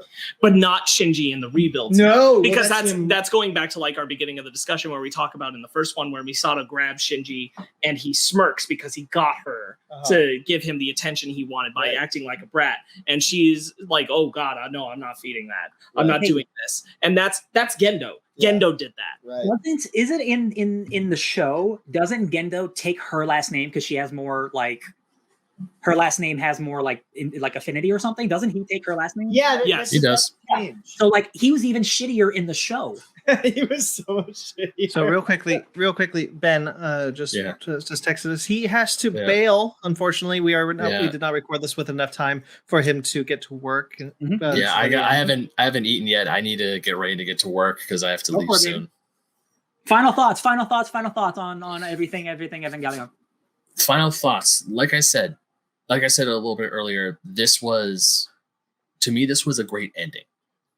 To me, this was the ending that this is the ending that Evangelion gave me this was the ending that I wanted the original show to give me with the end of Evangelion. I loved this ending. I absolutely because this was a happy ending. Shinji did something and he's living his life. He's nothing. Everything does not suck for him. He was able to fix it. He was able to do what he wanted. And every person had a cathartic ending. And really, I'm grateful for these rebuilds. I love how these rebuilds, they take what you remember and they still change it. And then halfway, it's like, all right, we're going to go in a completely different direction. We know we have something completely new to show you all. And I love it. I absolutely adore it. And I'm glad I saw the original show for more context. So I got picked up on the more subtle clues. But definitely, I enjoyed the rebuilds a whole lot more than I did the original show. Mm-hmm. Ben, we'll see you for the 300th. See you for 300, guys. Have a good day at work. Have a good day at work, sir. Bye, guys. Bye. Bye. All right. Now that poser's gone. Real quick, can we talk about the real stuff? Evangelion Imaginary, real quick. Yeah, Evangelion Friendship is Magic. Black Lilith. Black Lilith. All that stuff is the most meta of the last 20-30 minutes of this is so meta. It's it's insane. It's truly insane. I love it so much. I don't even know let's just go where we were talking about Gendo having to talk with the son.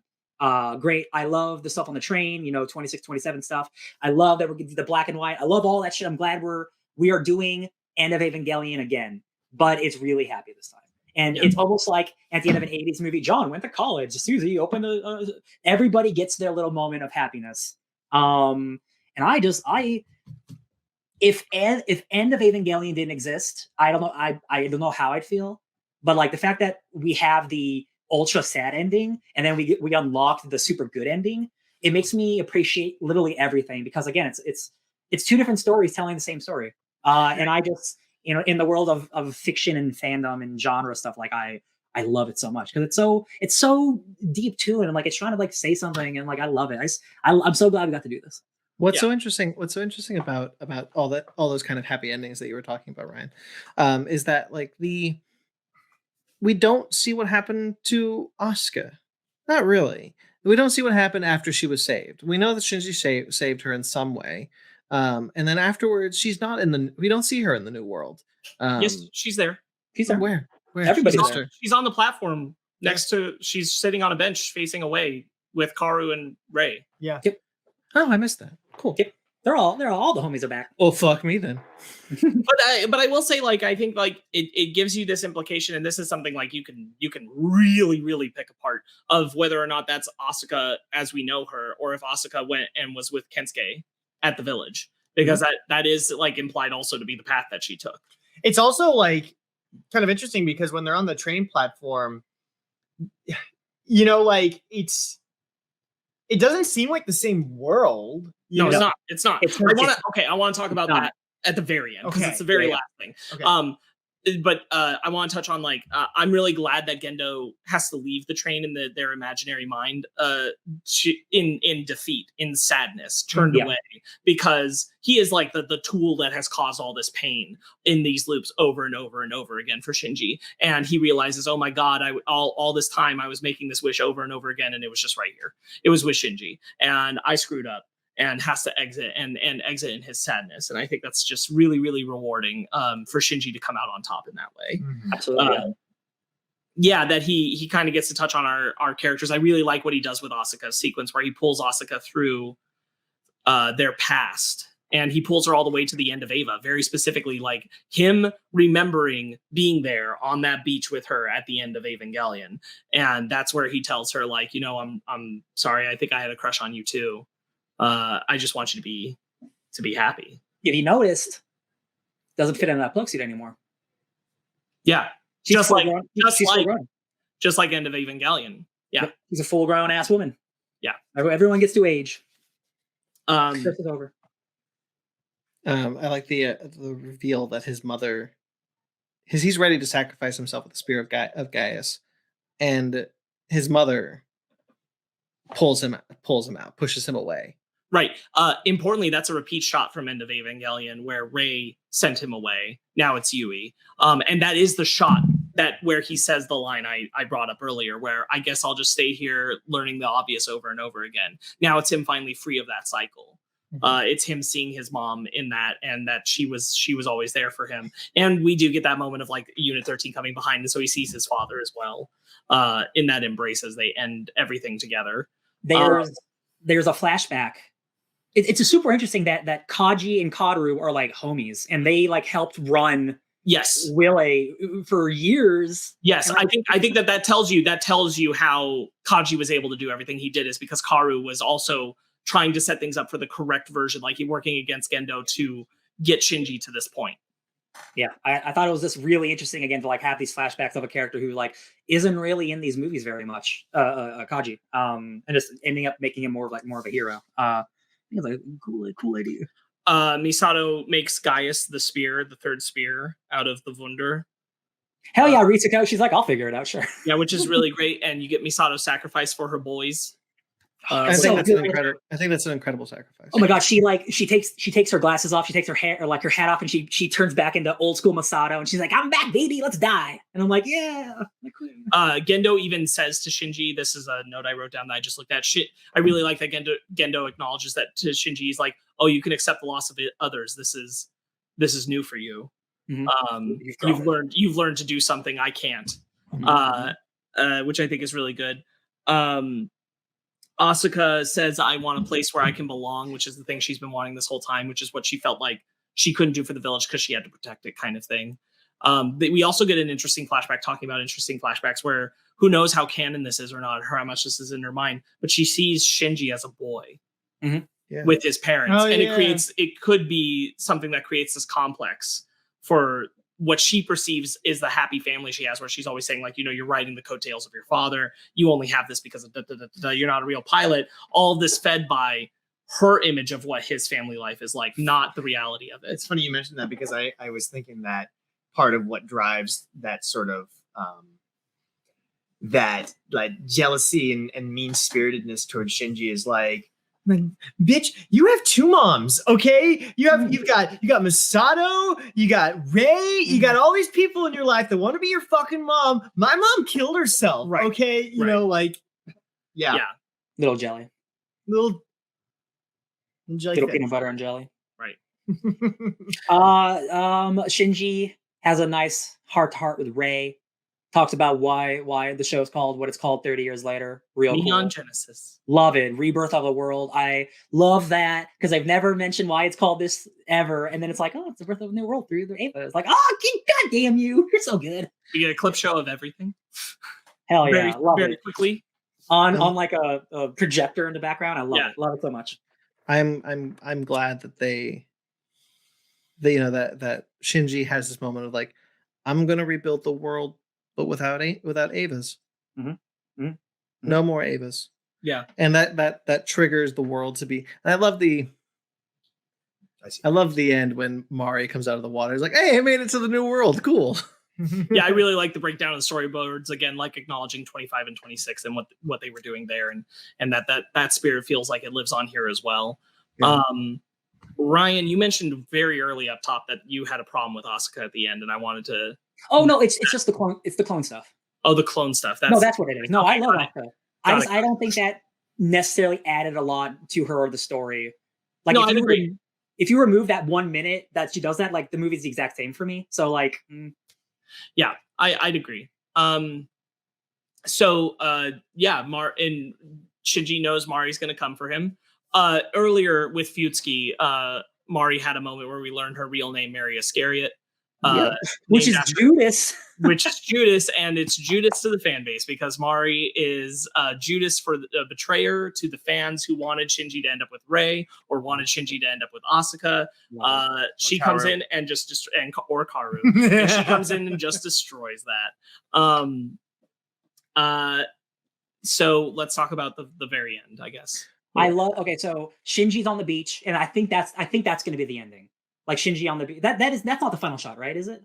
No.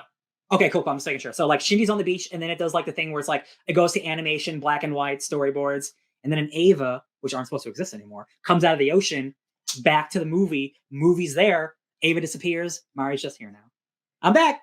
I like the idea that like Mari is kind of like sitting there like wherever this new universe is, Shinji has just arrived himself, and he's just like, I built this new universe. Now I'll just wait for Mari to get here. Mari said she'd come. She'll come. I believe that she'll come. And then she comes. She bursts through this new world. Like, hey, I did it. Look at what I could do.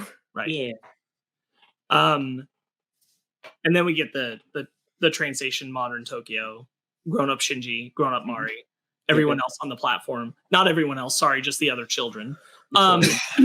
There's a read on this that I've become quite favorable to, which is that while we see Karu and Rei and Asuka on the other platform, they are not the Karu, Rei, and Asuka we know. They are not the ones that Shinji sent away.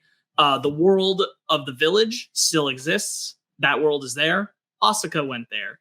The world wherever Kaji and Karu went, that world also exists. That's somewhere else. Shinji has only created a world where he and Mari, as far as like continued representations of themselves, have gone to. And it's specifically about setting the children free, that they're free of Avas entirely. I can buy that. I'm rather partial to this read at this point. Mostly because I like the idea that the world of the village and everything is still intact. Yes. That like what happened there remains for those characters, because we don't get follow-up on any of the rest of them that aren't the children. And it feels very specifically like Anno did this because he wanted to say like these characters, these specific Ava pilot characters, are free. They are free of being any more stories being told about that. I don't have anybody else from the village on the train platform. Right. Yeah. I think I'm super into that idea. I'd never really thought about it until you brought it up, but like to even further that like everyone gets a happy ending. Everyone gets a happy ending that they want, that they almost that they choose. Like if you want to be in that village, you can be in the village. You want to if you want to be a Shinji, it's Mari and Shinji. Like everybody gets to be happy, whatever means necessary, almost. Right. I think that's I can what's read wonderful about the ending is that it feels it feels definitive and yet open-ended. You know, there could be a read. There is that read, and there is the, you know, and you could. I read it personally, not to invalidate anyone's read. This is just kind of to drive home my point. Like, I read it as like the world eventually rebuilt. Like, it's the same. It's the world that Shinji built. That Shin was the same world, and then everyone had their happy endings, and then the world rebuilt itself. That's kind of how I saw it. Like, it was just what we saw was just a continuation of where we were at. In a sense, too, to echo off that, not to cut you off, finish your point. Everybody still kind of looks the same age, but also like Shinji's in a suit, like he's going to go off to work. No, Shinji's older. He's 100% older. Oh, I can't tell an anime. He's 100% like twice the size. Between 14 and 35, there's one homogenous age. His voice is deeper. I really, and so when I think again, going back to what I love so much about the franchise and about these movies, are these kind of like different reads that you can take this as a, you can, what's really important to you is kind of like what you personally read these things as. And I think that's you know, the way that Marc said it, the way that I said it, anyone else's read of it can both be can all be valid, because that's what helps this franchise feel important, is the way that you as an audience member is engaging with it and reading it as your own. Absolutely. So to bring up what Jeremy said about like, is this their world or the real world? The end shot is the real world. That is Hideaki Anno's hometown of Ube, Japan. Now this is definitely like something people read into or not. He left. He's done with Evangelion. This is the end of Evangelion for Anno, right? Like, this is he left the world in such a way that some people are reading like these characters now exist in the real world. There's nothing left to do with these characters. They got their happy endings. They have been transfixed to the real world without Ava's. There is no possible way to redo the story again unless you do something completely different without me. Like, this is a finale if I've ever seen one. And of course, it's cyclical nature of like, you know, not just Evangelion, but Hollywood, and you know. Well, but that's what's so great about the rebuild of Evangelion series. What we've been talking about this whole discussion is how this story leads to eventually Shinji's happiness. Kaoru says, we're going to do it this time. We're going to make you happy. And it happened. This time he was happy. That breaks the cycle. Theoretically, there would be no story after this. The cycle is broken. Shinji has happiness. And I say this without saying like what a potential thing could be, but like, I don't want to see any more stories with Shinji. Oh, I got bad news, man. We got Neon Genesis Evangelion Revelations coming. Yeah, that's one of the things like Anno has said in like some interview at some point, that he's like, I gave them a whole 14 years of something if they want to play around with some of that stuff, but they can't touch Shinji anymore. Yes. And Shinji is free, and that's one of the things is he wanted Shinji free of the cycle. He wants Shinji to be in a place where like you can't do anything with Shinji now. It's over. I love it. And he marries Judas, Mari, which is fantastic. Half the fans hate her, half the fans love her. I think she's great. I think it's really great. Again, Anno married a beautiful glasses woman who helped change his life radically. I think everybody deserves a big dude glasses woman in their life. Everybody deserves it. That's the cure to depression. Big blue glasses girl. Everybody just needs a hot librarian. Oh shit, I'm dating the wrong person. The interpretation that cannot be denied of the ending is that we see Shinji no longer unable to take his own path.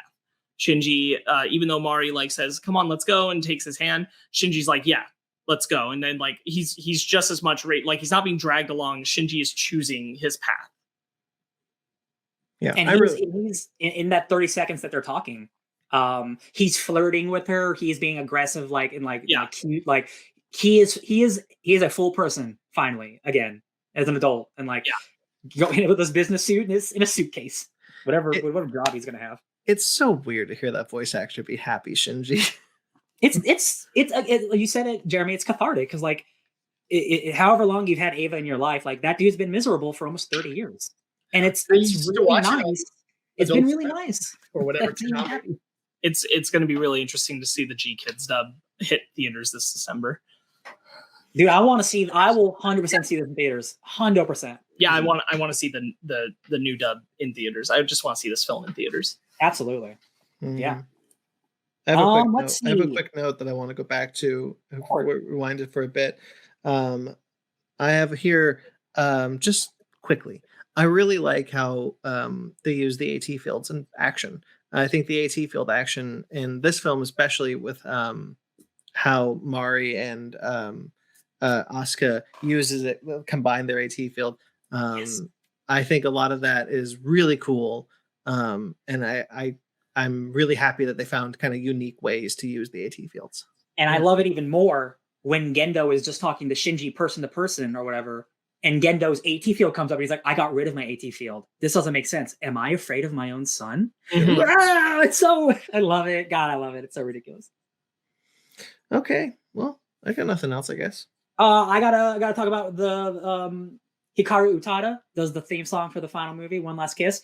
I wish Ben were here because I think this might be my favorite Hikaru Utada song, and she's done a lot of great Kingdom Hearts songs. But boy, howdy, when this song kicks on and they're running up the stairs and the do, I think that song is so beautiful. And the finale credits being like going over Ube where he lives, and it all being real world shots. Like this movie's made me cry twice, both at these endings. I love it so much, and like the song is such a beautiful way to end this thing. I love it.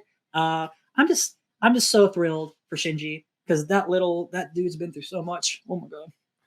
The melody of that song pairs perfectly, or I'm sorry, the melody of Simple and Clean pairs perfectly with that song. If you sing it over when the chorus starts in this song. If you sing the chorus of Simple and Clean over that, Sam heard it. It was true. It happened. I was listening to it and the chorus hit and it was like, when you walk. And it's the exact, it was like, it fits. The melody fits. I don't know if it's the exact same chord progression. I'd have to like do a transcription, but hey, she's got a hook. She's got a hook and she likes it.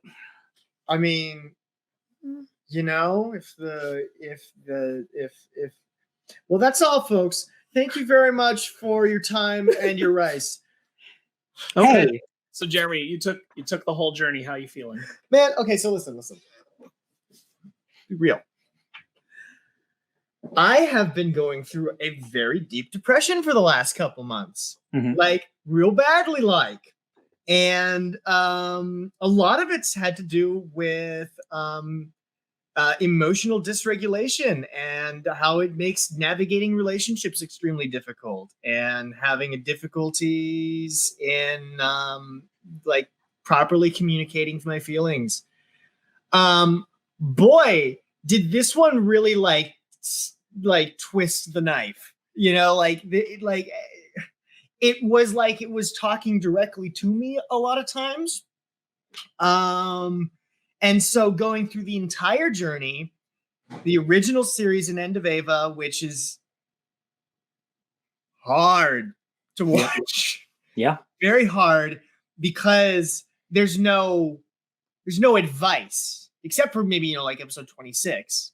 There's really no advice. It's like, and here's something really horrible now that you have to watch about this character. And this is how it feels to have that really horrible thing. And I was just sitting there. It's like, yeah, I mean, and yeah, that is the feeling.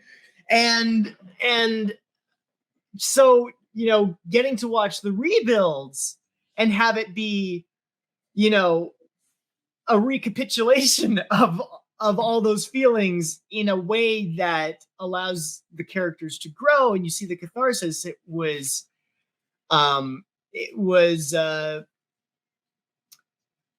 had resolution, you know. Mm-hmm. I felt like it actually gave some useful advice without having a character give another character advice. You know what I mean? Yeah. Seeing the characters go through things the way they did gave me perspective. And I feel like I have some tools to work with. I felt like I went to therapy. Yeah. Watching this show. So, yeah, it's really, really good.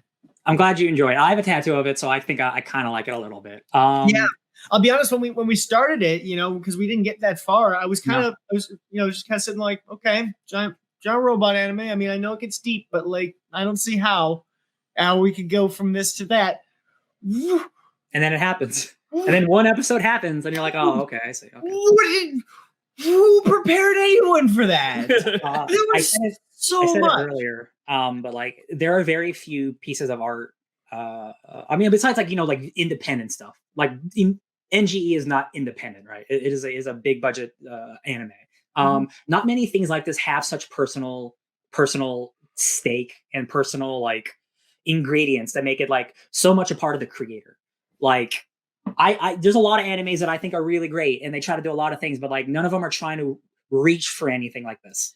And I'm not saying every anime needs to, but it's incredibly special. And I said at the beginning that someone got to make a show that like talks about what they're dealing with in the negative ways, and then 20 years later talk about it in a positive way. You don't get to see things like this happen often. It's something only time can give us. And I'm just beyond thankful. Especially in the context where something becomes as mainstream pop culture popular as Evangelion is. Oh my god, it's usually you would have far more constraint. But like if this were all a Western product, like you would not have had the freedom to do what you do with this. But because it is what it is, Anno is able to just make his personal final piece of all of Eva in these 4 rebuilds. There are very few. There, like I am 100%. I love adaptation. I'm always about, hey, try to do something in a different medium. This is the one franchise where if I hear a Netflix live action show's coming, there's no way it's going to be good. There's absolutely no way. There's no way you can replicate this without 200% of the creative team like behind it and like almost in the same. They have to be in like the same state of mind to make a show like this. Like it's a once in a lifetime type of show. I don't think you could consciously recreate anything like this. No. Yeah. Because part of it happened out of necessity, part of it happened from stream of consciousness, part of it happened from time and reflection.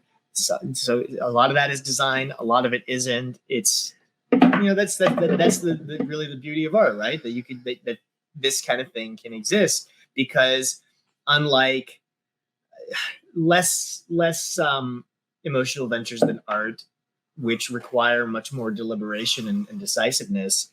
Art can happen sort of accidentally while being deliberate, and that's crazy. But when you think about it, like if they were to do a Netflix adaptation, which heaven forbid, only if M. Night Shyamalan's directing, because honestly, you could do it. Here's the thing. You could recreate every episode shot for shot in live action with CGI, with whatever. You could do whatever you want. However, it will show up as hollow as Watchmen. The Watchmen movie by Zack Snyder is a faithful recreation of that comic, but misses the point, and you would do the same thing. I wouldn't call it that faithful. There's a lot of stuff that gets changed in that movie. I'm not going there. I'm only saying that just because any creator could be like, hey, we're going to be so faithful. We're going to do it exactly as is, shot for shot. You'd miss the point, because the thing is, very few properties, very few properties like this, are such a product of one person's vision, mind, mental state, that you'd need that person to be involved in order to even create something similar. I have a rebuttal to that, because I thought about it. The reason that Zack Snyder's Watchmen doesn't work, and why, even though it's very shot for shot as a recreation, and it still doesn't work, is because of how he frames certain scenes that to Alan Moore came from one perspective. Like I can't. I'm not gonna get too specific. I got a Watchmen tattoo if you want to get into real specifics. Yeah, well, okay. It needs to go down this rabbit hole. But okay, let's talk about the rape scene with the comedian. Spectre. Sure. Framed very differently in the movie than in the books, because it comes from a very different perspective, very different point of view.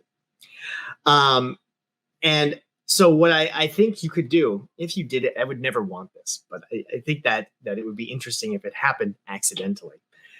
If somebody who was put in charge of doing it like a live action recreation of Evangelion, and it was meant to be shot for shot remake, this person, in trying to recreate the shots, was going through like a really profound depression and was using the show as a catharsis through that depression, you might get something new and interesting out of that. But here's the thing. But here's the thing. Any sort of adaptation of Evangelion would have to be done by a guy who needs to use the show for a very specific reason. Who feels like he's got a vision. And I believe that it should be a departure. Now, that said, I kind of feel the same way about Evangelion as I do with Matrix Resurrections, which we brought up earlier in this discussion. Sparks did. With the idea that like Matrix Resurrections brings is Lana Wachowski like, you know what? I'm in a different place than I was back then. I want Neo and Trinity to have a happy ending. I want to come back. Audience. I want to come back, and I want Neo and Trinity to have a happy ending. Right. And that was important to her, and ended up being important to me. And very similar that Anno did with the rebuild of Evangelion. I want to come back. I want to give Shinji a happy ending. I'm in a different place in my life. I want to do that for Shinji. And they felt it felt important to them, and so therefore it felt important to me. I feel like the closest comparison to this in Western media is in fact Matrix Resurrections. I think in that sense of like the personal creator stuff, yes. I think I was telling Jeremy this. I think in terms of like the overall scope of like an old piece of media and then a revisited piece of media, reframing everything in the discussion in between, even having a movie that also helped to bridge that reframe is Twin Peaks. Is the only one that I think in the largest context. But I think specifically the fourth film in Resurrections, I agree with you. Mm-hmm. I love you so much for saying Twin Peaks. Thank you. I don't have Twin Peaks as a reference point, so I can only. No, for sure. I knew Ryan would get that, and I was thinking about it a lot because very much like the show, the final show season of Twin Peaks that's made years and years and years after the original series is a far cry away from what the original show was, and completely reframes the context of what it was doing and rejiggers its characters, not necessarily to the same purpose of like a happy ending for the characters that Resurrections and this have, but it is that same like we're really turning the knob on this one to rethink it. Sam, I have to teach children piano. Gotcha. So let's wrap. Sam. Okay. Oh yeah. I mean, Sparks. Carol. He's our editor. He's talking about our editor. Okay. I wish we could. I wish we could say more, but Nothing's stopping you. that'll do it. I mean, you can say whatever you want. I thought Jeremy had to go. Yeah, I mean, we need to start wrapping up, but like you can give your wrap up thoughts. Yeah. Rap. But only in rap. You have to wrap it. Well, I was just gonna say that like the idea like the comparison to Matrix Resurrections and the Evangelion Rebuild series, or even just this one, are very important to me. Like, as you guys know, Matrix Resurrections was one of my favorite films of last year. I adore that movie. I think that like the idea that like you could create something and that was so you yourself have a much different relationship with the art that the audience has is so interesting to me. And then coming back and just kind of putting in your final stamp of like, this is my relationship with this artwork. This is what I think. This is my artwork, and this is my relationship with it. That kind of like thesis statement of the finality of it all, and very much reminiscent of what I feel is what I love about Matrix Resurrections. This is Lana Wachowski being like, this is my relationship with this art, and if you do not have that same relationship with it, you're probably going to be left behind. Mm-hmm. And we all had that same relationship with the Matrix that Lana Wachowski had for the most part. And so like coming back to Evangelion and watching these rebuild movies and having that and kind of being on board with what Anno was trying to do with the show and recognizing his own limitations with his mental state, or even with just the production of that show, having End of Evangelion and kind of like coming to the conclusion of wanting to kind of come back and tell the audience like, this is it. This is the happy ending. Shinji is done. Leave him alone. Yeah. I'm happy. Shinji's happy. It was important to me. I am working through my stuff. I wanted to give Shinji that same gift. Kind of that relationship with character that we don't often see, like, because there is so much of the creator within the character, mm-hmm. that you feel kind of you feel a pull to kind of gift that character what you yourself as the creator have learned in this time. Right. I just think that's beautiful. Yeah, I would agree. I think Evangelion is very much a series where you can easily do. And another thing, and so I wouldn't be surprised if we end up. I know you want to revisit all of this at some point, because you want to reprocess and digest that. I plan on watching it all again. So there will be some in even less time. Do it in 12 hours. I'm gonna watch it all. Too much material. It's impossible. I think there will be some point in the future where we'll probably do another revisit of Evangelion. I think that as we grow, some perspectives on it will shift, but that will probably do it for today. I'm very glad these rebuilds exist. I think that they give a full feeling that you can't quite get with just the series and the rebuilds. And I do think it was a necessary endeavor for just the series and end of Eva. I do think it was a worthwhile endeavor for Anno to pursue. I'm glad that he felt like he had something to say, because sometimes people come back to a franchise and it's like they just want to make money. Whereas like he came back for a real ass reason. These guns were loaded. I guess so. That'll do it. Yeah, cool. Jeremy, thank you so much for being on the show. I'm always available anytime you want to talk about things, even if I don't know what's going on. I'll ask a lot of questions. Oh yeah. That's 300. Jeremy is our honorary fake nerd. This has been the 300th episode. I guess we'll do the outro now. 300th episode, guys. Thank you again so much. I'm sure I said something up top. Spoiler alert, I'm recording this before I record the beginning of the show. So I'm sure I can tell because we're all wearing different clothes. I'm planning on wearing the same shirt. No, I'm not. I will forget. So that's 300 episodes. Thank you so much, guys, for being part of 300 episodes. Thank you for being here with us, going on this 4-hour long journey with Evangelion, the rebuild of Evangelion series. I guess for 400. I skipped a couple episodes. I guess for 400, we got to figure out what we're going to do. The manga. I was legitimately about to joke about that. Just 4 hours of everybody sitting there reading it.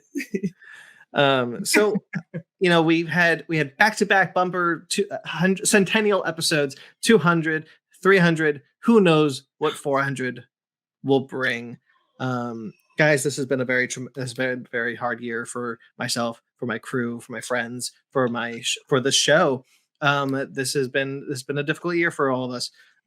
And I just wanted to say thank you to everyone who stuck by us, who kind of stuck with us. We have been, I don't know if you could tell, struggling to put out this show this past couple of months, but we do it because we love it and we're glad to keep doing it. And we want to keep doing it. I'm going to keep doing it forever until I die.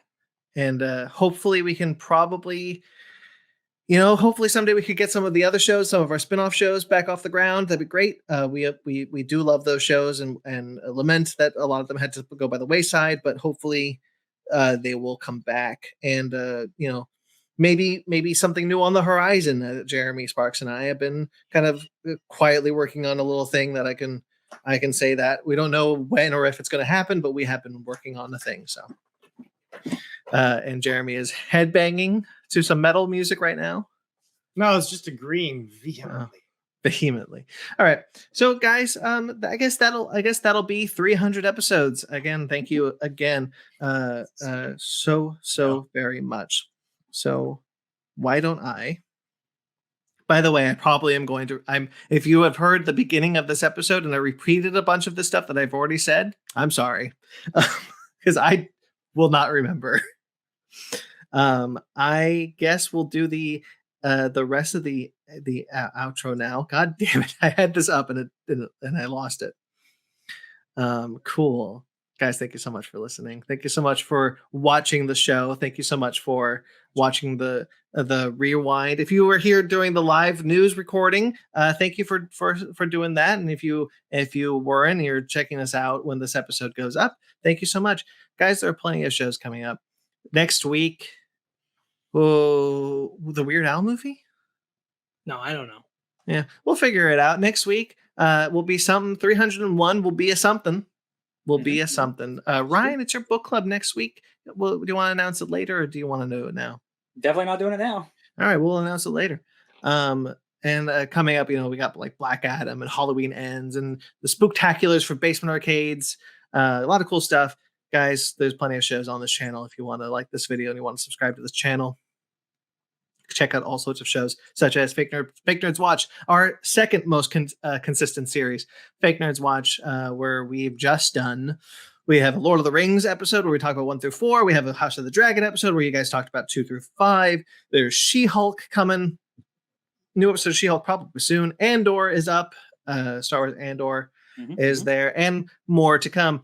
Basement Arcade and Basement Arcade Pause Menu, also shows that are on this channel. Our Basement Arcade show is our Let's Play series, which you're going to get a lot of coming up in October with the Spooktaculars, the Spooktobers, or the whatever we're calling them, where we scare the poopy out of Ben. And Basement Arcade Pause Menu is Ben's sanctuary, where he gets to just talk about video games he likes to play. Unless it's an episode where he's specifically talking about video games he doesn't like to play. That's true. He did. That was the latest episode. Oh, that episode is now live via audio. So sorry that was late. Fake Nerd Book Club and Animation Station are also shows that are on this channel, and hopefully will be shows that'll come back. It would be great to see those come back. Patreon and TeePublic, guys, if you guys want to support us financially, we greatly appreciate it. There's a lot of shows. There's a lot of things we want to do. There's a lot of shows we want to follow. There's a lot of we kind of want to keep doing this. We like doing this. So if you guys want to support us financially, why don't you check out our Patreon or our TeePublic, which are linked below. Or you can check out our website, where all the links that have to everything I've said and more are available at fakenerdpodcast.com. That's also linked below. Thank you to everyone who listens. Thank you to everyone who watches the live show. And thank you to everyone who watches the replay. Thank you to Jeremy Villucci, who is not here right now. Yes, I am. Thank you, Jeremy, sir, for all the music that you do. All the music you've heard tonight, that's all him, including the live performance of the music. All the music you hear for all of our shows is Jeremy Villucci. He's an incredibly talented individual that I do not mind complimenting when he is in front of me. Ow! It hurts. Stop. You're welcome, sir. All right. You can find his podcast on iTunes or Suburban Proctologist Official on Instagram. Nope, that's on Facebook. Or Subproc Podcast on Instagram. And Jeremy doesn't even know. I don't know. There's probably links. I think it's on Spotify. It's on a whole big... I'm doing my rebuilds of that show right now. So good luck, everybody. Stay tuned for that. Thank you to Mike Matola. Mike Matola is a wonderful collaborator with us, and we love him so much. You can find him at Instagram and TikTok at Mike Matola. I also want to say a thank you to everyone who has collaborated with us on this 100 episodes, on these 2 years since 200, and beyond. All of our future collaborators, all of our previous collaborators. We love you guys. Thank you for everyone, all of the friends we've made on the show. We greatly appreciate every single one of you guys. Cool. Twitter, Instagram, Facebook, all Fake Nerd Podcast if you'd like to get in touch with us.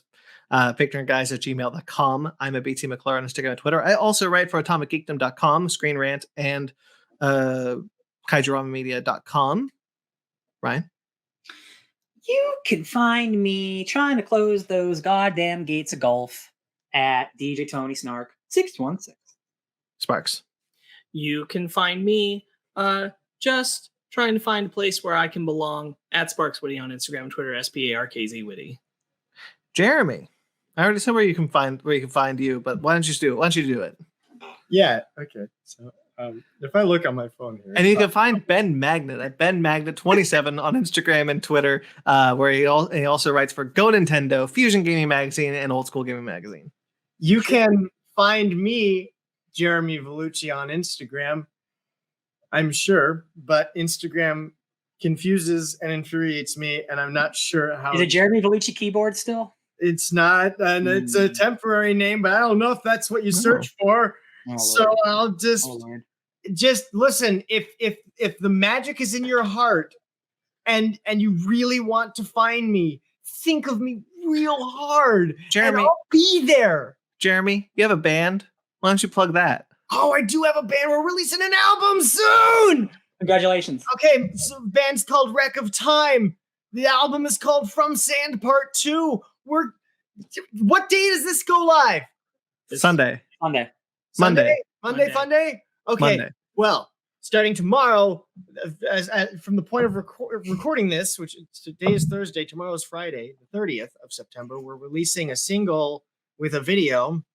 And then every Friday after that, we're releasing another single with a video for the whole album. Oh, yeah. So we're doing like 13 videos for the album because we are ridiculous. Hell yeah, baby. And so that's happening now. In fact, what it happened. Go look at it. Go find it. The song's called Natural. The band's called Wreck of Time. It'll be really easy to find on our YouTube if you look on our YouTube, which I can actually find because that's not associated with me specifically, which means that I can actually navigate the internet because I guess I'm only blind when I'm talking about finding places where I exist. Yeah. Okay, here we go. So Wreck of Time. Wreck of Time. Yeah, that's our YouTube. Natural. Go find it. Cool. Okay. So go check that out. Subscribe to us on iTunes. What about Mark's? I did. Oh, he did yours. No, he did yours. Sorry, you did yours. Yeah. Don't do that to Sorry. me. Jeremy's we took so long I forgot who guys are not. Subscribe to us on iTunes, Stitcher, Google Play, TuneIn, Spotify, iHeartRadio, Amazon Music and Podcasts, and Pandora. Rate and review wherever you get us. We greatly appreciate it. Like this video, subscribe to our channel. Until next time we see us, guys. Until the next 100 episodes, stay fake nerds.